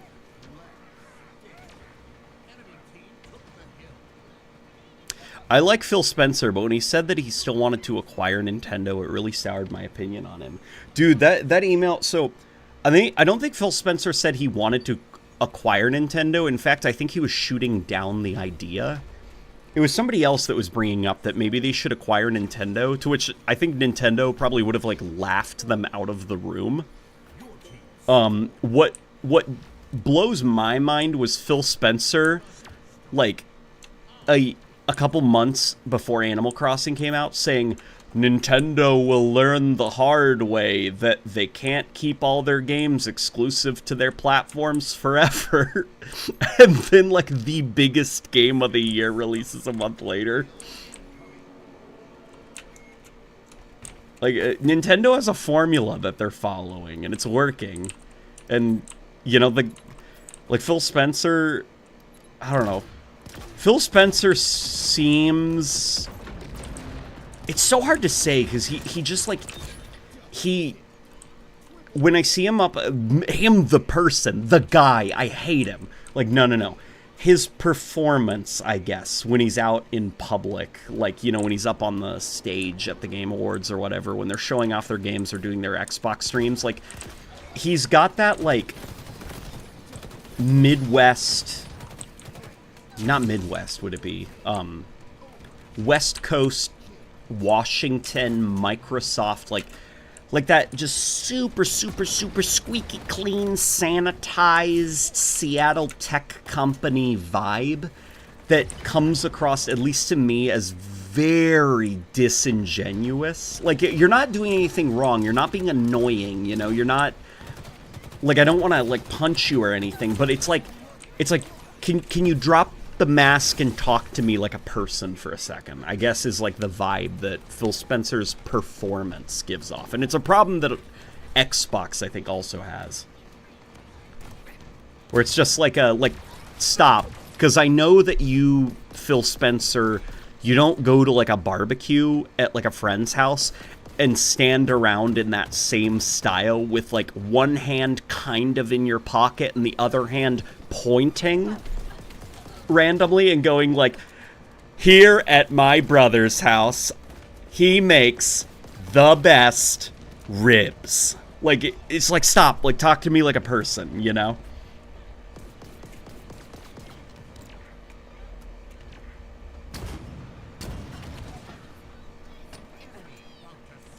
And that's what I think makes, like, Nintendo a lot more fun. Like, another, I guess, like, tech guys, like, Nintendo, there's, like, an adorableness to, like, their Nintendo Directs, where it's just like, hi, and they'll, like, wave, and it's just, like, kind of like, this is crazy. This is, like, it's, like, grown men telling me about the new toys that they're making.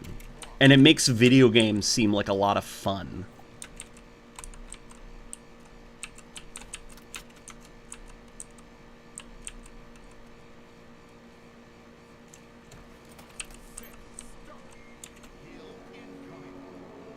Planetfall is what you imagine when you think of the Battlefield on steroids. It even has a day-night cycle. Okay, that sounds badass.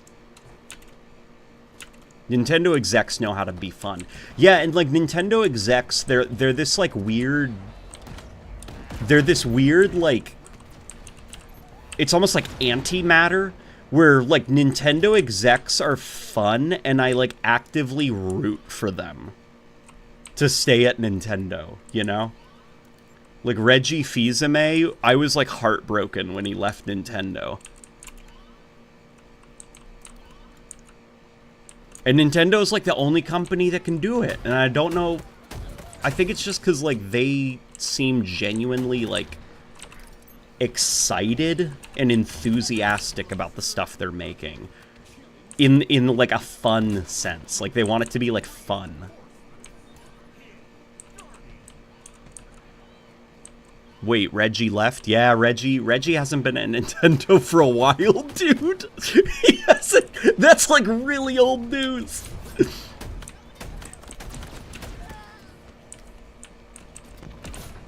His memes were funny. And I think like Reggie, what was like really endearing about him was he just kind of like, he seemed like kind of like a, he just seemed like a big guy with a big heart. Like, I think of him, like, when he got up on stage and he's like, I'm here to kick ass and make games. And it was, like, the most socially, like, I'm autistic, and that was the most socially awkward thing I have ever seen in my life. And that's what I really like about Reggie.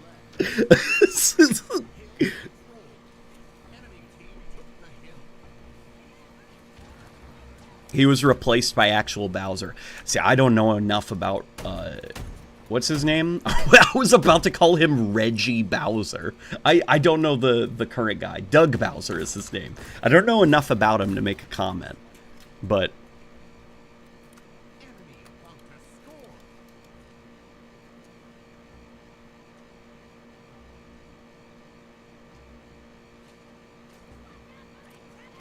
I thought everyone knew he left.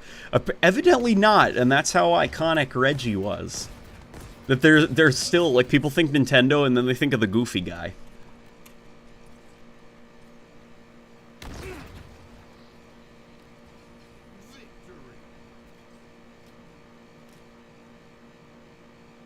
Alright, it's Forge World time.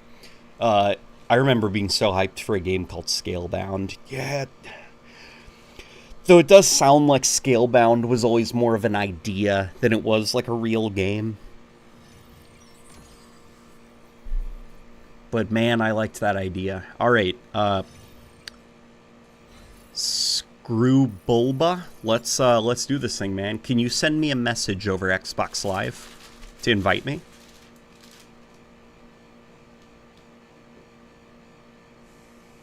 Doug Bowser is introverted, but he still shows up to give fans copies of games at every launch. Okay, that's why I haven't seen so much Doug Bowser then. Because Doug, a first name basis, I don't know a lot about him. Here, I'm going to set my settings to medium briefly, just so I can do this somewhat justice.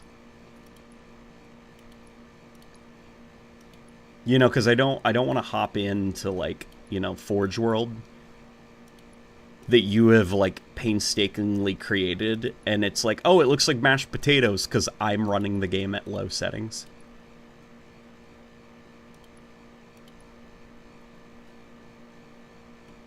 How do you want to do this? I'd say shoot me a message on Xbox, and then we could probably do, like, a private lobby of Forge, you know? Did you hear about Halo Infinite Elites and the Halo 4 engine? I did hear about that. Yeah, so it's like, it started with a couple of the modders having, like, a breakthrough in the Halo 4 engine, and they were able to get PBR material rendering working in there. So the Halo 4 engine, you know how, like, games, when you mod the graphics of games, like, you see, like, you know, graphics mods for Left 4 Dead, it's not really a graphics mod, it just changes the blood decal or adds more like, the actual graphics of the game stay exactly the same, you know? Shadows can't get better, wood can't get more realistic, just, you can swap out textures, but everything still looks like the source engine. Well, the graphics of the Halo 4 engine were enhanced by this modding breakthrough, by getting PBR material rendering working in the Halo 4 engine. So graphically, there's been an upgrade in the Halo 4 engine. And now they're getting like Halo Infinite Elites backported into the Halo 4 engine with PBR material rendering, and it graphically looks like Halo Infinite.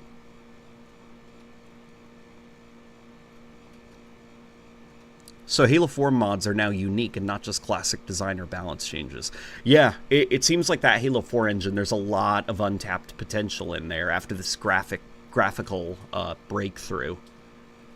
Because, like, some of the stuff in the Halo 4 engine that's shown off now,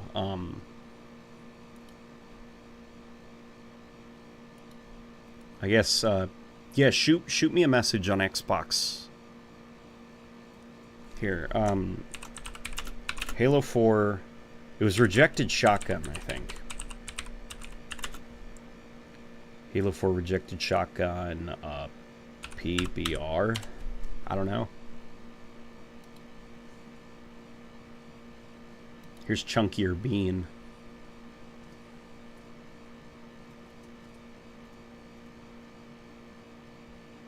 Okay, we're not gonna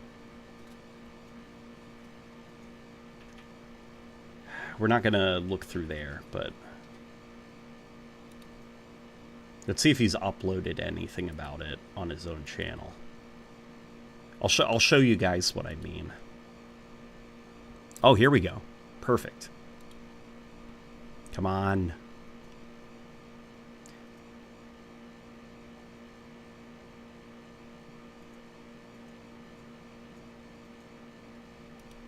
Here it is.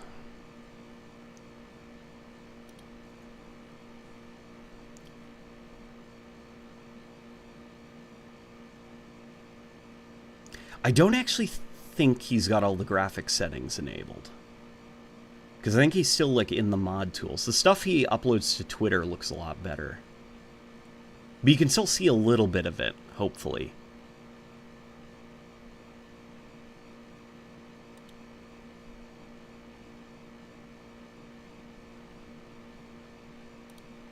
Here, some of this stuff I think shows it off a little bit better.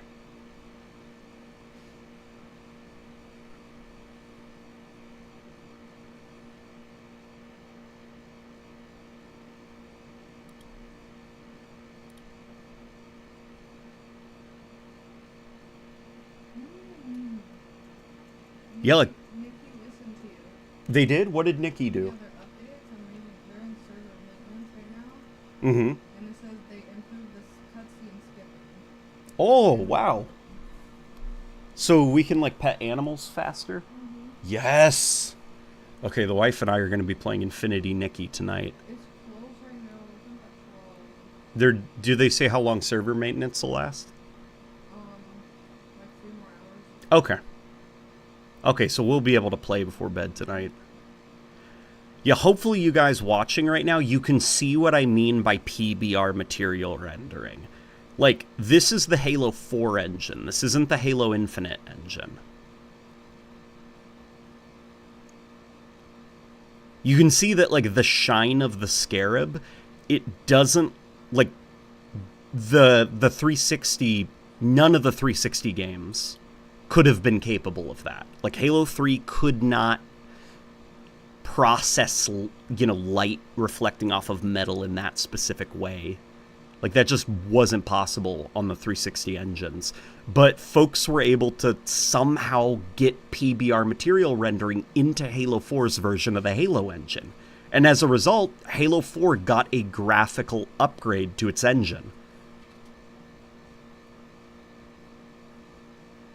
His Twitter? Oh, I'm not signed into Twitter on this desktop. I forgot my password. And I can't be bothered to recover it right now. Only my laptop.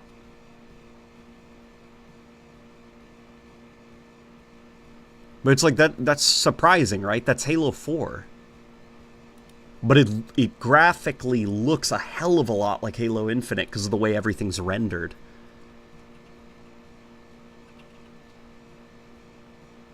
You sent another one? Okay, gotcha. All right, we are going to check out.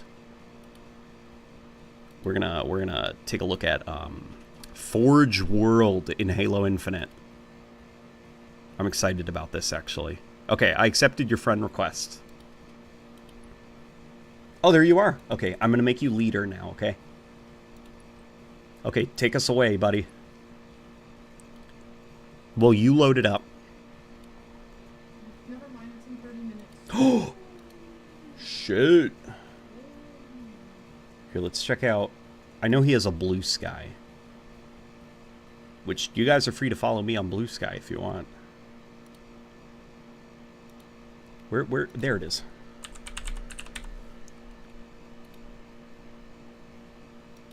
Here's some more, like, examples. Like, look at that. Look at the lighting. Look at the materials. That doesn't look like the Halo 4 engine. Look at the ghost.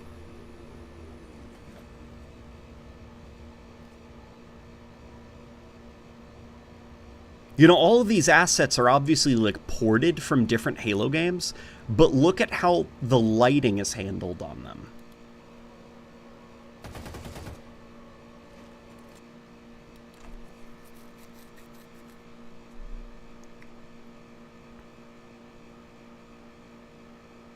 I miss the shine of the metal in older Halo games. They used a lot of, like, specular maps. I think that's the term for it. It was basically kind of like you could make objects more wet looking, and that was kind of like the extent of how you could handle stuff like that. It definitely, though, there is a nostalgia to that type of rendering, you know? Wow. And this is on PC running here. Let's see, maybe because we're not in like a high, you know, high performance, like... I'm going to set some of this to high. Ignore, though, the texture quality, because that thing is... the texture quality and the... ignore texture quality and effects quality. Those are locked to low, because you need to restart the game. Or I guess effects are medium. They're fine.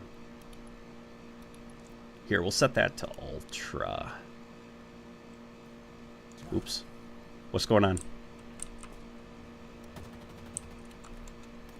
Yeah, we'll set some more stuff to ultra just for the sake of, like, giving, you know, this map the attention it needs, or it deserves. Because I don't want you to look at, like, Potato World. I want you to see Forge World, you know? Halo 4 seems to be the last Halo engine without the insane hiccups like Halo 5 and Infinite's engine. Yeah. Yeah, Halo 4 is kind of like the last, I guess, like, bastion of that old Bungie-style tech.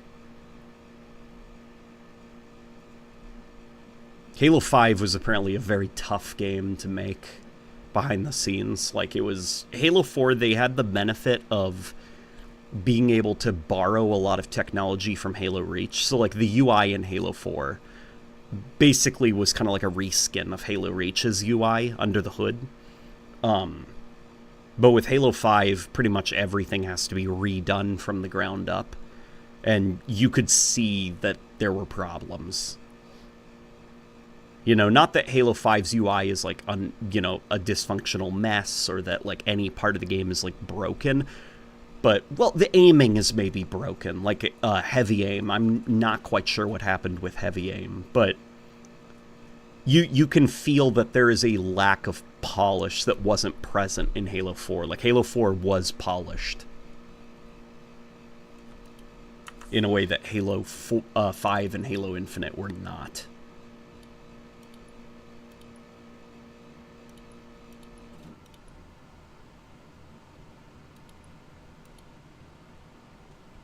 Here, I think clouds can be set to medium. They don't matter quite that much, surprisingly.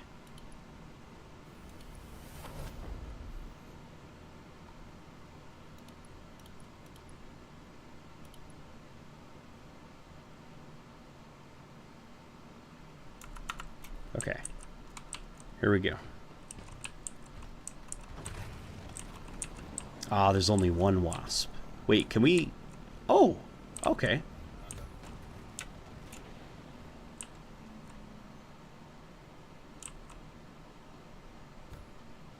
Alright, now we can take off. This is wild. This is nuts. Did he even get the rock? The rock, he did kind of. Sort of. Did you try to replicate the, like, Skull Mountain over there? Yeah. Wow. It's on point.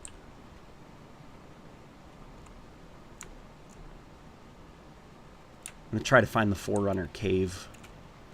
There it is. Wow. And the aesthetic is on point, too. Even down to the, I'm not even sure what you would call these things. I freaking love these things in Reach. These, like, lighting accents. Dude, this... Yep. Yep, the rocks are there. They need to be there for that little dip.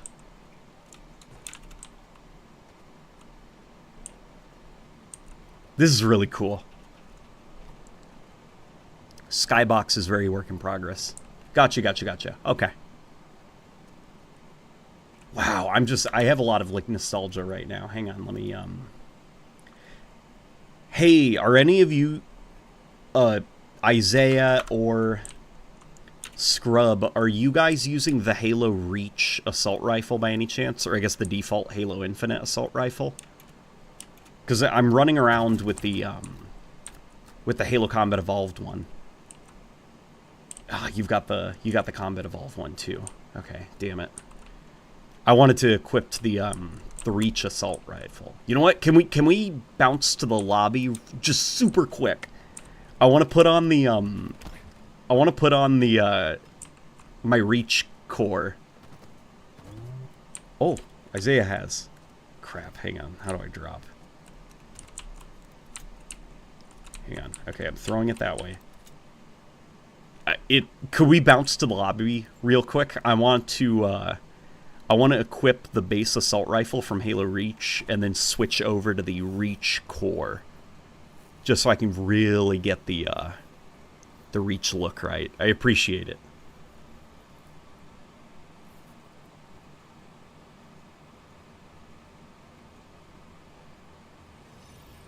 Okay. Forge World without the blue filter. Okay, give me 1 second. I'll be really quick, I promise. Come on. Okay.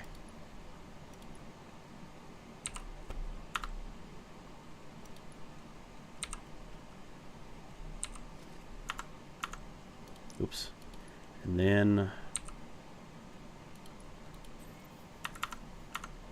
No, it's still set.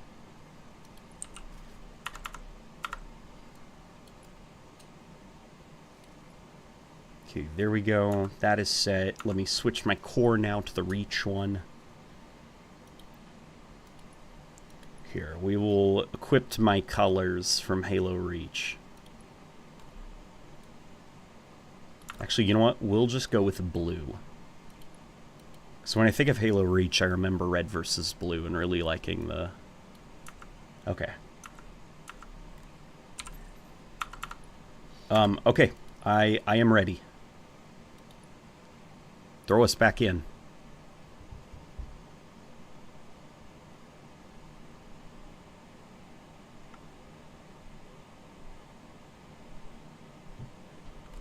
I remember seeing leaks of an official Forge World canvas by 343. Wonder why that never came through, says Darth Bacon. Was it a canvas or was it an internal Forge World project by them?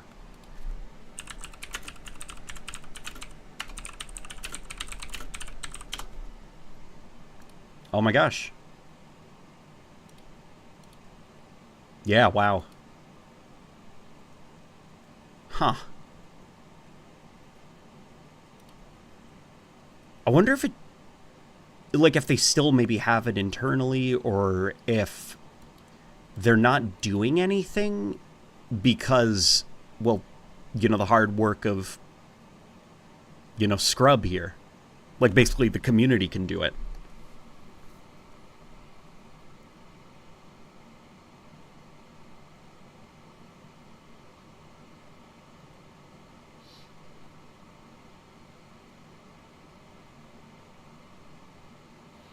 Said yes to checking out a map edit I did after this lobby.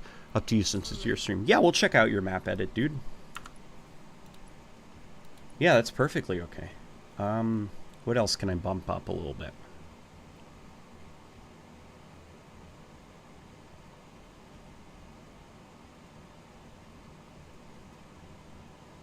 I guess ground cover quality. We'll bump that up to ultra, so we here, and then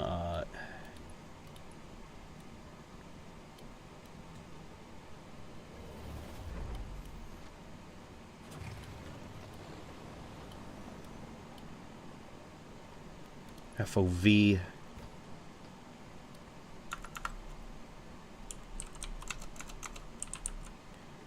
If I could make any, like, if you're open to like a quick, since you're clearly pretty damn good at Halo Forge, is there anything you can do about the reflections?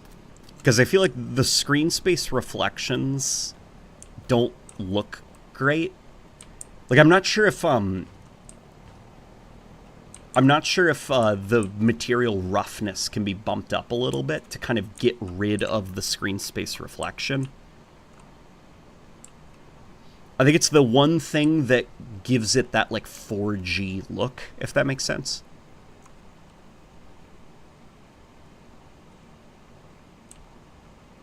I just, like, this is nuts. How did you do this? How did you, like, measure all of this?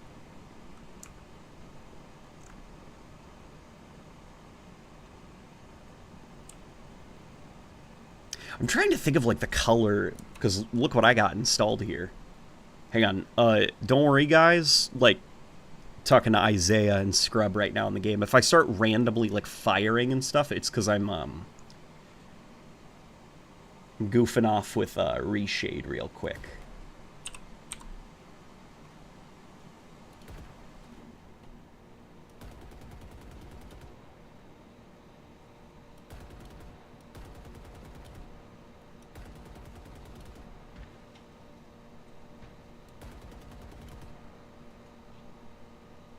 Gosh, it did have a crazy blue filter, didn't it?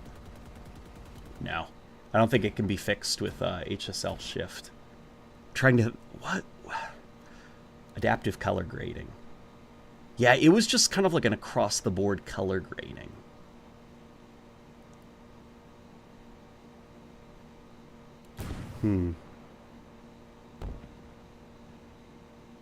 I'm not even sure what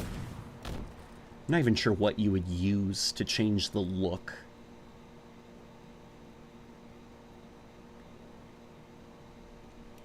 Guess we can color.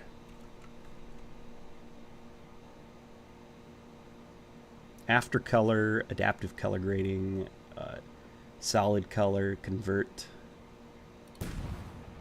temperature.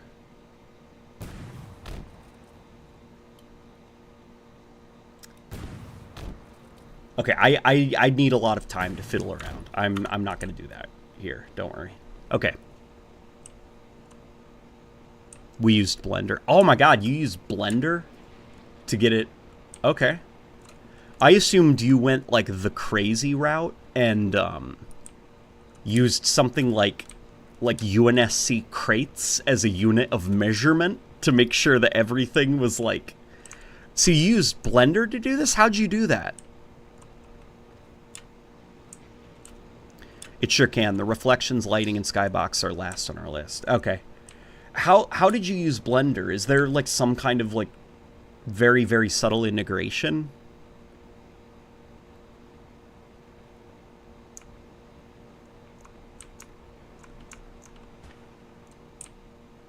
This is cool. And it is pretty damn cool that Halo Infinite has like water planes now that can be like goofed off with. Because look, like the puddles are here. Oh, let me switch away from the lock-on. Here, I'm going to hop in the Warthog. And we're also going to turn off those outlines. Because the red outline gives me anxiety. We're not here to fight. I don't want the game telling me to kill. I don't want the game telling me to just gun him down with a red outline. We're having fun. We're taking a look-see.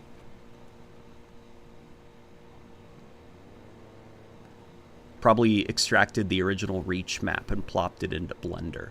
Well, what I'm wondering from there, though, is, okay, you've got it in Blender, but now you're in Halo Infinite Forge. So how did you get it perfect? You know, that's what I'm wondering. Like, what was the unit of measurement to make sure, you know, in Forge, to make sure that everything was... Oh my god, look. I didn't even notice that that was there, because I'm just...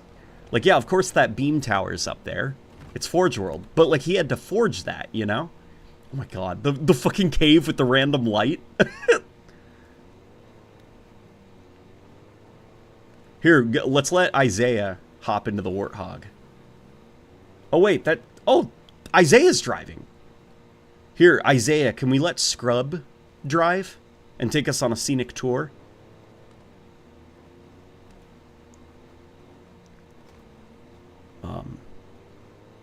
Do you want to join an Xbox party so I can answer all of these questions, LOL? I don't know how to do that on the PC, to be honest.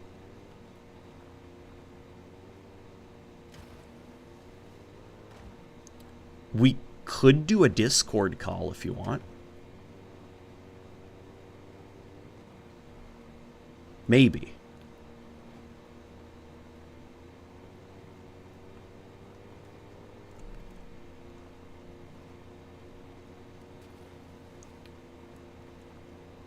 I'm just like, I'm blown away by this. The quality of it and the attention to detail.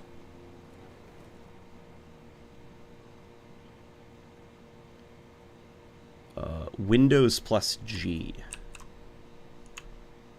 There it is. There's the window. Did you see it for a second? Oh, is it not showing up on the stream for some reason? Okay.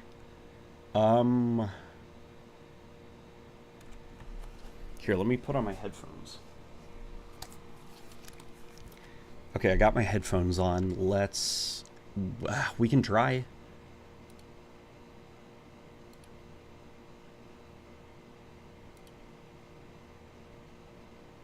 Okay, yeah, let's try doing a Xbox Live chat and see how this works. Okay, shoot me a party chat.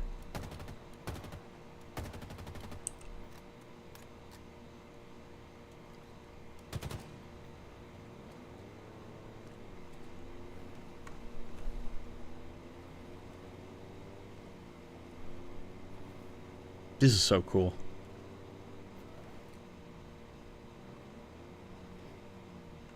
And I guess your attempt is to also get the color tone correct by the final. Open up game bar. Oh, there he is. I see his invite. Okay, let's see if the microphone works. Hello? Okay, I cannot hear you. Crap. Yeah, this is the ultimate problem. I cannot hear you.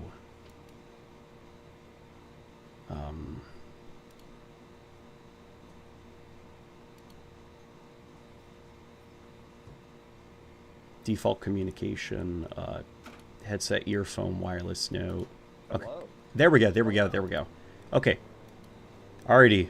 I can hear you now. I just now turn down the stream so I don't hit too late night gamings. Oh yeah, that is a too late night gamings is a problem. One is already too much, some would argue. I don't know. Yeah, other headphones also use quiet. Can you guys hear? Because now I'm having to talk to the boss and monitor chat at the same time. I have to listen to the chat. Okay, hang on. I'm now. Oh, found him. Okay, Found him. I have bumped you up. All right. Introduce yourself. Discord called my good ass at this point. Fuck. Can you hear me? He's in the call. We just don't hear him. They can't hear me. Guys, they can't hear me. They can't hear me. That's a problem. Can you hear me? No. Okay. I only came because of the stream. Okay, how about now? Okay, perfect. Okay, okay. I'm bumping up the volume. Okay, say something. Hello. Hello. Okay, there we go. It's a little bit robot-y, but It's we can try to make it Yeah. work until people complain. Okay, so introduce yourself then. Hi. My name is my full gamer tag is Scrubulba, but as you demonstrated not 5 minutes ago, no one can pronounce that, so I just go by Scrub instead. That's perfect. Yeah. All Oh, right. I have speech impairment, so I couldn't even attempt your Hey, name. hey, no, it's fine. No one can pronounce it. So, Scrub, what are you? What's your role here? Well, this is a group of about. It's really four of us doing this. My I don't know. I don't want to say like role. Like we don't have like a level designer and stuff Well, like I that. guess probably the best way to, I would say, is what's your main focus on the Forge stuff? Like, is So- it skybox, balancing, Yeah. etc.? So what I did, the majority of what I did was and I can go into more detail about this because it's a very complicated process. But I'm the guy who brought this over to Blender, recreated it in Blender, and then ported it over to Infinite over the course of several months. Damn. Okay, Yeah. so yeah, and this is, I mean, if you know, it isn't obvious. Forge World in Wait, Halo I wonder, Infinite. Do you, Mm-hmm. is this block glitch? No, it's not. Well, what's- Yeah. So like we ripped the geo from Reach. Someone correctly said that in chat earlier. We ripped the geo from Reach, put it in Blender. Basically, there's a script that allowed us to import infinite forged pieces into Blender. Okay. So we trace them in Blender, and then there's a whole Discord server that does this. It's called Blender 2 Forge. Okay. You were playing Powerhouse earlier. That's how Powerhouse is made. Oh, It's Gotcha. The exact geo Wow. from Reach Okay. remade in Blender, and then a Python script will take the exact size and location of those pieces in Blender and port them to Infinite's Forge. So That's it's a key- wild.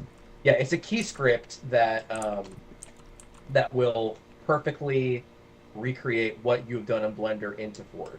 So like you're Dang. not doing less work, but It does expedite the process a bit. yeah, with Yeah, it's- all due respect to the lovely devs at Halo Studios, it's a much faster tool to use. Okay. yeah. Um, I do it the old-fashioned way where I look at screenshots and have Yeah, to look yeah. at the screen. I also was a part of the same guys I'm working with. We also were a part of a small holla in Okay. Husky Raid. I remember that map. That's why that. Okay. And that was like the test bed of these tools I'm talking about. That's why Small Holla is as perfect as it is. Because it gotcha. is, for all intents and purposes, a 0.33% scaled perfect recreation of Valhalla. Or if you play Mini Slayer. Yeah. Okay. So then, how does that tool then take into account, like, I guess, like, not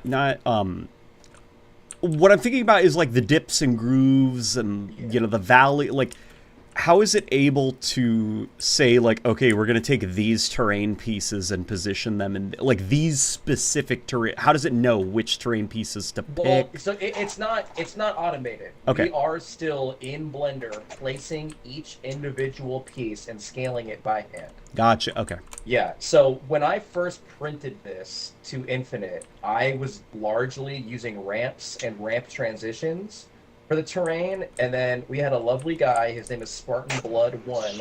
He came in and smoothed out the terrain to the quality we have right now. Gotcha. So Okay. using my very poorly printed guide, like as the kind of the highs and the lows, the broad strokes, he was able to actually make it look decent. So yeah, it's like technically speaking, it was done in like September, but we have been Oh, dang. polishing for months now. Gotcha. Just trying to get every little tiny bit correct. So I'm curious about the beam in the middle. Is that just the infinite version but upscaled? Or did No, y'all, like, it's so just the beam like, emitter is debugged actually it? going to be replaced literally tonight. Oh, That that's version fun. is just a placeholder. Again, using Blender, we perfectly got the geo. Recreated it. Yeah, and so we're gonna. It's actually not correctly there. Like it's actually a little bit to the left. It Okay. should be closer to the right. Yeah. Okay. I feel like most people aren't going to notice that first glance. I've been living on this godforsaken canvas for 6 months. Oh, I know. I know this. that. I know that pain. I still would like a snow version of Forge World. It's always been, ever since the 360, I've always thought Forge World would be perfect for a snow themed map. And we have never gotten it, official or modded. But LNG, to your question earlier about like reflections and stuff like that, the roughness would help. Like you had mentioned, that is like on the docket to do, but also part of it's just infinite. You know, Yeah. Infinite Forerunner is very Shiny. shiny. Yeah. Whereas Reach's Forerunner, as sparsely as it was available, was like kind of Right. matte and scratched. Yeah. If I die right now, am I gonna spawn back up in the hangar? I sure hope so. Okay. Well, let's test that out, because I'm on red team. Well, I guess blue team for y'all. Okay. Well, there we go. Let's see. Yeah, every time you stream late night, I always forget, oh yeah, you have color swaps. I'm like, why is he shooting red team? Here we go. Okay. Now I'm going to see what it would look like. I'm turning off reflections. Oh yeah, and Oh, since yeah. we're in Oh wow, machinima that looks mode, much better. Really? And also, since we're in machinima mode, you can just free cam around if you want to. Oh, we are. Okay. Yeah, Yeah. and also they Yeah. fixed it, so you can roll your weapon finally. Yo, look at my stream. I Yeah. turned off reflections and it looks a lot better. I'm about to Oh, respawn. I watch your stream on mobile, so I don't see a difference immediately. Yeah, and also, you know, so part of the reason we have not maxed out the budget on this. It's currently sitting at about 56%. Oh wow, so you still have room to go. Well, no, we're going to keep it here because we want people to forge on this thing. Okay. I mean, if need be, if people need to get more forge stuff, they can just cut half the map. If they That don't is need correct. Yeah, so Also- about 2 years ago, I was the guy who also remade Hemorrhage. It was about 2 years ago. it. And Two so, years, dang. yeah, I mean, Forge has been out for 2 years now. Feel like How do I you had- lower, or how do you go into machinima mode on PC? you use PC on default controls. It's down on the D-pad, so your scan button yeah, and then it's your X. reload button. And hold reload. Yeah, Don't know how to do it on PC though. Okay. Yeah, I Forge on controller, but I play on Yeah, mouse I and do keyboard, too. so I don't know what it's on Forge. I miss mouse how and keyboard. dull the Forerunner stuff was in Combat Evolved. It felt actually, funny ancient, enough, as if the metal had sat for thousands of years without anyone to keep it up. Some of that I think was probably due to just like the technology Yeah. and the way materials were rendered at the time, but definitely also, you know, there was a creative choice behind that kind of like old look.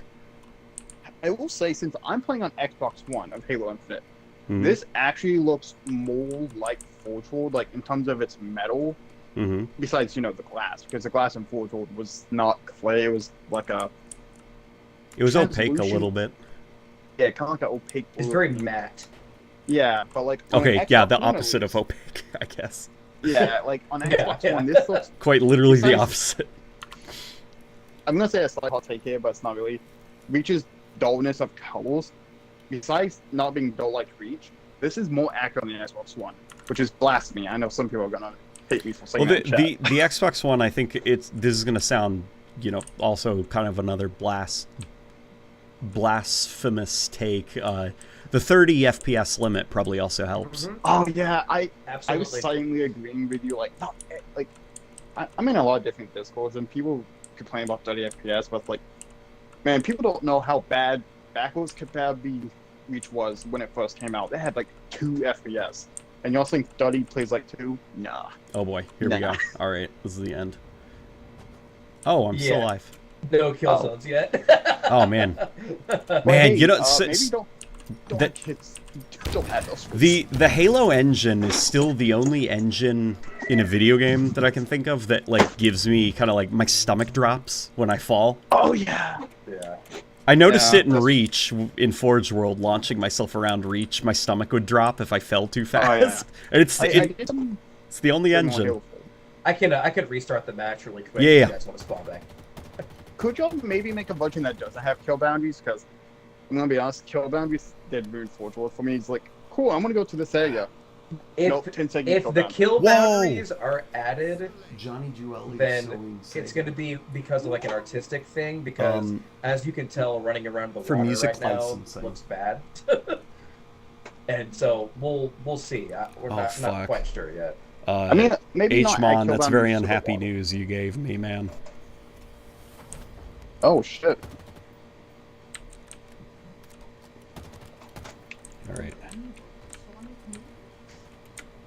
I think the last time late night gaming did a Forge section on a stream was like Ages ago. when it was like when you were in your not since you're my boss technically, I don't want to be me, but it was in your grouchy era.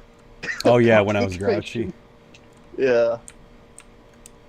That's But yeah, I'm. By the way, if you made me a mod, and I'm not saying you should, but if you made me a mod in your Discord, can I please update the upload schedule, like the uploads, because it bugs me that it's stuck at season 2 review. I'll No have to Discord. build up the courage to actually take a peek into my Discord.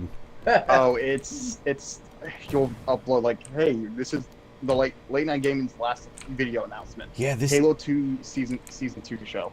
this is Review. this is just so good. Thank you. Yeah, and once they add the Falcon, it'd be even better. Oh, dude, that's the dream. If it has like been ingrained in my memory that Forge World Vidoc that they dropped, and they showed driving the Falcon from one end of To the the other. canvas to the other, and Like, just showing how long recreating it that. took. Yeah, I would love to actually do that. Since I'm If so you used to seeing if you want, dude, just because for the evolution videos, I'm studying the aesthetic of each Yeah. Halo game, and I've recreated like the Bungie Vidoc stuff for if you want, when you're ready to like release this, I can do an almost shot for shot like editing thing, same with the graphic pop-ups and everything, but for this release of it, and it's you Yeah. guys talking about your version of Forge, like mean- do your riffs on the Bungie quotes. Yeah. Oh my gosh. Well, Hey, that's if a you very need help, I could join and just be a body actor. I'm so that's a used to very Shimas. generous offer. Uh, We are planning to release this on the 31st. of this month. Wow. Yes, so in 2 weeks. Wow. Yeah. That's So impressive. like, the last things that we have to do before we think we're at a good baseline is to finish the skybox, which, if you can tell, we're on Arid, which is the sand skybox. Gotcha, Because okay. it's got the Oh, Halo I didn't ring. even and notice. we need the Halo ring. Mhm. So if you look at the skybox, like the mountains back there, you can still see the sand poking out a little bit. Okay. So that's something like we're literally like, if I wasn't watching your stream and doing this right now, that's what I would be doing. Okay. Not that you're keeping me or anything, but that, and then the foliage we've got on the island, but it needs to go in a can here too. So those are quite literally the last like big ticket items that we're doing, and the beam emitter. I'm actually curious. I don't know if this would be something y'all would be okay with, but for like the Forerunner stuff specifically, would it be possible to like kind of, I guess, delete all the natural terrain, lock everything into a prefab, and just use like the Forerunner stuff as a specific prefab, so other people could like use the, I don't know, Forge World Forerunner room bunker. That would be a lot of fun actually releasing. Yeah, absolutely. I that is definitely on the table. One of the things I've been doing recently, I haven't. This has been my main focus for a while now. I do have other stuff going on, including a Landfall remake from Halo 4, Boneyard remake from Halo Reach, a couple of a really cool new Mombasa map. But what I've been doing for those are more like prefab stuff, like you've been saying. Yeah, I've been trying to do more prefab. If for the you guys had seen this month's Forge features that went out, like Friday, Was it Friday? It was a couple days ago. On Waypoint? Yeah, the most Oh, recent one. They featured able like to use 8 of my prefabs on there. Wow. Yeah, I just dumped them on the Halo Discord. It was like, hey, can we use these? Sure. I just know something. These logs are floating. Yeah, well, you know, it's not done yet. God damn. Yeah. At first I thought my console was breaking, but then like, wait a second. No, it's just, I'm sorry, it's not meant to be. You can do it. It's just real finicky. I've done it in normal BTV, but it's like. Are you guys gonna? Well, okay. First question is: does Halo Infinite have the screen effects volumes from Halo 5? The only screen effects that I'm aware of that are in the game are the red one for infection, and then I guess the white one for overshield. Okay. So no. Okay. I was Is this I was gonna ask if there was anything that could be done about falling under the water. I know. Well, yeah, and that's the thing. Like, why we don't have kill volumes, because like obviously we don't want to restrict people, because this is way more. You can do a lot more in this canvas than you could on Breach. Like, you can go to a lot different places. But yeah, like I don't know. I don't know about the water. I'm gonna have to ask some people who are smarter than me I know that's a about thing that. in Halo 5 you could do with water, but it was like, from my remember about Halo 5, it was like a ton of items, but it was just they condensed. Well, So Halo. I don't know if any of those continued into it. Well, I don't think that those. What I'm thinking is, you know what I'm talking about. If you forged a lot in Halo 5. Yeah, I You put the volume, and then you set the underwater effect. So if you walk into the volume, your screen gets all watery and bubbly. Yeah, that is. That's not definitely an Infinite? Yeah, not something we have. That's right. Okay. It's not an Infinite, but I think that is a.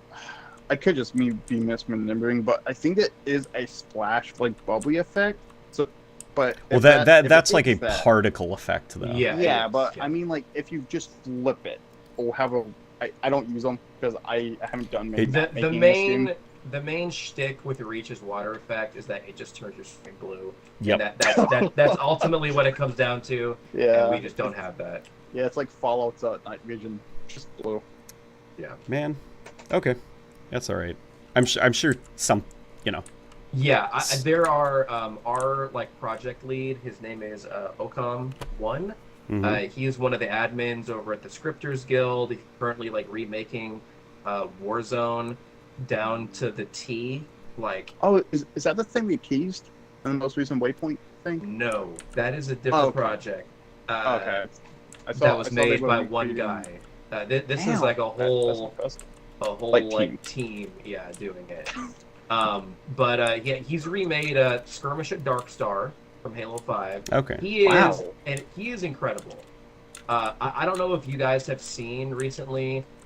You know how people have had access to the unreleased shotgun. Yep. he's the one who found it. Oh, Okay. wow. Yeah, That's cool. I mean, he can break this game in and out and put it back together 3 times. I do know there's.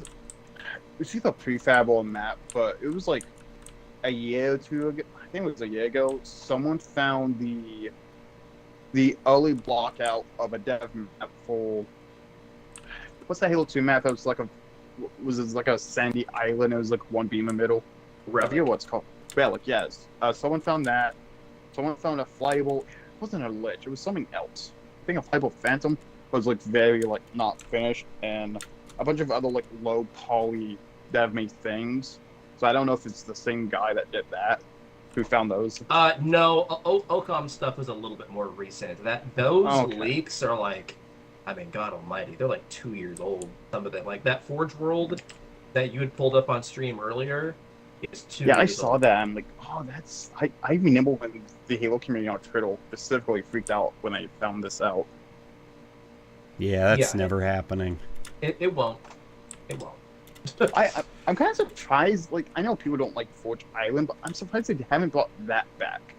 I know it's very simple of a map, but it's like, if you're going to bring any canvas back, and if you're going to the Halo 5 approach, which I know some people don't like, which is a flat surface, you feel like Forge Island would have been brought back in some shape or form, because it's just a flat surface.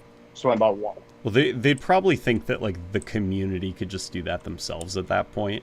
Just Yeah, well, here we are with Forge water, World, and then right? 3 cylinders. Yeah, but like I want more depth stuff. I agree. It's the same reason like Forge World. Like it's like, yeah, objectively like the blank canvas is probably better for map making, but Yeah. some And, people you know, I'll tell you this. So I've spent I mean a lot of time, thousands of hours in Forge in this particular game. And I love it to death. It is empowered so much of what I want to do in this game. But Infinite's Forge is like in a weird gray area where it's not Forge anymore and it's not dev tools. Yeah.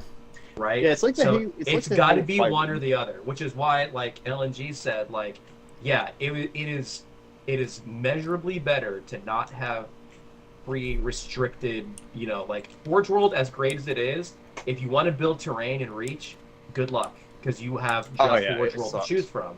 But at the same time, like really, in me and a lot of other Forgers' opinions, the future of content creation in Forge, if we have access to the Unreal tools to make content for the next game, is that needs to be the way going forward for like content ready or for matchmaking ready content.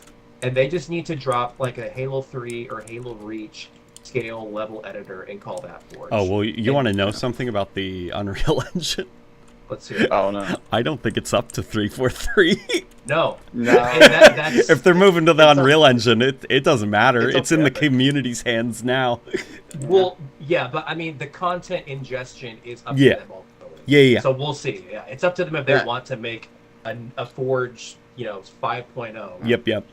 I will say this though about like, because I know this debate has been going on since Halo 5, and both sides has valid opinions. In my opinion, having flat maps and pre-built stuff is good. Flat maps are good for just goofing off, like let's fling stuff across the map or like just test stuff out. While pre-made stuff is great for just ease of pumping stuff out. Yes, we all kind of got sick of the same color palette for Forge World and Reach, at least in matchmaking, I think. But it had that charm, I guess, of you have something pre-built, you can just play on it, attach stuff to it, and boom, you're done. Well, I think You don't have to spend 5 hours building. Yeah, the thing is, like, not everybody used Forge as a map maker. Yeah. A lot of people used it as a goofy sandbox mode. Yeah, like killing people with the And it helps if the playground is, like, already there. Yeah. You know, it's like, imagine if it was just, like, an empty field, and they're like, here's your playground. Look, use your imagination. The closest I think a Bungie game has ever done that is Foundry. That's Yeah. the closest thing I can think of. Yeah. Maybe besides Sandtrap and Sandbox, but those are. I guess Sandbox technically is more a Halo Infinite /5 Forge map, technically speaking. Yeah. Also, But my yeah, map this, edit is this is it. We're I'm actually a teacher in real life, and that's so cool. I just started Christmas break today. So Yeah. your boy is going to be on this nonstop for the next Yeah, 2 weeks. not to be mean to chat, but it feels like I have to babysit chat anytime late night gaming is doing stuff. Like, chat, please behave. Please don't be mean, please. Well, do you have any other questions, LNG, just about the process or anything like that? No, you pretty much answered it all. Yeah. Actually, here's something I've been curious about, and this is something Bungie has never been able to create. In CE, we all know in CE how annoying it was, but also how fun it was to slide on the ice. Is it possible to have those type of, I guess, ice physics in Forge? Because I've always wondered that ever since we haven't had that since CE, that's like, what happened to this? Because Halo 3 had ice levels and maps, but like, you didn't slide on the ice. And it was always boring, in my opinion. Well, that's I don't know. Yeah. I think that's just be not using Havoc. It was a conscious design choice. They could bring it back. I think in Combat Evolved it was probably down to just like it was fun to slide on the ice. But then also very annoying. But then after Combat Evolved, things start to become a little bit more standardized in terms of like movement. So it's probably ice sliding is probably seen as annoying. so they Which don't I include find- that. Which I find weird that people love all the movement tech, which for better or worse. Like the ice sliding, I feel like if you could The ice apply that sliding to a would be whole- cool. Yeah, if you could apply that to the Infinite is- whole map. Imagine- Infinite is. Go on. I know you've made videos on this. Infinite's devoid of interesting physics. It's It's down- so like you can jump into reach or 3, even 4 Oh. to an extent, and Yeah. like you jump in and immediately there's just like soul to that game Yeah, that like, doesn't down exist in the down video. to also like the I remember I think it was Halo Reach, at least it might have been Halo 3. I forgot which Halo game cut the feature, but like at a certain point Halo stopped simulating the way that like dirt would catch your grenade, and now it's That like one- no matter the texture, like it bounces off of that dirt. That might have been Halo 3 to Reach. Because I remember, I think it was in Halo 2. Yeah, it was in Always Halo some- 2. Like, if you threw your grenade on, like, dirt Yeah. or sand or something, it would get caught. It wouldn't bounce. Also, here's a question for both of y'all, since I know Late Night used to have strong opinions about the skin feature, and since you're like, well, I guess, but we all forged, but you have more time in this game. How would y'all feel, and this is a map I've been thinking about, is taking a map, like make it pitch black, and people have to use the skin visor to play and fight on the map. Like, Oh, that would be a hell of a lot of fun.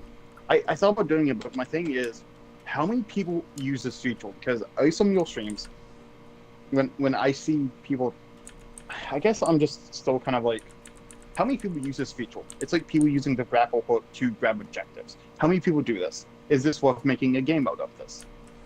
The scan? And then I guess, well, scanning lets you scan the map. It acts like a flashlight. I use scanning Well- all the time.